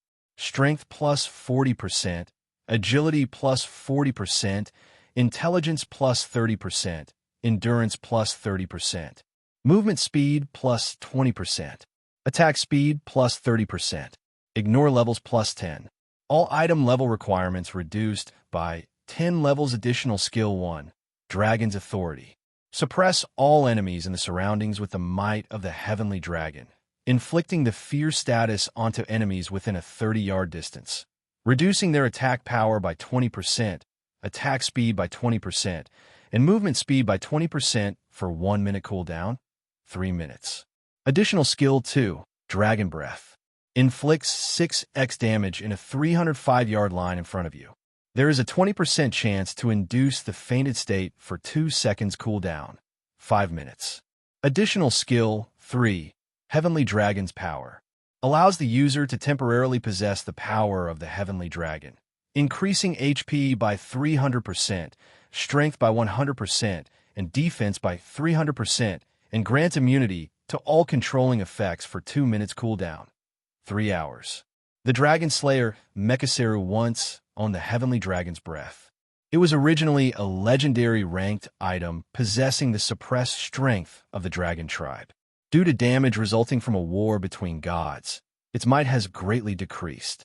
However, the Heavenly Dragon's Breath possesses an incomparably strong magic power and possesses the potential to restore itself. Its past glory may be restored with 3 magic stars and 1 dragon's heart. Current restoration 0/4. Blessing of Holy Light. Increases all attributes by 200 points. This blessing had allowed Shurfeng to instantly surpass the daunting requirement of having 120 intelligence without wasting any more time. Shurfeng immediately retrieved the Heavenly Dragon's Breath from his bag the instant he wore the ring. He immediately felt it transmit a boundless power into his body. Not even the blessing of Holy Light could compare to this power good. The raid officially starts now. Shurfeng looked at the silver dragon-shaped ring on his finger, a smile on his face. Whether it was his past life or his present life, this was the very first time he was feeling the strength of a legendary item, even if it was only a fragment. He then shifted his gaze towards Dark Knight Gaia, his eyes abruptly focusing Dragon's authority. Instantly, everyone felt Shurfeng's transformation. They could feel the might of an ancient dragon coming off him, and even their souls quivered in the face of this power. Meanwhile, as if stuck in a deep quagmire, Dark Knight Gaia's movements turned sluggish. Gaia's attack power was greatly reduced as well, letting Kola gain a breather. Kola no longer felt overwhelmed by Gaia's attacks, and he could even dodge the boss's attacks now. It wasn't just limited to Kola. Everyone else started attacking with greater efficiency as well. Originally, they were on the verge of being team-wiped. Yet, the situation suddenly had a huge change. It was simply unbelievable what happened. Aqua Rose was shocked. Chapter 268. Everything is insubstantial. Although everyone was shocked by Dark Knight Gaia's weakening, they were even more shocked by the person who activated Dragon's authority, Shurfeng. Currently, raging wind surrounded Shurfeng's body, swirling in all directions and creating a dazzling sight. Shurfeng had now become the focus of this hall. When Shurfeng took a step forward, his body instantly disappeared and reappeared in front of Dark Knight Gaia. Brandishing both the Abyssal Blade and the Demon Bane, Shurfeng sent over a dozen slashes at the boss, the afterimages of his swords creating an impression of a lotus flower due to the Heavenly Dragon's Breath. Shurfeng's attributes were greatly increased once more. Currently, his strength had already exceeded 500 points, while his attack was well over 1,200 points. His agility had also exceeded 600 points. Whether it was his attack power or attack speed, both were far above the standards of even a Tier 1 swordsman. Right now, Shurfeng could even give a Tier 2 swordmaster a run for his money. This was the power of a legendary item. Even though Shurfeng only had a fragmented version of it, the increase in combat power he received could allow him to challenge enemies of a higher tier. Damages of over -1,000 appeared one after another. Some of his attacks had even dealt over -2,000 and -3,000 damage. Dark Knight Gaia, who had previously been like an immovable mountain, was currently being forced to retreat step after step by the torrent of sword slashes. He could not even enter a basic stance due to the incessant attacks. Meanwhile, Kola was having a relaxed time going against the boss, expending almost no effort on evading the boss's attacks. However, Shurfeng's onslaught had yet to end. Thundering Flash, Chop, Double Chop, Earth Splitter, Thunder Flame Explosion. Every skill dealt over -2,000 damage. Of them, the level 8 Thunder Flame Explosion had even achieved a critical hit, dealing over minus 6,000 damage to the boss. Feng's damage far surpassed even that of Blackie, now guild leader. What sort of potion did you take? How did you suddenly become so awesome? Cola was extremely curious about Feng's sudden transformation. Previously, Feng's single output damage was even below Blackie's and Aqua Rose's. Now, however, his damage had completely left that of the two in the dust. If Feng said it was nothing, not even a ghost would believe in potion. Cola, you're thinking too highly of potions. This is the trump card of our guild, Blackie said, a grin on his face. He had a fair idea of what was actually going on. After all, he had also been present when Feng obtained the Heavenly Dragon's breath. Brother Black is right. Cola, you're looking down on guild leader too much. Lonely Snow chimed in with a proud tone. The matter of the fragmented legendary item had always been a secret between the three of them. Feng had previously told them not to leak any information about it, so nobody else, other than them, knew about it. After all, just an epic ranked item alone could entice a first-rate guild to take action. If it was known that their guild possessed a fragmented legendary item, rivers of blood might start to flow in White River City. It's not a potion. Aqua Rose was also surprised. However, after she gave it a thought, their words felt right. It should not be possible for potions to provide such a powerful upgrade. Yet, if it was not a potion, what else could allow Feng's battle strength to increase so tremendously? Suddenly, Aqua Rose started growing more confused about the guild known as Zero Winget was clearly a recently established guild. It could even be described as a blank slate. Yet shortly after she had joined the guild, she received one shock after another. Aqua Rose had even begun to suspect that Feng was an elder of one of those super guilds, and that he had come to White River City to play the role of a pig to devour the tiger. Only a dozen seconds passed since the battle resumed, and already, Dark Knight Gaia had lost 5% of his HP. Currently, he only had 54% of his HP remaining. If this trend continued, his life would end before 3 minutes even passed. However, Feng was still not satisfied with this result. The reason being, along with the passing of time, Dark Knight Gaia would grow stronger and stronger. Moreover, Dragon's authority lasted for only 1 minute. After the minute was up, Dark Knight Gaia would once again be like the reincarnation of a spear god. With Cola's equipment, he would not last long under the boss's onslaught. Just as Dark Knight Gaia was about to recover his battle strength. I wonder how well this move will perform. The abyssal blade in Feng's hand suddenly ignited in flames. The fire-type mana within a 30-yard radius frantically gathering around the weapon. The light from the scorching flames illuminated the dark hall, while the heat evaporated the moisture in the air. Currently, the abyssal blade in Feng's hand was like a miniature sun. This was none other than Feng's ultimate move, Flame Burst, due to his increased attributes. The current Flame Burst was much stronger than the last time Feng used it. Before anyone could react, the abyssal blade turned into a shooting star, smashing into Dark Knight Gaia's chest. Gaia's previously impenetrable armor was like tofu when it met with the abyssal blade. The abyssal blade easily pierced Gaia's steel armor and body like a hot knife through butter, creating a large hole in Gaia's chest. However, this was not the end of Feng's attack. Feng then followed up with 5 more slashes, each of his slashes dealing over minus 6,000 damage. Some of them had even achieved a critical hit, dealing over minus 13,000 damage. Meanwhile, the armor on Dark Knight Gaia's body was instantly shattered, the sundered metal fragments smashing heavily against the stone pillars at the sides of the hall.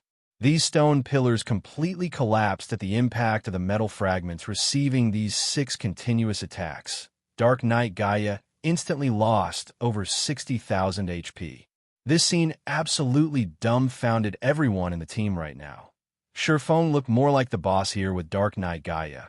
As the player, the situation was so shocking that Cola and everyone else in the team even forgot to attack Dark Knight Gaia. Oi, stop daydreaming. The boss is still alive. Feng smiled helplessly as he received everyone's fervent gazes after Feng's reminder.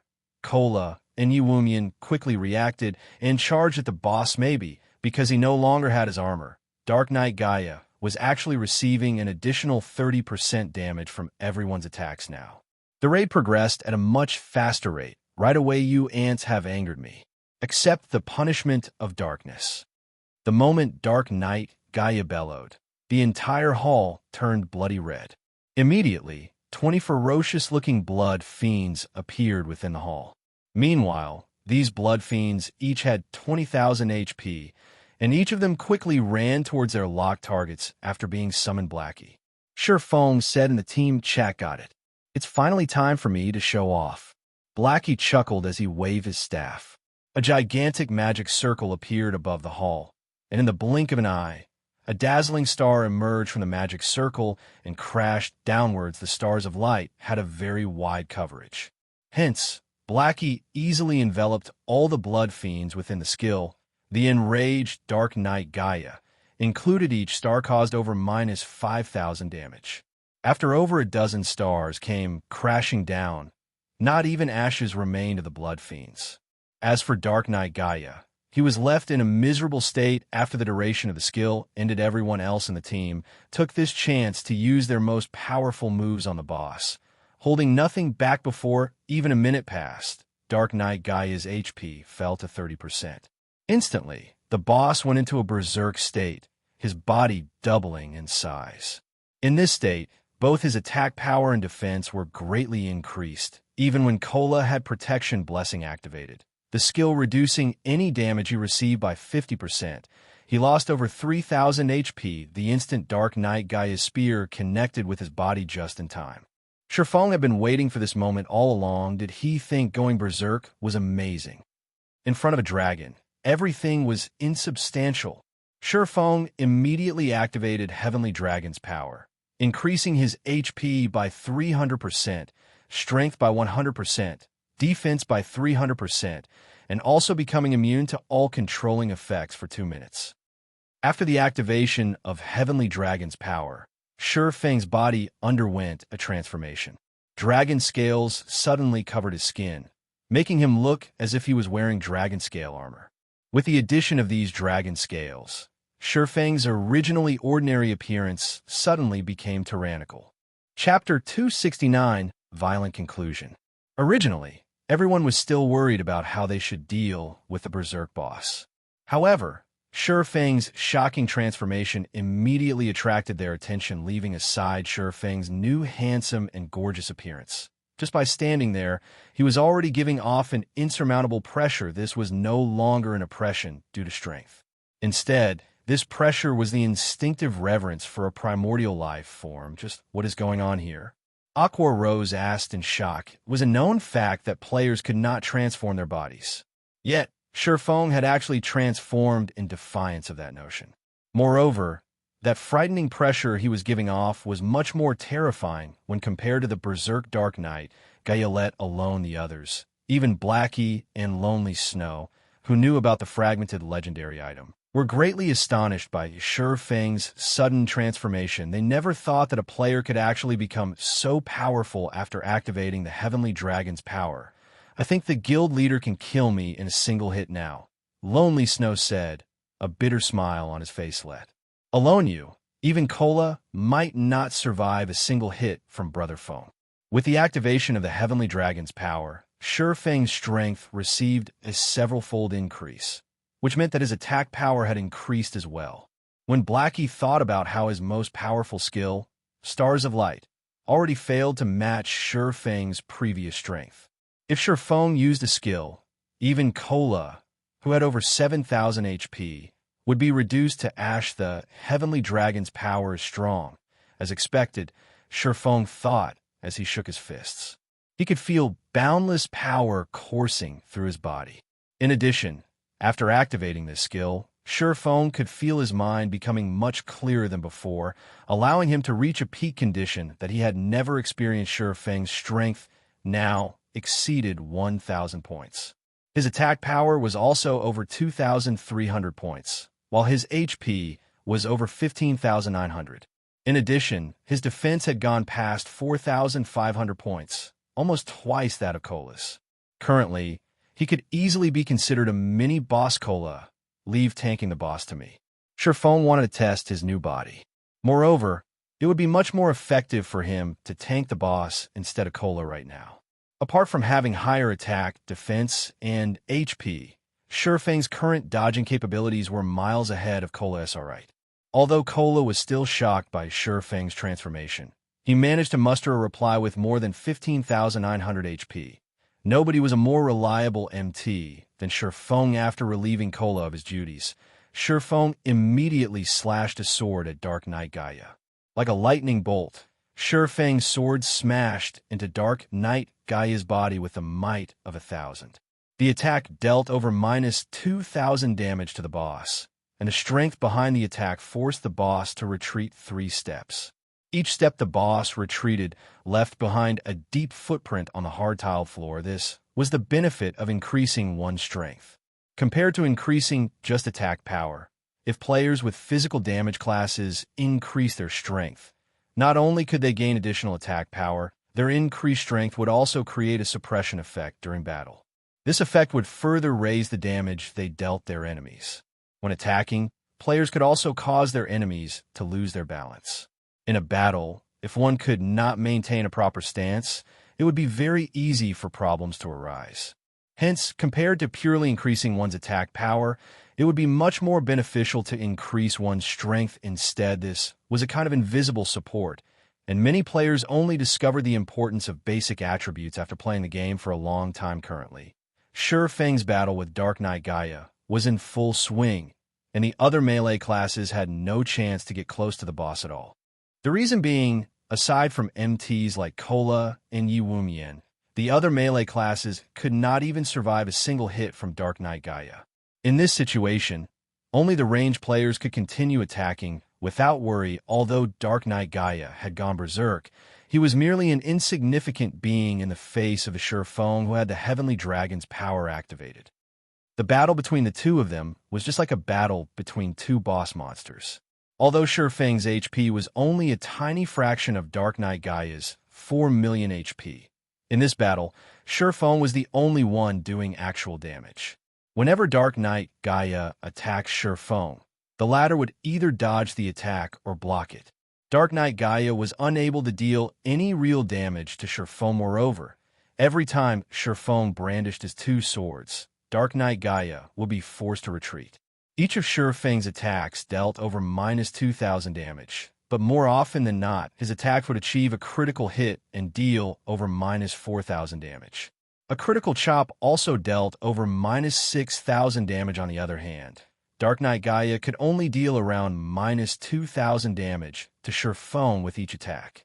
With close to 16,000 HP, the healers could take their sweet time healing Shurfeng.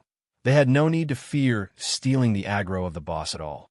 As a tank, Shurfeng was currently far stronger than the guild's #1 MT. Cola after the 30-second berserk period was over. Dark Knight Gaia's body shrank back to its original size. Even though he still had blood rage in effect, he no longer possessed the previous ferocity he had possessed in his berserk state. Meanwhile, the Heavenly Dragon's power had a duration of 2 minutes. There were still 90 seconds left before Shurfeng's transformation ended without the berserk effect. Dark Knight Gaia was like a venomous snake that lost its fangs. He could only receive a one-sided beating from Shurfeng now. Whenever Shurfeng slashed his sword, Dark Knight Gaia would have to retreat a handful of steps. The gap between the two of them simply rendered one speechless. Throw in everything you've got. We need to end the battle as quick as possible, Shurfeng said in the team chat. Upon Shurfeng's reminder, the others who hadn't dared to approach the boss before immediately rushed up in a hurry. As a result, the damage rate to the boss instantly soared when Dark Knight Gaia's HP fell to 15%. He used Blood Domain once more, summoning another group of Blood Fiends. However, unlike the first group of Blood Fiends, these newly summoned monsters each had 30,000 HP as expected. Even his skills have changed. Shurfeng had been afraid of something like this happening, hence why he wanted to end the battle as quickly as possible. Since the quest had altered the rating difficulty of the dungeon, a change to the skills of the boss would naturally occur. Since there wasn't much of a change in Dark Knight Gaia's blood rage, then the only skill that remained was Blood Domain. Everyone, gather in the center. Surefeng immediately shouted when Blood Domain was previously used. The team had a wide-range AoE skill like the Stars of Light to depend on. However, they had no such skill that could quickly deal with all the Blood Fiends this time. Stars of Light had a 30-minute cooldown, so there was no way of using it for the second time in this battle. Hence, they could only hope to group up and concentrate their attacks on the monsters. Everyone in the team reacted fast. Before 3 seconds had passed, all of them were already standing together, having the shape of a demonic beast. The blood-red monsters revealed malicious expressions upon being summoned. After locking on to their respective targets, the Blood Fiends let out frenzied roars as they charged forward. By the time the Blood Fiends started moving, Aqua Rose had already finished chanting an incantation. First, she summoned an ice wall to block off all the Blood Fiend from closing in on their group. The ice wall also placed an additional debuff on the Blood Fiends, slowing the monsters' movement speeds. Right after that, Aqua Rose shot an ice sphere at the group of monsters, reducing their movement speeds even further. With the successive use of these two skills, the group of Blood Fiends now moved as slow as snails. However, Aqua Rose was still not done with her spells. She then followed up with a third spell called Blizzard. Not only could this spell deal high amounts of damage, it also had a very good movement speed reduction effect. Without staying idle, the other range players started throwing out attacks at the monsters as well. Blackie had also taken this chance to use the most powerful AoE skill currently available to him, Hellflame. Pillars of dark green flames shot up from the ground, repeatedly dealing over -2,000 damage to the group of Blood Fiends for 5 seconds. However, such an amount of damage was still not enough to deal with the Blood Fiends. Just as the Blood Fiend were about to close in on the team, Surefeng suddenly appeared in front of everyone, blocking the Blood Fiend's path of advanced die. Surefeng bellowed at the group of Blood Fiends. Surefeng used Thundering Flash, causing damages of -3,125, -4,321, and -6,040, and also inflicting the damage amplification effect to all of these Blood Fiends. However, these monsters were still not dead. Next, Surefeng inhaled abruptly and executed Dragon Breath before anyone noticed. Countless wind blades transformed into streaks of silver light, piercing through everything that stood in Surefeng's path. These Blood Fiends instantly turned into minced meat, and not even Dark Knight Gaia, who was charging at the team, was spared from this attack. Dark Knight Gaia was sent flying by the attack, and his body was embedded into the distant wall. However, an instant later, the wall behind him shattered, and Dark Knight Gaia was again sent flying for more than 10 yards. Dark Knight Gaia's body was filled with bloody injuries now. Meanwhile, Dark Knight Gaia had received over -15,000 damage from Dragon Breath. The amount of violence this skill displayed was far above Blackie's Hellflame without the threat of Blood Domain. The battle continued for only 30 more seconds before Dark Knight Gaia died in the middle of the hall, letting out an agonized roar as his life faded away immediately. Many people in the team leveled up. Surefeng had also risen from level 17 to level 18. White River City Region System announcement. Congratulations to Zero Wing for becoming the first team to conquer the Hell Mode Demon's Castle. All players within the team will be rewarded with 40 reputation points in White River City, 10 reputation points in Starmoon Kingdom, 300,000 EXP, and 10 silver coins. White River City Region System announcement. Congratulations to Zero Wing for becoming the fastest team to conquer the Hell Mode Demon's Castle. All players within the team will be rewarded with 40 reputation points in White River City, 10 reputation points in Starmoon Kingdom, 300,000 EXP, and 1 Tier 2 gemstone of random attribute system. Hell Mode Demon's Castle has been cleared for the first time. Loot increased by 100%. Chapter 270, Ennobled. Outside one of the 3 great dungeons, the Land of Death, there were many guilds that had established a base of operations to facilitate raiding the dungeon. Meanwhile, inside Dark Star's base of operations, the Arclight shield is already in our hands now, so the MT problem has been dealt with. The next thing we need to do is to snatch the first clear of the Land of Death right in front of everyone.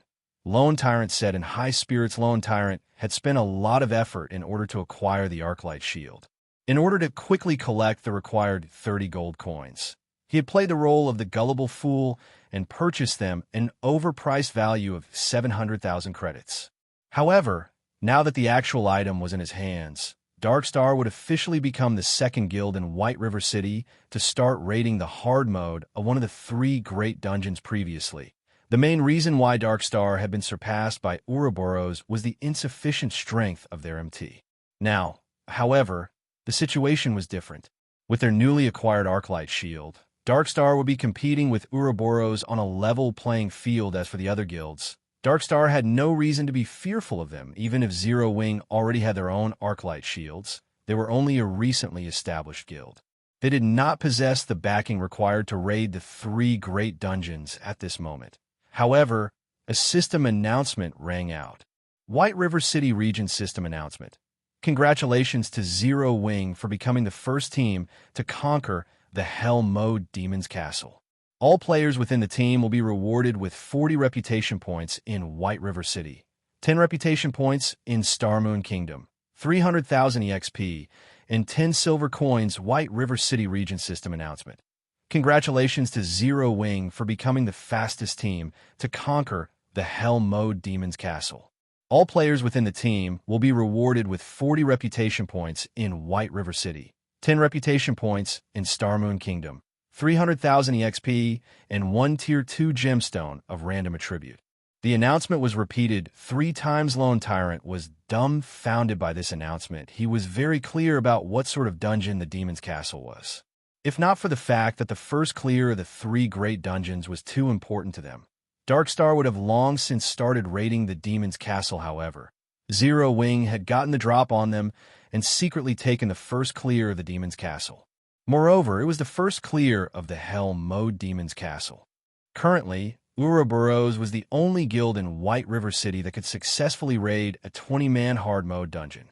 However, that capability was limited to the level 10 low difficulty dungeons, and not a level 15 high difficulty dungeon. How did they do it? Aren't they just a recently established guild? Lone Tyrant could not make sense of the situation. Did the Yifeng help them in secret? Even so, they still shouldn't be able to clear it. That's a 20-man dungeon. There is a limit to one person's strength. Boss, do you want us to go investigate? An assassin asked. No need. The 3 great dungeons takes priority.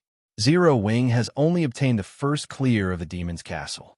By the time we obtain the first clear of the Land of Death, Zero Wing would only serve as a foil to make Darkstar look even better. Lone Tyrant shook his head, a contemptuous smile on his face. Although Lone Tyrant acted dismissively towards Zero Wing's achievement, the other guilds in White River City did not.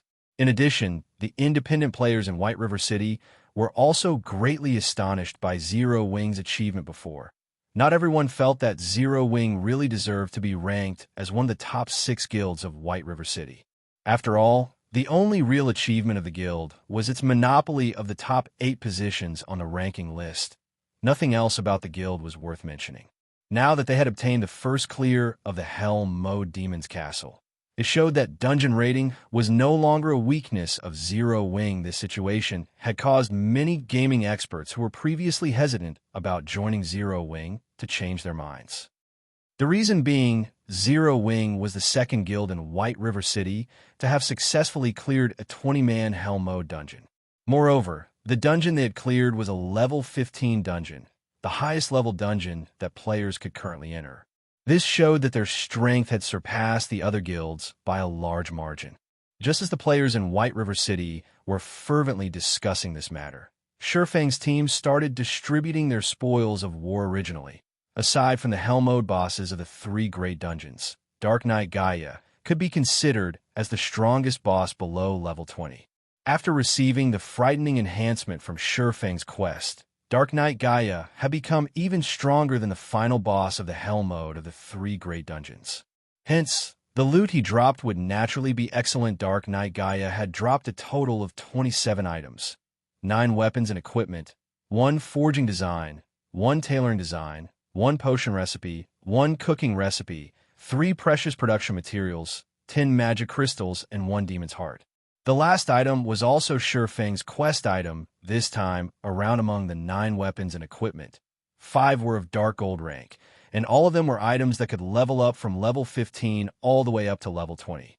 Of the 5 items, 1 was a staff for clerics, and 1 was a cloth armor chest piece for clerics. Both items were given to Violet Cloud. Meanwhile, Blackie received a hat for Cursemancers, Aqua Rose received shoulder guards for Elementalists, and Yiwumian received arm guards for shield warriors. The remaining 4 weapons and equipment were of fine gold rank. The leather armor chest piece and shoulder guards were both given to Fire Dance. There was also a longbow for Rangers, which was given to Sentimental Memories, one of the 5 demon generals. Lastly, the Berserker Water Buffalo received a greatsword after having distributed all the equipment.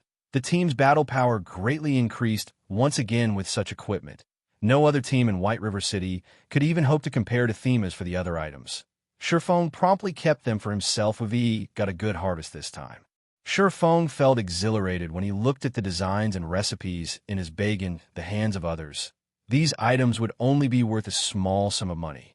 In his hands, however, these items would be money-making machines. Most importantly, the forging design he obtained was meant to produce the gemstone buckle.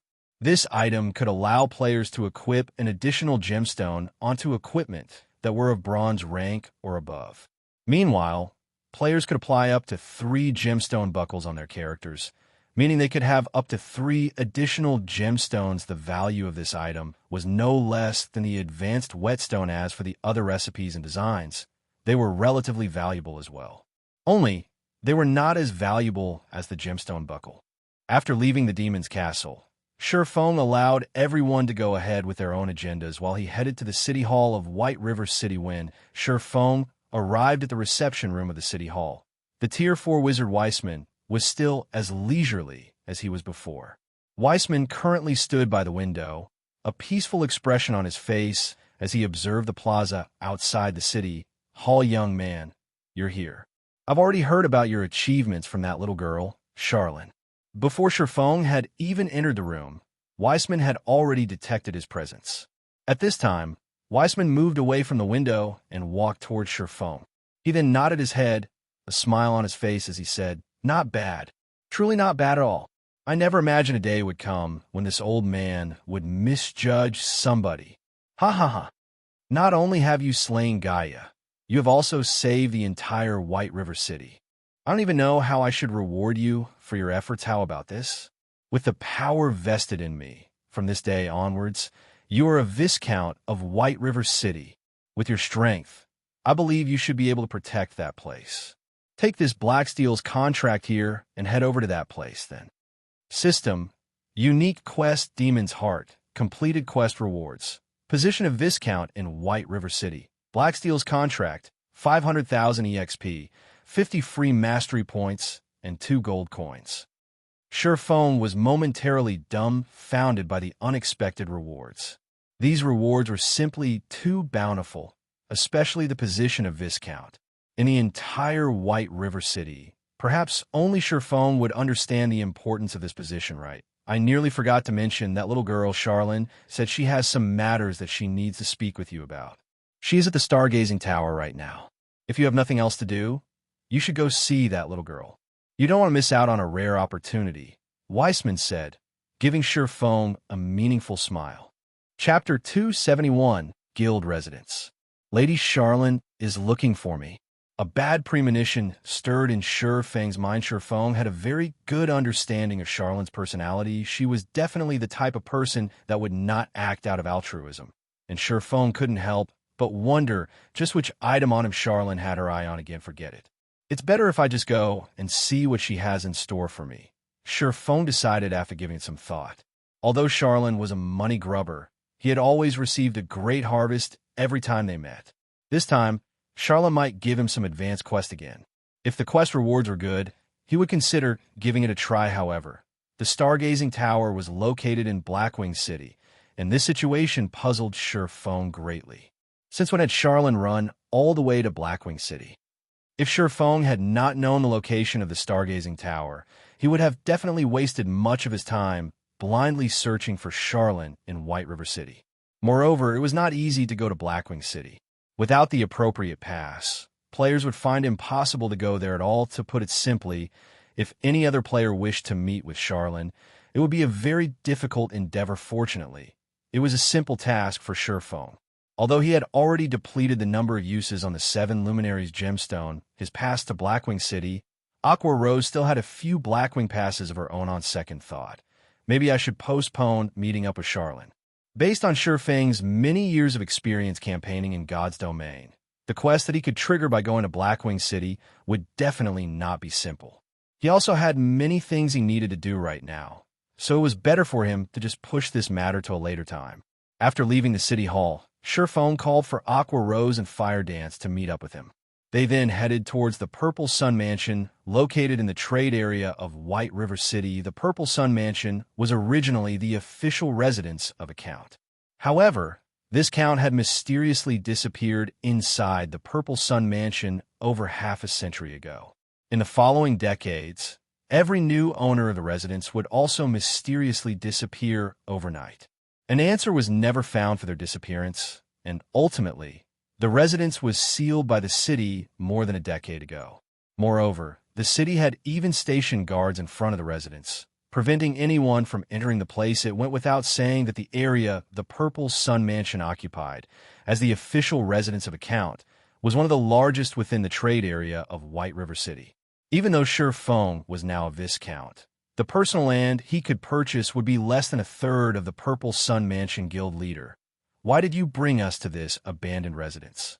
Aqua Rose asked in curiosity as she looked at the dilapidated residence in the distance, and also at the 8 guards stationed outside the place. Their guild had just recently obtained the first clear of the Hell-Mode Demon's Castle, and the resulting fame had attracted many players to apply to join the guild right now. As a result, Aqua Rose was swamped with work. Although Blackie was also helping out with management, he was mainly focused on managing the workshop side of things. The guild within the game, on the other hand, was left to Aqua Rose to manage. As for Fire Dance, she was responsible for leading the main force of the guild. Each of them had their own respective duties. However, the management of the guild was the most onerous task out of the 3-0 wing had been established only recently, so there were still many problems on the management side of things. Aside from the guild perks system still being imperfect, their guild was also not prepared to recruit so many players. Therefore, Aqua Rose could only carefully select whom to allow into the guild. Meanwhile, her criteria for selection were not based on a player's level. Instead, she chose players based on how skilled they were in battle, and such strict selection criteria were very laborious and time-consuming. Aside from recruitment affairs, Aqua Rose also had to manage the daily affairs of the guild, and this, in turn, had made Aqua Rose a very busy woman. If Surefeng had not called her over, most likely, she would still be occupied with the matter of recruitment right now. What do you think of this residence? Surefeng asked, a smile on his face. What do I think of it? Aqua Rose carefully scrutinized the Purple Sun Mansion, although it was currently daytime in God's domain. With the sun shining brightly up in the sky, the Purple Sun Mansion was surrounded by a depressing atmosphere. It even gave others an eerie feeling. However, this residence occupied a very large plot of land, and it was also situated in the heart of White River City. It was definitely prime real estate. Although it looks shabby, its location is very strategic. Both the bank and auction house are only 2 streets to the west, while the Adventurers Association is 3 streets to the east. There are only 5 such strategic locations throughout White River City, and are already owned by major nobles. Only this place is left without an owner. Moreover, out of the 5 residences, the Purple Sun Mansion occupies the largest area. Unfortunately, it is not for sale, and it is also protected by guards. If a guild can establish a guild residence here, it would be very beneficial towards the guild's development in the future. Aqua Rose replied with eloquence. She was extremely familiar with the real estate of White River City. Her eyes were filled with yearning when she looked at this dilapidated residence. However, since they could not obtain it, there was not much point in talking about it, not to mention owning private territory within the trade area. They did not have the power to purchase land in even the outermost sectors of the city right now. Indeed, within White River City, the Purple Sun Mansion could be considered the best location to establish a guild residence. Surefeng nodded his head in agreement. He then said with a soft chuckle, However, from today onwards, this Purple Sun Mansion belongs to us, Zero Wing. After Sure Feng finished speaking, both Aqua Rose and Fire Dance were instantly dumbfounded. They looked at Sure Feng with eyes filled with disbelief. Guild leader, what did you say? Aqua Rose couldn't believe the words she just heard. This prime real estate belonged to Zero Wing from now on. No matter how she thought about this matter, it was simply impossible for it to be true. This Purple Sun Mansion will be Zero Wing's guild residence from now on. Sure Feng said with a smile. Guild leader, stop joking around. For such prime real estate, not to mention now, even if another month passed by, it would still be impossible for anyone to obtain it. Aqua Rose had a clear understanding about guild residences. Currently, not a single guild in White River City possessed a guild residence of their own. Yet, Sure Feng was saying that this hot property was now under the ownership of Zero Wing. If what Sure Feng said was indeed true, then it would be even more shocking than Zero Wing obtaining the first clear of one of the 3 great dungeons right this instant. It was simply unbelievable. I knew you wouldn't believe me, which is why I brought you over to take a look. Sure Feng shook his head and laughed. If Zero Wing wished to develop rapidly, a guild residence was a must. Meanwhile, Aqua Rose was the manager of the guild, so Sure Feng naturally had to bring her over to take a look at their future guild residence. It would allow Aqua Rose to better plan for the future. After all, it was one thing to obtain the land for the guild residence. Actually establishing it was an entirely different matter. It would be better for them to plan ahead. Just as the 3 of them arrived in front of the steel gate of the Purple Sun Mansion, the captain of the station guards walked up to them, blocking their paths. This is a forbidden location of White River City. Those unrelated, please leave. The guard captain berated. Don't tell me, even I am not allowed entry? Sure Feng revealed his title of Viscount, so it is Lord Viscount. Forgive this humble one for not recognizing my lord. However, Magistrate Weissman has personally given orders that nobody is allowed entry into this place. And even if it is you, Lord Viscount, I am afraid that I cannot allow you to enter. The guard captain suddenly grew respectful when speaking to Sure Feng. What about this? Sure Feng took out the Blacksteel's contract this time. The guard captain was shocked after seeing this piece of paper. After all, this paper was the deed to the Purple Sun Mansion. In other words, from this moment onwards, the Purple Sun Mansion was the private territory of the Viscount before him. Since Lord Viscount has already become the owner of this place, of course this humble one would not stop my lord from entering, the guard captain said carefully. He then added, however, there is something very strange about this Purple Sun Mansion. If my lord is planning to enter, please exercise caution. I understand. Sure Feng nodded in reply, following which, the 8 guards moved away from the entrance, allowing the 3 of them entry into the residence. Meanwhile, both Aqua Rose and Fire Dance were shocked by Sure Feng's revelation. He was actually a Viscount of White River City. Nobility was unlike levels. One could not get ennobled simply by wishing for it. Instead, one needed a large amount of reputation to do so. Currently, all the guilds in White River City were busy trying to raise the White River City reputation they had. Although there were already players who had become citizens, there had yet to be a single person who achieved nobility, even until now. Meanwhile, nobility could be categorized into 5 tiers, which were Duke, Marquis, Count, Viscount, and Baron. Just the difficulty of becoming a Baron had made all the guilds in White River City lament over their powerlessness, not to mention obtaining the position of Viscount, which was 1 tier above Baron. Chapter 272, Spirited Away. Based on Aqua Rose's knowledge about the authority of Barons, aside from being able to purchase private territory within White River City, they could also hire their own guards. A Baron could hire a total of 10 NPCs to serve as guards for his own territory. However, a Baron was the lowest rank of nobility. Only when one was promoted to Viscount would one be counted as one of the true nobles of the city. A Viscount could not only purchase private territory, one could recruit up to 40 NPCs as guards, as well as have 2 personal guards. Having personal guards was a special privilege available only to true nobles. Normal guards hired by players were not capable of growth, unlike personal guards. In other words, after recruitment, the levels of normal guards would not change no matter how much time passed. On the other hand, personal guards could be leveled up. They would also receive bonus attributes from leveling up, making them much stronger than normal guards. The difference between the two was like the difference between a common monster and a boss monster. Meanwhile, if their guild had these personal guard protecting their guild residents, at this stage of the game, the defense of their guild residents would definitely be foolproof. Furthermore, they could even have these personal guards participate in boss battles. Although the levels of these NPCs would be suppressed, they would still be a lot stronger than the average player.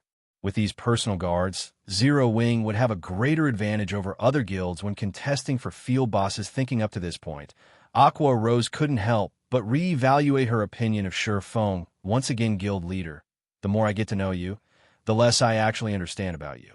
Not only have you managed to obtain such an excellent location for a guild residence, you are also a Viscount of White River City.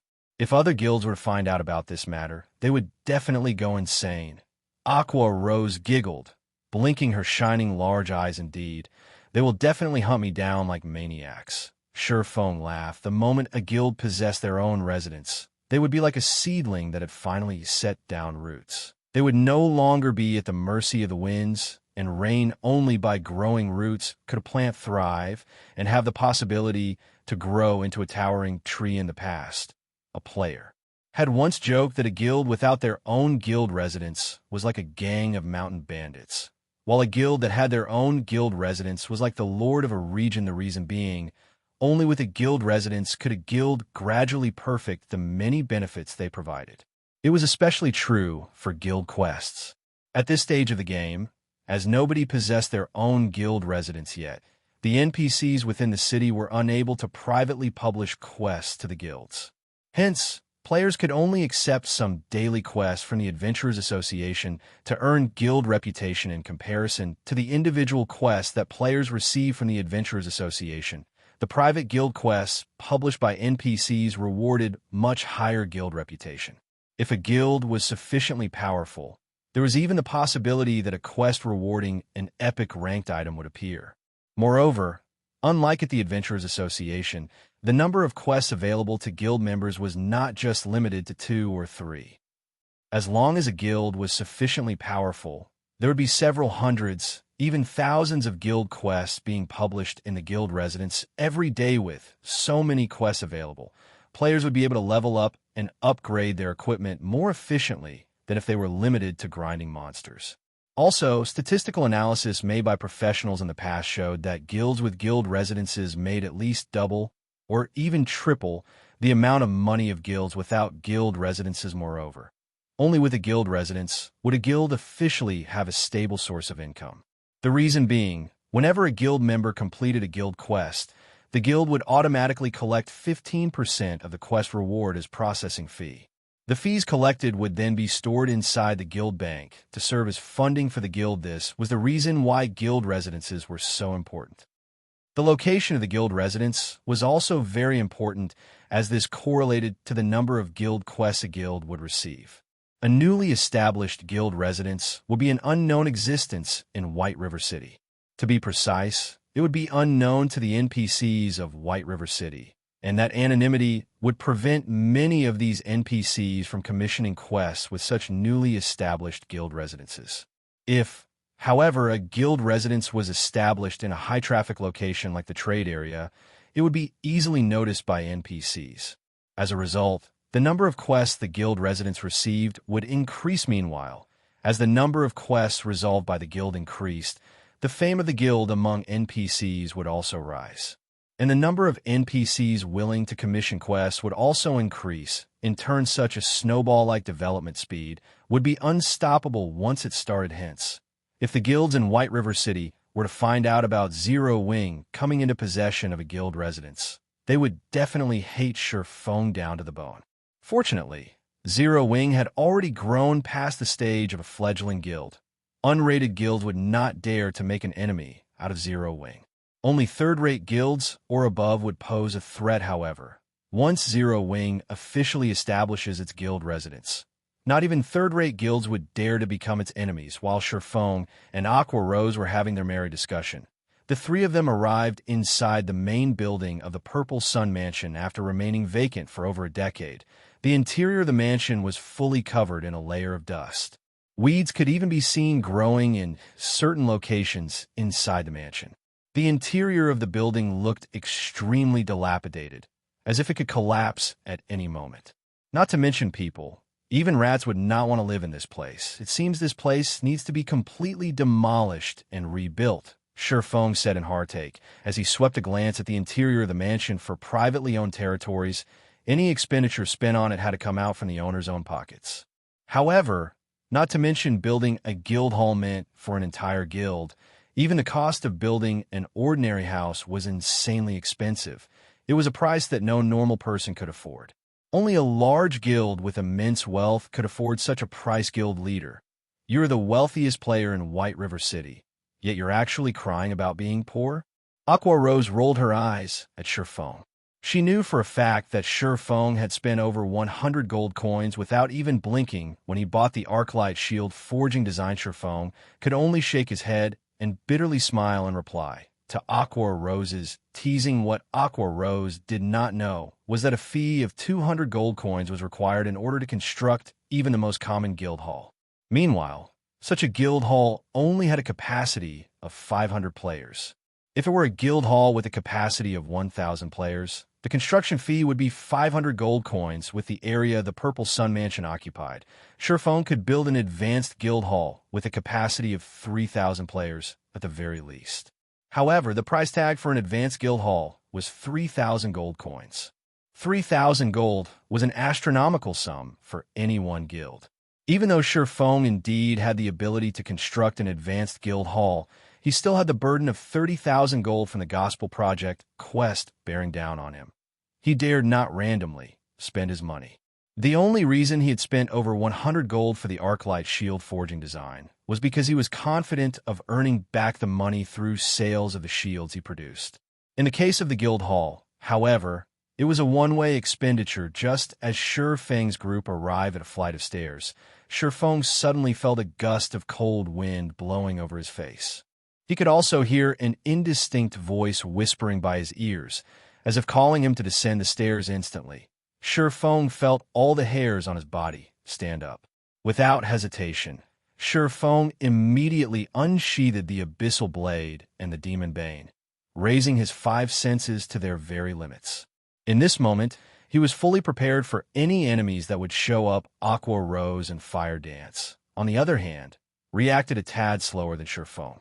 However, they too promptly readied their weapons as they fixed their gazes at the staircase. Contrary to their expectations, however, nothing appeared from the staircase. Only a cold breeze blew up from below, causing the weeds within the mansion to quiver slightly. How can there be wind coming from inside the building? Fire Dance asked, feeling there was something very strange about the situation. The virtual world of God's domain closely resembled reality.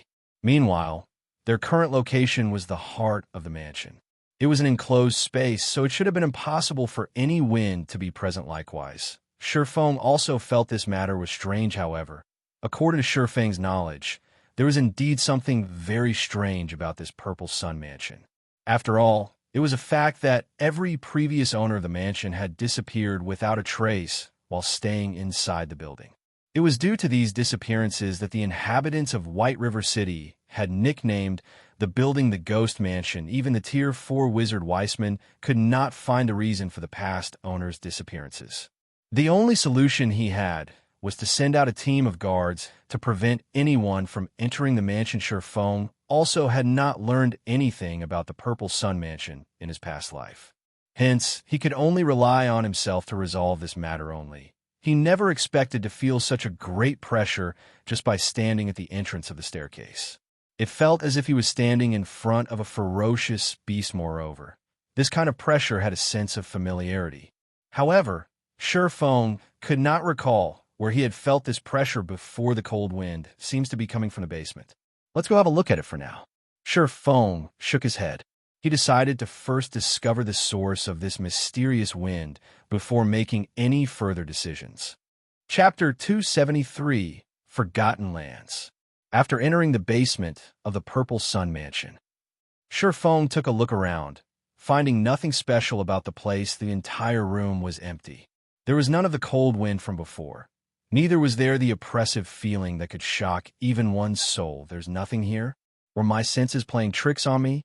When Fire Dance discovered no monsters in the basement, she promptly put away her daggers, sheathing the weapons back into their scabbards. I don't know. But it is indeed true that there is no danger here, Shi Feng said, shaking his head as players experienced more and more battles in God's domain. Their sensitivity towards danger would also gradually improve. It was especially true for an expert of God's domain. Moreover, this ability of players to perceive danger was usually not wrong. Let's take a closer look around. Shi Feng said if they could not resolve this mysterious situation whereby the mansion's inhabitants were spirited away, should something actually happen, it would be a tragedy if the incident scared away the NPCs that came to commission quests with the guild. If players were the ones to get caught up in this mystery, they would at worst die once, losing a level and some skill proficiency. However, it would be different if an NPC were to get entangled in this matter. If they died, then it would be a true death for them. The main god system would not revive them, hence it was imperative for Shi Feng to resolve this mystery as soon as possible. Otherwise, this prime real estate would be worthless. After the trio searched for more than 10 minutes. They found no problems with the place. Not to mention a monster. They couldn't even find a mouse in this place. However, Shi Feng did not think that the enormous pressure he felt before was an illusion, especially since he had also felt this pressure previously in his past life. It was just that he could not recall when he had felt it exactly after searching for a long time and getting no results. Shi Feng's group had no other choice but to return upstairs. What's going on here? The moment the group arrived upstairs, Aqua Rose immediately called out in shock when she saw the scene before her. Aqua Rose wasn't the only person who was shocked. Even Shi Feng was taken aback by what he saw. They had simply returned to the hall on the first floor, yet the scene here was completely different from before. No longer was it the empty, dilapidated hall they had seen. Instead, the sight that greeted the three after they exited the staircase was an intricate labyrinthine corridor. It was as if they had arrived at an entirely different place. It was definitely not the former Purple Sun mansion they had been in at this moment. A notification sounded from the system. Players have discovered the Forgotten Lands. All communications to the outside world are temporarily disabled, so it turns out to be something like this. Shi Feng suddenly came to a realization. He finally knew why the previous owners of the mansion had all disappeared one after another. It turned out that all of them had been transported to this location. Guild leader. I can't use my return scroll, Fire Dance said, her eyebrows wrinkled. This is just like the time in the trial of God. It seems that this place isn't ordinary at all. Shi Feng began observing his surroundings. Shi Feng had encountered numerous such situations in his previous life. It was just like the lost lands he had encountered shortly after entering God's domain in this life. He had even obtained the Abyssal Blade from that place, although the Forgotten Lands was different from the Lost Lands. Both still had their similarities. Most likely, players trapped in this place would be released after they completed a certain quest. However, unlike the time in the Lost Lands, none of them received any notifications of having triggered a quest. Soon after, Shi Feng's group of three advanced into the labyrinth and began to explore the map. Shi Feng couldn't help but admit that this map was very large. Even after they had wandered around for more than 6 hours, they still hadn't finished exploring the place. In the end, the three of them decided to split up and continue their exploration. In any case, they had not met with any dangers so far, and it would be much more efficient if they explore the map separately. Unwittingly, a day passed by without anything happening. Only on the second day did Aqua Rose find something new in the region. She explored. Aqua Rose discovered a large magic array. According to the speculations of Shi Feng and an elementalist like Aqua Rose, it should be a magic array that was tier 5 or above. However, as to what this magic array was used for, not even Shi Feng with his bountiful experience could guess, unless there was a tier 5 wizard or a tier 6 mage god before them. Following which, after spending the rest of the day exploring the place, Fire Dance discovered a second magic array that looked exactly the same as the first one. Other than this discovery, the trio found nothing else. They did not find even a single monster throughout their exploration, nor did they receive any quest notifications. Aqua Rose entertained the thought of simply giving up on this pointless endeavor. It would be more worthwhile for her to just kill herself and return to the city in this godforsaken place. They could not level up, neither was there any quest for them to complete. They were simply wasting their time by staying here. Moreover, she was the manager of the guild. She still had many things she needed to do. How could she afford to waste so much precious time in this place? Moreover, there was still the matter of the guild residents, however. Feng discouraged Aqua Rose from taking such an action, the reason being, there was no guarantee she could return to the city even if she killed herself. In the event that she could not return, she would have lost a level for nothing listening to Feng's words. Aqua Rose had no choice but to give up on this idea of hers as she continued exploring this Forgotten Lands. When the third day arrived, after exploring a majority of the Forgotten Lands, the group discovered 3 more magic arrays. In total, they had discovered 5 of such tier 5 magic arrays. Soon after, the 3 of them met up and shared their map information with each other. The moment their map information sharing was completed, a notification sounded from a system. System, unique quest, miracles unsealed, activated quest details. Remove the seal on the Forgotten Lands quest rewards. Unknown, remove the seal on the Forgotten Lands? The quest doesn't even tell us how to do so. What are we even supposed to do here? Fire Dance glared at the notification screen in anger. They had been exploring this place for 3 days now. Yet, the only thing they got in return was this quest that provided them with no hints at all. The game was simply too despicable. It should be around here, Feng said, pointing on the map. To be precise, he was pointing at an area central to the 5 magic arrays. Magic arrays require mana to operate, and normally use mana crystals as a source for mana.